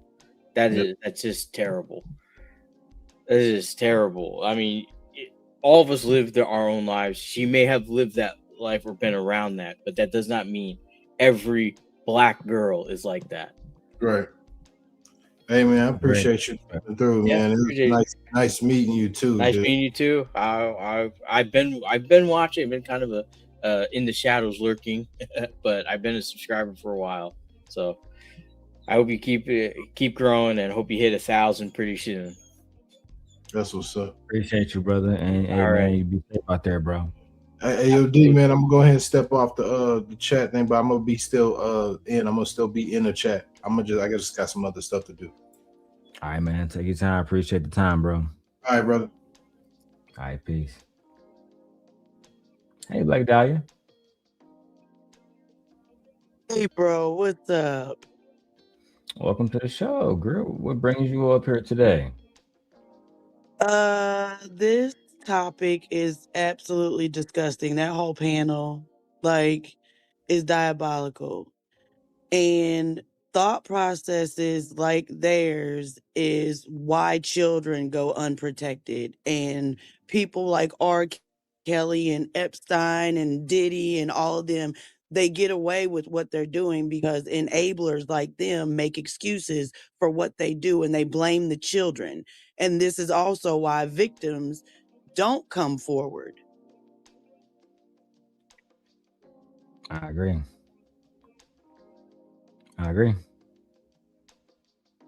It's the main reason why that entire panel sat there going at the well, she's a grown woman now, and they're questioning her motives and why she's moving the way that she is. And they're not even recognizing you, all of you on the panel. You are exactly why she did what she did, and why it took so long for her to write her book, and why a book like hers is necessary. I'm going to be reading that book for damn sure. But the fact that she's being shamed when she was only 14 when this shit happened from other women is diabolical. Actually, that's how a lot of male predators get away with what they're doing, because the women around them enable their behavior. Child, that's actually true. Unfortunately, it might be some black women. I hate to even say that, but we're watching examples of it right now.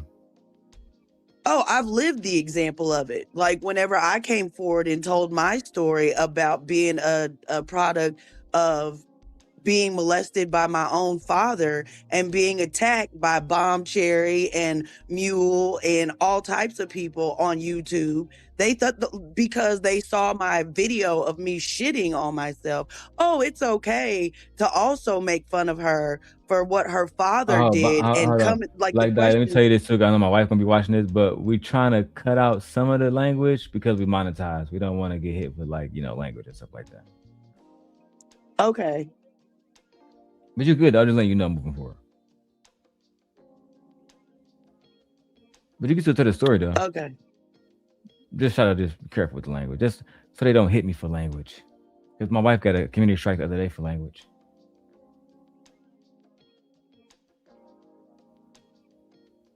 But you good, sis. You had to stop talking.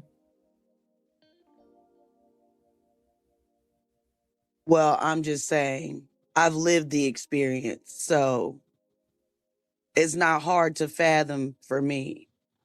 I watch it all the time. I agree. There's other people that have lived that experience, but I don't know, man. I just wouldn't be online talking about a 14-year-old girl and what she doing sexually. That nigga Anton a demon. That sounds kind of true. But the only reason why I would maybe push back on that a little bit is because she had mentioned that the grooming started before she was 14. That it wasn't when she was 14 that, you know what I mean? Like prior to her turning 14, she had already been groomed, and then by 14, she was already kind of like. She was slutted out already by that time because these girls be hot in the pants and they be looking for some ding-a-ling. Then they. That's fucking diabolical to say that this 14-year-old girl was slutted out. I wasn't even in kindergarten, so was I slutted out too? At 14, how child. And what proof do we have of this girl's sex life, bro? That's what I'm saying. I was probably about 4, so does that mean I was slutted out and hot in the pants too?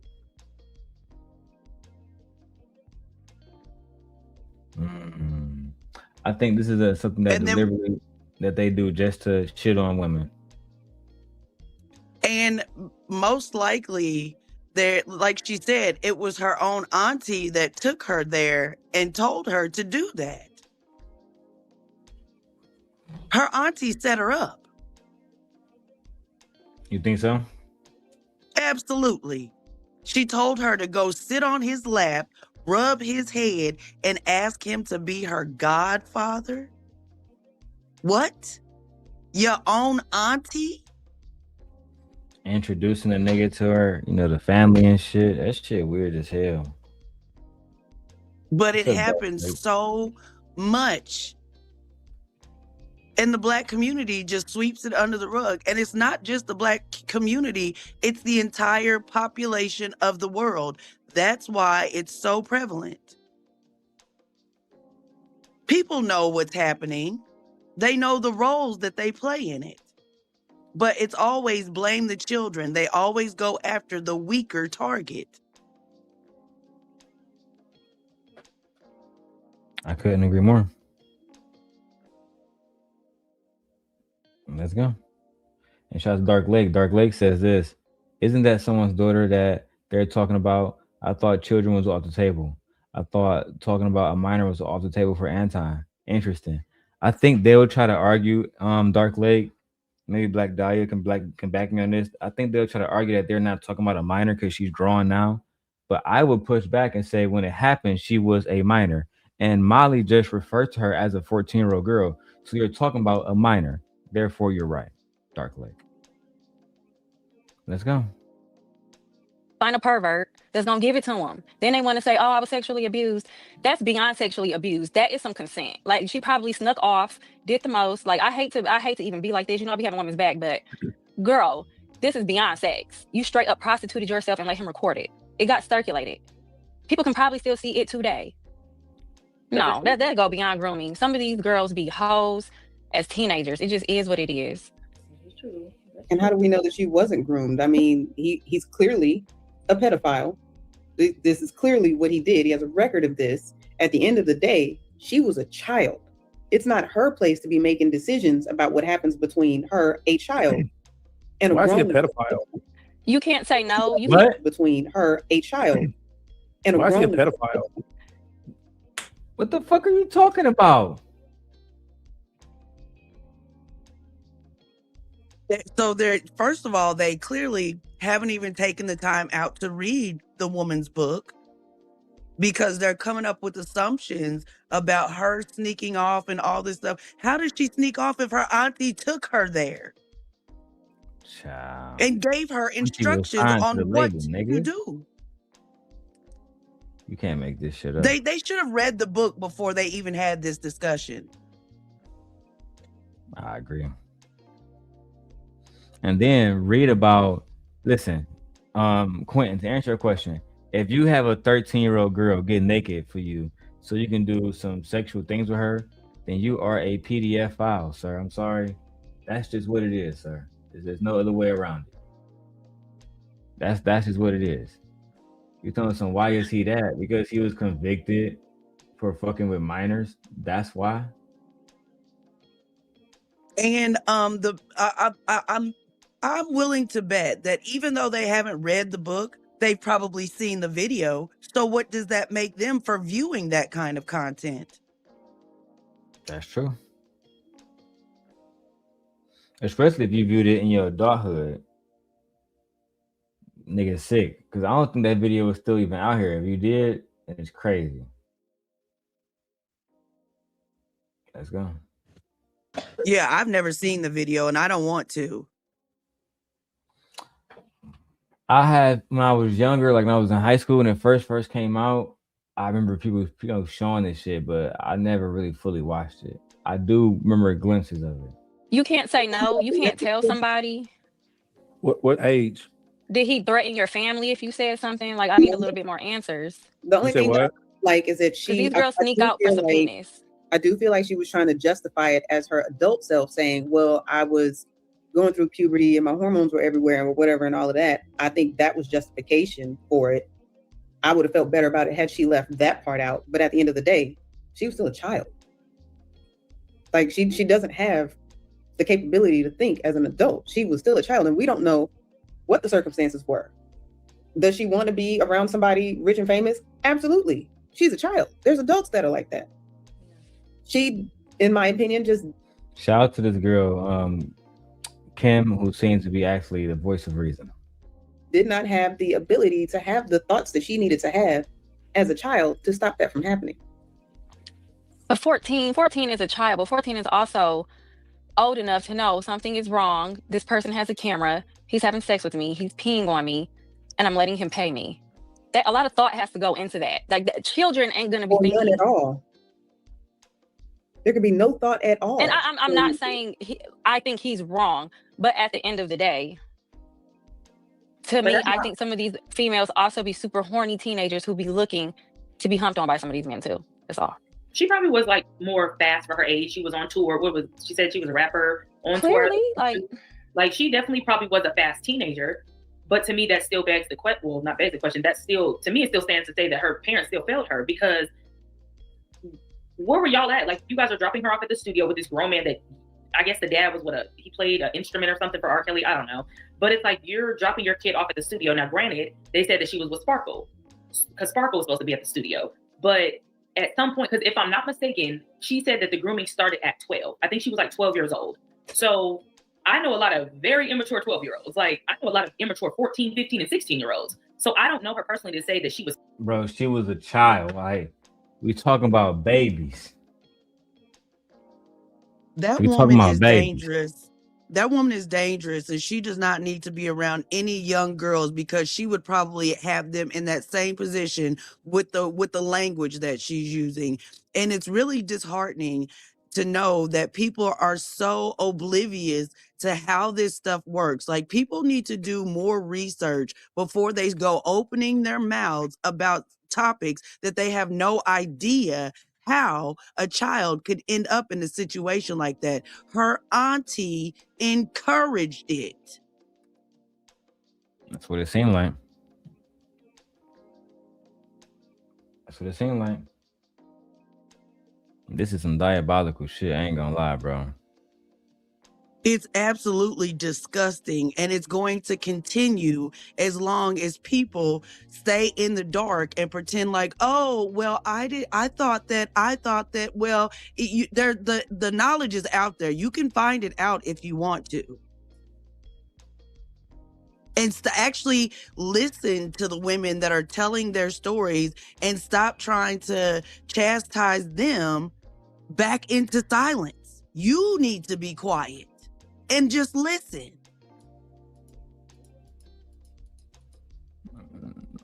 Yeah, I couldn't agree more with you. I actually couldn't agree more with you. Let's keep going. Let's hear what else they had to say. Fast or wasn't fast. Let's say that she was. Nonetheless, technically she still is a kid. Like, you know what I'm saying? I knew some girls back in high school who were thought and bopping at 13 and 14, but I still looked at that as like I was like shocked, like we're the same age. Like you're still a kid in my eyes. You know what I mean? So to me, it's like I can't really justify the fact that in at 14, it's like, okay, a guy's willing to give you money. Yeah, it sounds exciting. And you might even think you're in love because this superstar likes you, but that comes with the grooming process. He's gassing you up to make you feel like this is something when it's really, you're a pedophile. You're doing something that you shouldn't be doing with a child. Same could be said for Aaliyah. Aaliyah didn't give me fast vibes, but he manipulated her as well. So much so that he had her on interviews talking about they were friends, but she was covering up the fact that she knew she was in love with this man. Let me ask y'all a question. That's because these Anton, you better intervene because these women are about to expose the fact that y'all like fucking kids, bro. It's some men out here that genuinely are attracted to kids, and I just don't understand why. Why? I think that y'all are deformities. I think like something was very wrong with y'all when y'all was born. I can't rationalize no further why you would want a 14-year-old girl when there's plenty of grown women out here throwing coochie back for fun. Grown men have been trying to get at me since I was like 11 years old. Damn. Simply because of what my body looked like. I've had men try to convince me that they wanted me to tell them that I was older. When I was 11 years old, a grown man tried to get me to lie and say that I was older simply because he was attracted to my body. He didn't care what was in my mind just because he wanted to get his dang-a-lang wet. Shame. What do y'all define as manipulation? Like, and I ain't talking about the regular definition. I'm talking about I'm talking about the context, right? Because a lot of us are saying manipulation. So what do y'all mean? Like, what does that mean as far as say somebody is manipulated? Telling you things to get what you want telling you lies in order to retrieve. I'll give you an example, Anton. When you told Mika that she was going to be on 5150 and then she got there only to learn that she was not going to be on 5150. That's manipulation. That's manipulation. And he's part of the culture as well, because didn't he say he did his research on Corey before he went there? Facts. He did say that. So he never heard Corey saying PDF stuff? He had to. I've never liked Corey Holcomb. You could smell the demon on him. That is a fact. But it's prevalent. Like that's part of the culture. Like there's so many, like I don't have any sons, but if I did have a son, there are so many males that I would keep away from my child simply because that is what the male culture teaches. Or even like we're talking about a little young girl today, but there are so many boys that go through the same thing, whether it's being an older woman that does something to them or a man.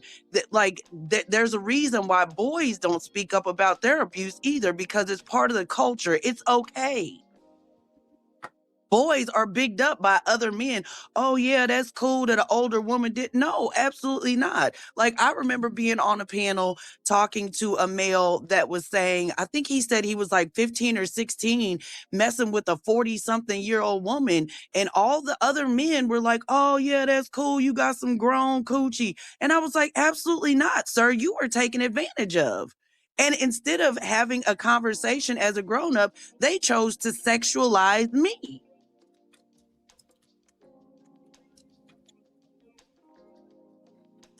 That shit is fucking disgusting.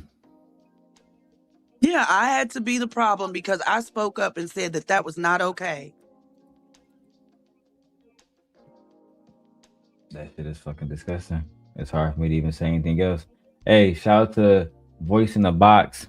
Let's see if we can get some more donations in the Simp Nation house. There must be a lot of people live today. Let's keep going. Must be a lot of other people outside of myself. What you want from them, telling you lies or giving you something, i.e. like money or something like that, in order to receive the benefit of what you're looking for. To me, that could be a manipulation tactic. Like that's something that adults do. So people do it, but adults do it to each other. So you're saying lies to someone to make them, whether it feel good. Manipulation is a lie. It can be if you're lying to try to benefit something from it, when you know that it can be. It can make them, whether it feel good. Manipulation is a lie. Anton, to answer that dumbass question, is manipulation a lie? No. Lying is a form of manipulation. Lying is a form of manipulation. Jesus Christ. Omission is also a form of manipulation. So you don't actually have to tell a lie to be manipulative. You can leave parts out to get somebody to do something, coerce them into something that they were unaware that they were signing up for. I agree. Omitting is basically lying to me. I agree. But a lot of people don't see it that way. Because of those people are fools. If I go over, if me and Black Dahlia hang out and we fucking have sex, and I tell my wife, oh yeah, I just over there just chill with Black Dahlia on some chill shit, you know what I'm saying? No big deal, you know what I'm saying? That's all that happened, y'all just chilling, smoking? Yeah, that's all. Whole time she done rolled me from the east to west. That's called lying. It's called lying. Let's go. It can be if you're lying to try to benefit something from it, when you know that what you're saying is not necessarily true. You're saying it so that you receive something, and then once you get that, you're probably just like, I don't care about it anymore. So it can be, in my opinion. I don't know why she wrote a book about it. I would. Money. I mean, I can see that two ways. One is like, okay, this is my story. That's why I can't take it serious. How traumatized are you? You still trying to capitalize off of it. That's the other part. So on the then one you're gonna make people look for the sex tape. I'm like, it's her story. It's hers to do with it what she wants. If this traumatized you and now you want to make money off of it, maybe you feel like you want to win somehow in this situation. So I can get it on that end. But then the other part is like, okay, now, like you say, she's trying to capitalize off of it. And that seems kind of sketchy. So I don't know. I see both sides of that one. I agree. Maybe she was telling her story in hopes that she would help another young girl not end up in the same situation that she was in, and to know the signs of what's happening before it happens to another girl. Maybe it had nothing to do with money. Obviously, if they haven't even bought the book to read it, she ain't making no money off of them, but they are making money off of this conversation. That's a fact. They are. They're literally. So if she can bring into question, right. So if she can bring into question why this woman should be able to tell her story to prevent other little girls from going down the same path, why can't we question why y'all are having this conversation without doing the proper research, i.e. buying the book to support her and actually knowing what the hell you talking about while you making money off of her story that you don't even know what you're talking about? A story about a minor. Story about a minor, bro. Like, real talk. Man, these people are stupid as hell. This is why I don't get on a whole bunch of panels, because I would have crashed out and been put off of that panel. Because what are y'all saying? You're disgusting. And the fact that he got other women do this shit is diabolical. I ain't gonna lie to you.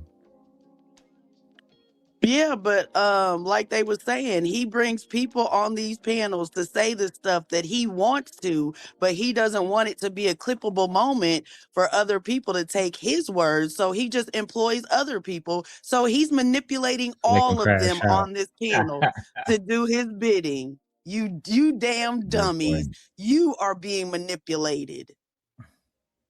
That's a good point. So he can go around bragging about how much money he made off of employing black women to do it for him. You can't make this shit up, dog. You can't make this shit up, B. Let's keep going. Yeah, I wonder why she didn't come out when all those other women were like before he got arrested or whatever. Like when all those other women were coming out, I wonder why she stayed silent then. Why she didn't try to say anything or tell her story then? Because to me, that was like the highlight of the time. If she was gonna come out and say anything, to me, it was like during that time would have made sense, but she didn't. So I'm just like, I don't know. Do y'all look at her sideways because she got a book, or she's telling her story as far as a way for her to be able to profit from it?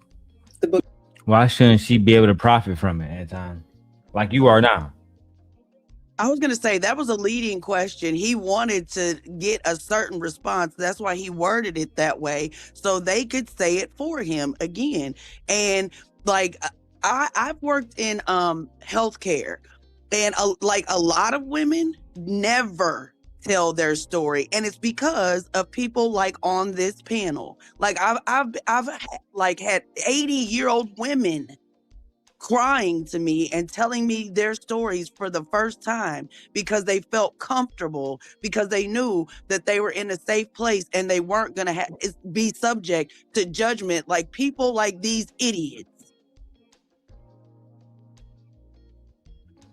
Fucking, this is ridiculous, man. I ain't gonna lie, this look-y just fucked me up. And I bet you not one person on this panel is going to take the time out to spend their money to buy this book to actually educate themselves. They're just going to go around trying to tell her story. Oh, she was fast. Oh, she was sneaking off. Oh, she knew better. Oh, she knew that it was wrong for a grown man to be sexing on her body, and it's wrong for her to be writing a book and making money off of it. Oh, she should know better. No, all of y'all should know better, but you don't. I agree. This shit is crazy. Shout out to Bridget with the $5 super sticker. We appreciate you, Mamacita. That nigga's a goddamn $5 boot right now. $5 boot. $5 boot. Sit your $5 ass down before I make change. Let's go. These are all whores that are getting refunds. The whole Me Too movement of whores that are getting refunds.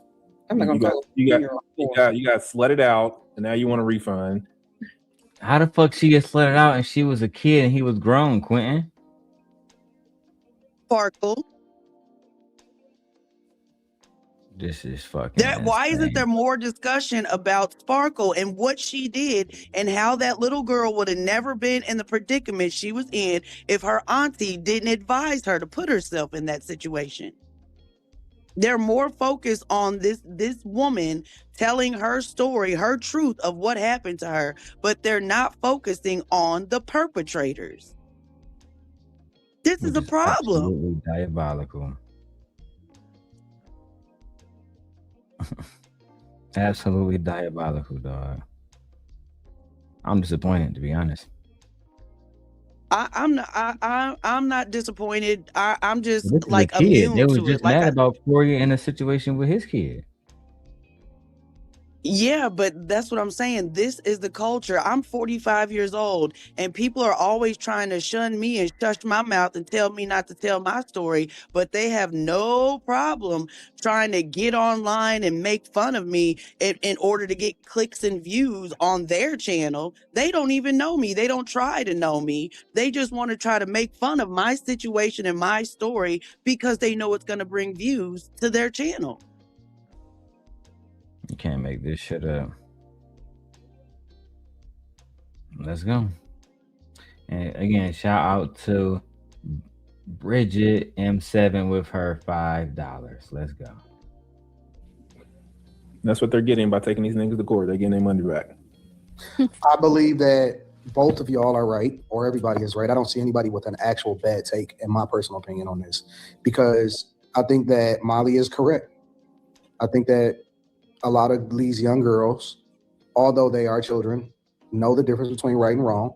They know what they're doing. They know what, a lot of times they may not know. Nigga, what? So no remorse for that young 14-year-old, but everybody supposed to have remorse for your daughter. I'm gonna let Black Dahlia got it. That's what I was just about to say. His daughter is an athlete, correct? Yes. So does he think that his daughter is any different than Simone Biles? I don't know what the fuck this nigga think, but I know that he shouldn't be saying that these young girls are for the Because streets. And all the rest of that shit. That's goofy. I don't remember if it was a coach or something that was involved with that gymnastic team that assaulted a lot of those girls, and it was under the guise of those were their mentors. They were supposed to be able to trust them, and it went on, and it happened to a lot of girls in the gymnastics field because their parents took them there thinking that they were safe. So if his daughter was to come out and tell a story similar to Simone Biles, would he acknowledge that he put her there? That's a good question. I wonder, will he acknowledge that? No, he's not. He's not. He don't take accountability for nothing. He gonna blame any and everybody except for himself. Oh, because he thought he was doing the right thing by making his daughter. Doesn't she do like karate or something like that? I think so, yes. Yeah, so you just because his daughter ain't came out and spoke her truth, what if she never tells him what happened to her? Because a lot of girls don't.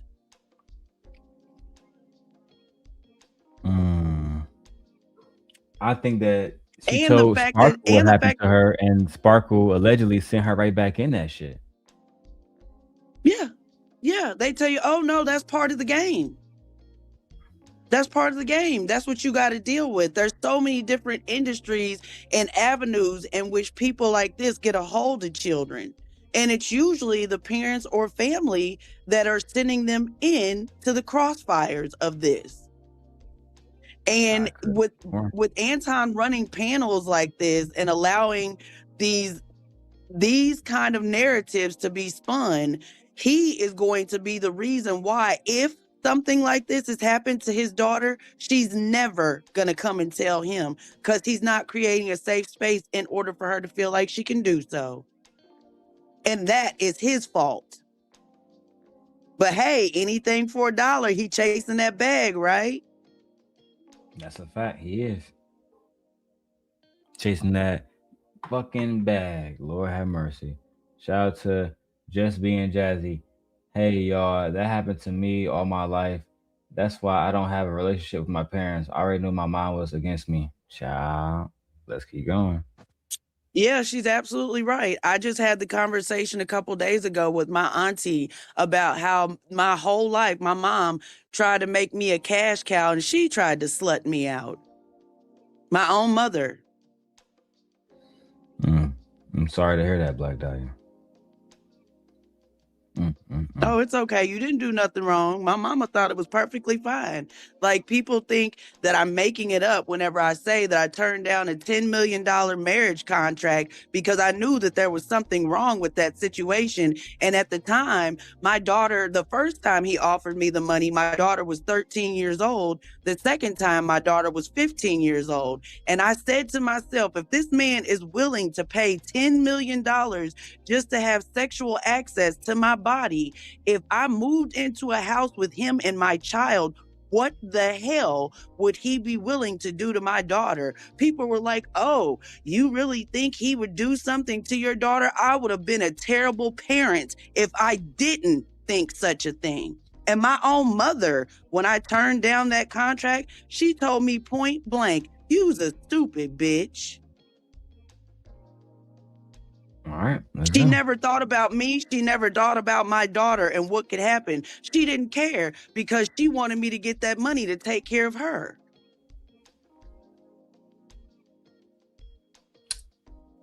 What they getting themselves into, right? The extent that they getting themselves into, but they definitely are situationally aware enough to know what they getting themselves into. But then to actually substantiate Brittany and Kim and a lot of other people's perspectives, that does not mean that we don't have a responsibility to protect young people. it does not absolve us from being held accountable from the fact that we are still dealing with children. And they don't know the full extent of what they're getting themselves into. They know what they're doing. They know the difference between right and wrong, but it doesn't mean that they can't be taken advantage of because they still are children. So it is our responsibility, in my opinion, as adults to protect children. And he certainly didn't do that. He went the complete opposite way. But I still think that these young chicks know what they're doing. But that don't. Young chicks is crazy. Not children. Young chicks. Lord have mercy. How could she think that it was wrong if her auntie was the one telling her to do it? That doesn't make any sense. Why, like, you as a 12-year-old, because she said that that's when it started, when she was 12. As a 12-year-old, if your auntie is telling you, hey, you should do this, how are you supposed to know any better if that is what you're being taught? And she's a whole baby out here. But now she's just a whore trying to get her money back. Fucking like, that's how you speak about a child? Yeah, I can't believe they even said this shit. Like, I got the Corey And Holcomb. they all just going along with it. I got the Corey Holcomb PDF file video, but it's like, damn, this shit looking worse. But you know what? Let's keep going, man. Because listen, if a young 14-year-old girl willingly and knowingly come up to a guy and say, oh my God, I love you. Nigga, that ain't just because she know the difference between right and wrong don't mean that you get permission to be able to take advantage of her. So I think that everybody is right in this. I don't think that anybody is wrong in their assessment of this whole situation. You don't think Molly was wrong when she said the little girl was trying to fuck for money, and now she just trying to use the situation to get more money, and she was a hoe at 4? Come on, bro. And this is Anton. With all due respect, this is why niggas don't care about nobody talking about your daughter. This is let me do a big screen so you know it's me. This is why nobody cares about people talking about your daughter. Precisely why, because you be on this type of bullshit right here. Now we gotta clip this, man. Listen, man. I'm working hard. I'm back at it, Black Dahlia, in full effect. All right, let's go. I don't think anybody is wrong, but that's just me. It's absolutely me. Anybody else got any additional perspective that y'all want to add into this? I think it's distasteful putting anything on a child for an adult being a predator. That's all. What you mean? Ooh, Black Dahlia. Now you see she tried to push back. We know how this goes when women push back against Anton.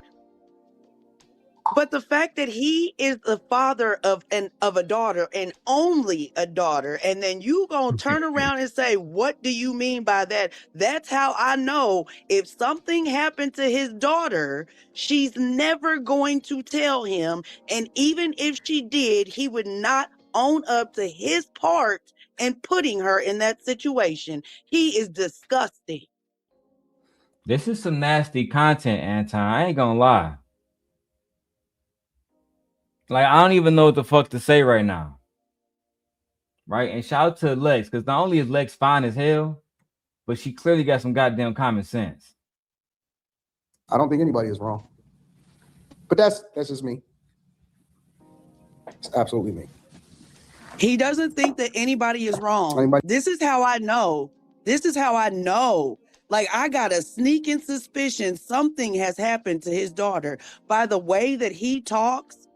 Putting on blast online what he said to his own wife in the 9th grade. No one would know.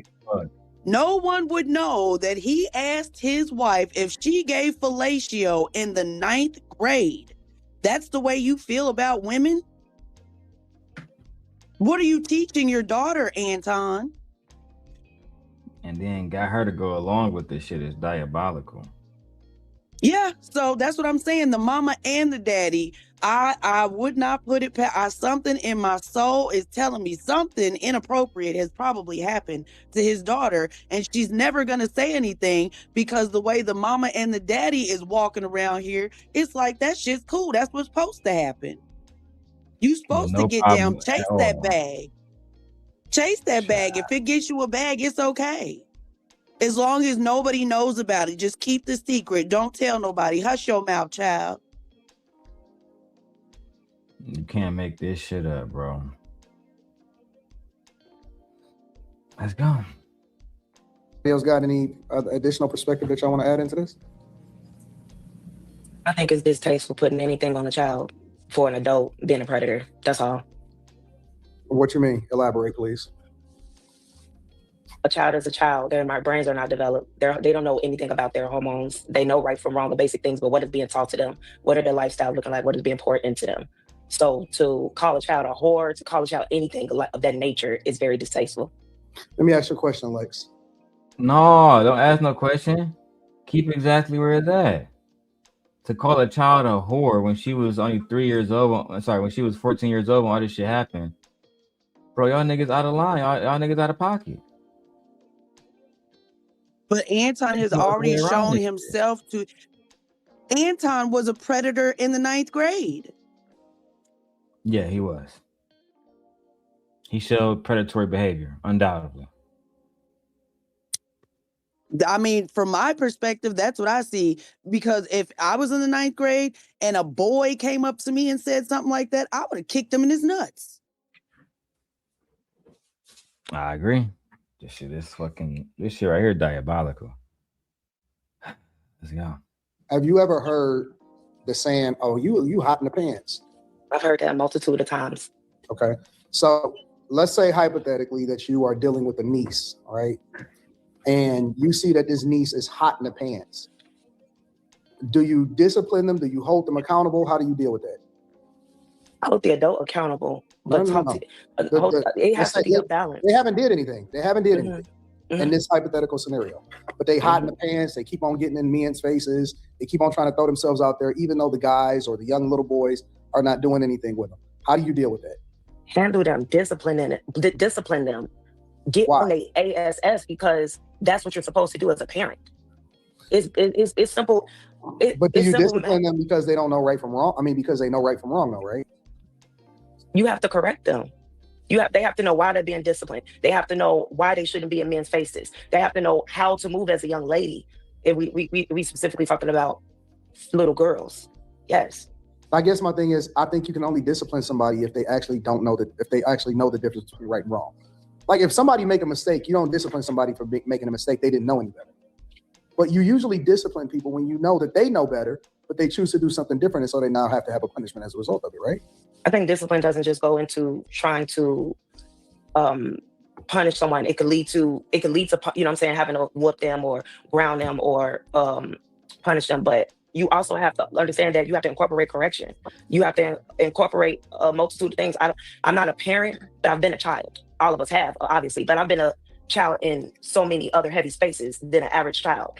And to put that in this situation on her, to say that she was just hot in the pants to a grown man and the auntie telling you to sit on his lap and call him a godfather and you were grooming her. Children don't come into this world knowing better. I don't think that anybody is blaming her for the situation with R. Kelly. I'm just simply saying that a lot of these chicks. You are blaming her, Anton. Literally. You're literally blaming her. I think that using the word discipline is the wrong thing. I think it's stemming from a lack of education.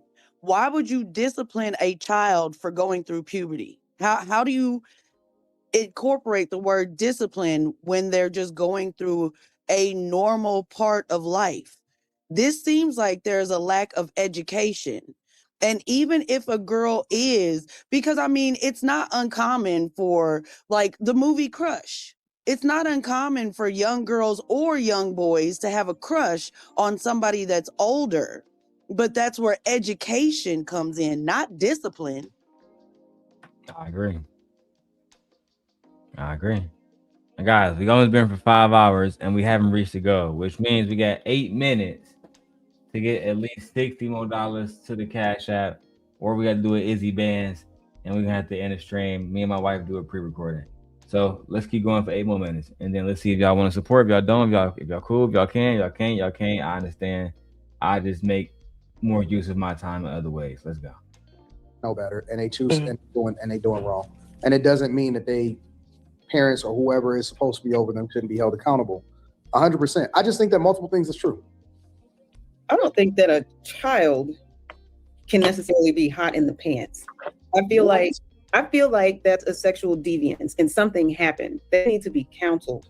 Something went wrong. Y'all act like y'all ain't never been to high school before. That's what I'm saying. Like, I'm the only one that's been 14. I don't believe that that's a natural. You don't know that you shouldn't be letting a grown man sex on you, record it, and pee on you. Y'all, at some point, we don't have responsibilities. I think that R. Kelly is absolutely a monster. I think that, and I'm the biggest advocate against these guys ever talking. I talk about it. I talk against it on a regular basis. But damn, if you telling me that when we was 14, 15, and all of that type of shit, when we was young, when we was ninth and 10th grade in high school, that we didn't know better, I absolutely knew better. And I know that all of the little chicks that we was playing around with and running around with chasing, that they knew better too. They knew better. In that space, being curious and naturally developing is one thing. I think that whoring around or whatever else you want to call it as a child stems from some sort of deviance. Something happened that's not natural. They didn't show up in this world. Because that showed a touch. You're right, Kim. That showed Every female get touched. Y'all are completely. These niggas are hell bent on saying that a young girl is basically a hoe. She has no sexual deviancy, none of that stuff. That goes to show you how they feel about young girls. And this part of the conversation is leading me to believe that they have no idea what coercion truly is and how that comes about. Like, I have had extensive conversations with my nephew about the difference between coercion and actual consent. Those two things are different. Like, this is a problem. This is a problem that adults don't seem to know the difference between coercion and consent.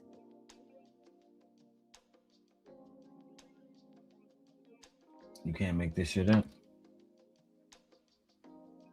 Let's go. And I feel like I Go ahead. But I was just say this is why I feel like sex education should not be taught in schools. There needs to be more education as far as like biology and like the different things, like the ways that the hormones affect your body during going through puberty and stuff like that. But the actual conversation of sex and consent, that needs to be placed on the parents. Schools should not be teaching children the difference. Well, I mean, they do need to understand the words coercion and consent, but the actual conversation around how that comes about, that needs to be between the parents and the child. That should not be placed on a school. I couldn't agree more, Black Dahlia. But I'm But gonna it's wrap clear this up. that a lot of these parents don't even know. This is a problem. I couldn't agree more. But I'm about to wrap this up. Me and my wife, she on her way home. We gotta get some food, go grocery shopping. She actually want to react to this too, so I might set up another live stream so we can react to it together. I will see y'all on the evening show. Mwah. See you later, Black Dahlia. All right, have one. All right, sis. Can't believe these hoe ass niggas. That shit crazy. Bye, y'all. No outro.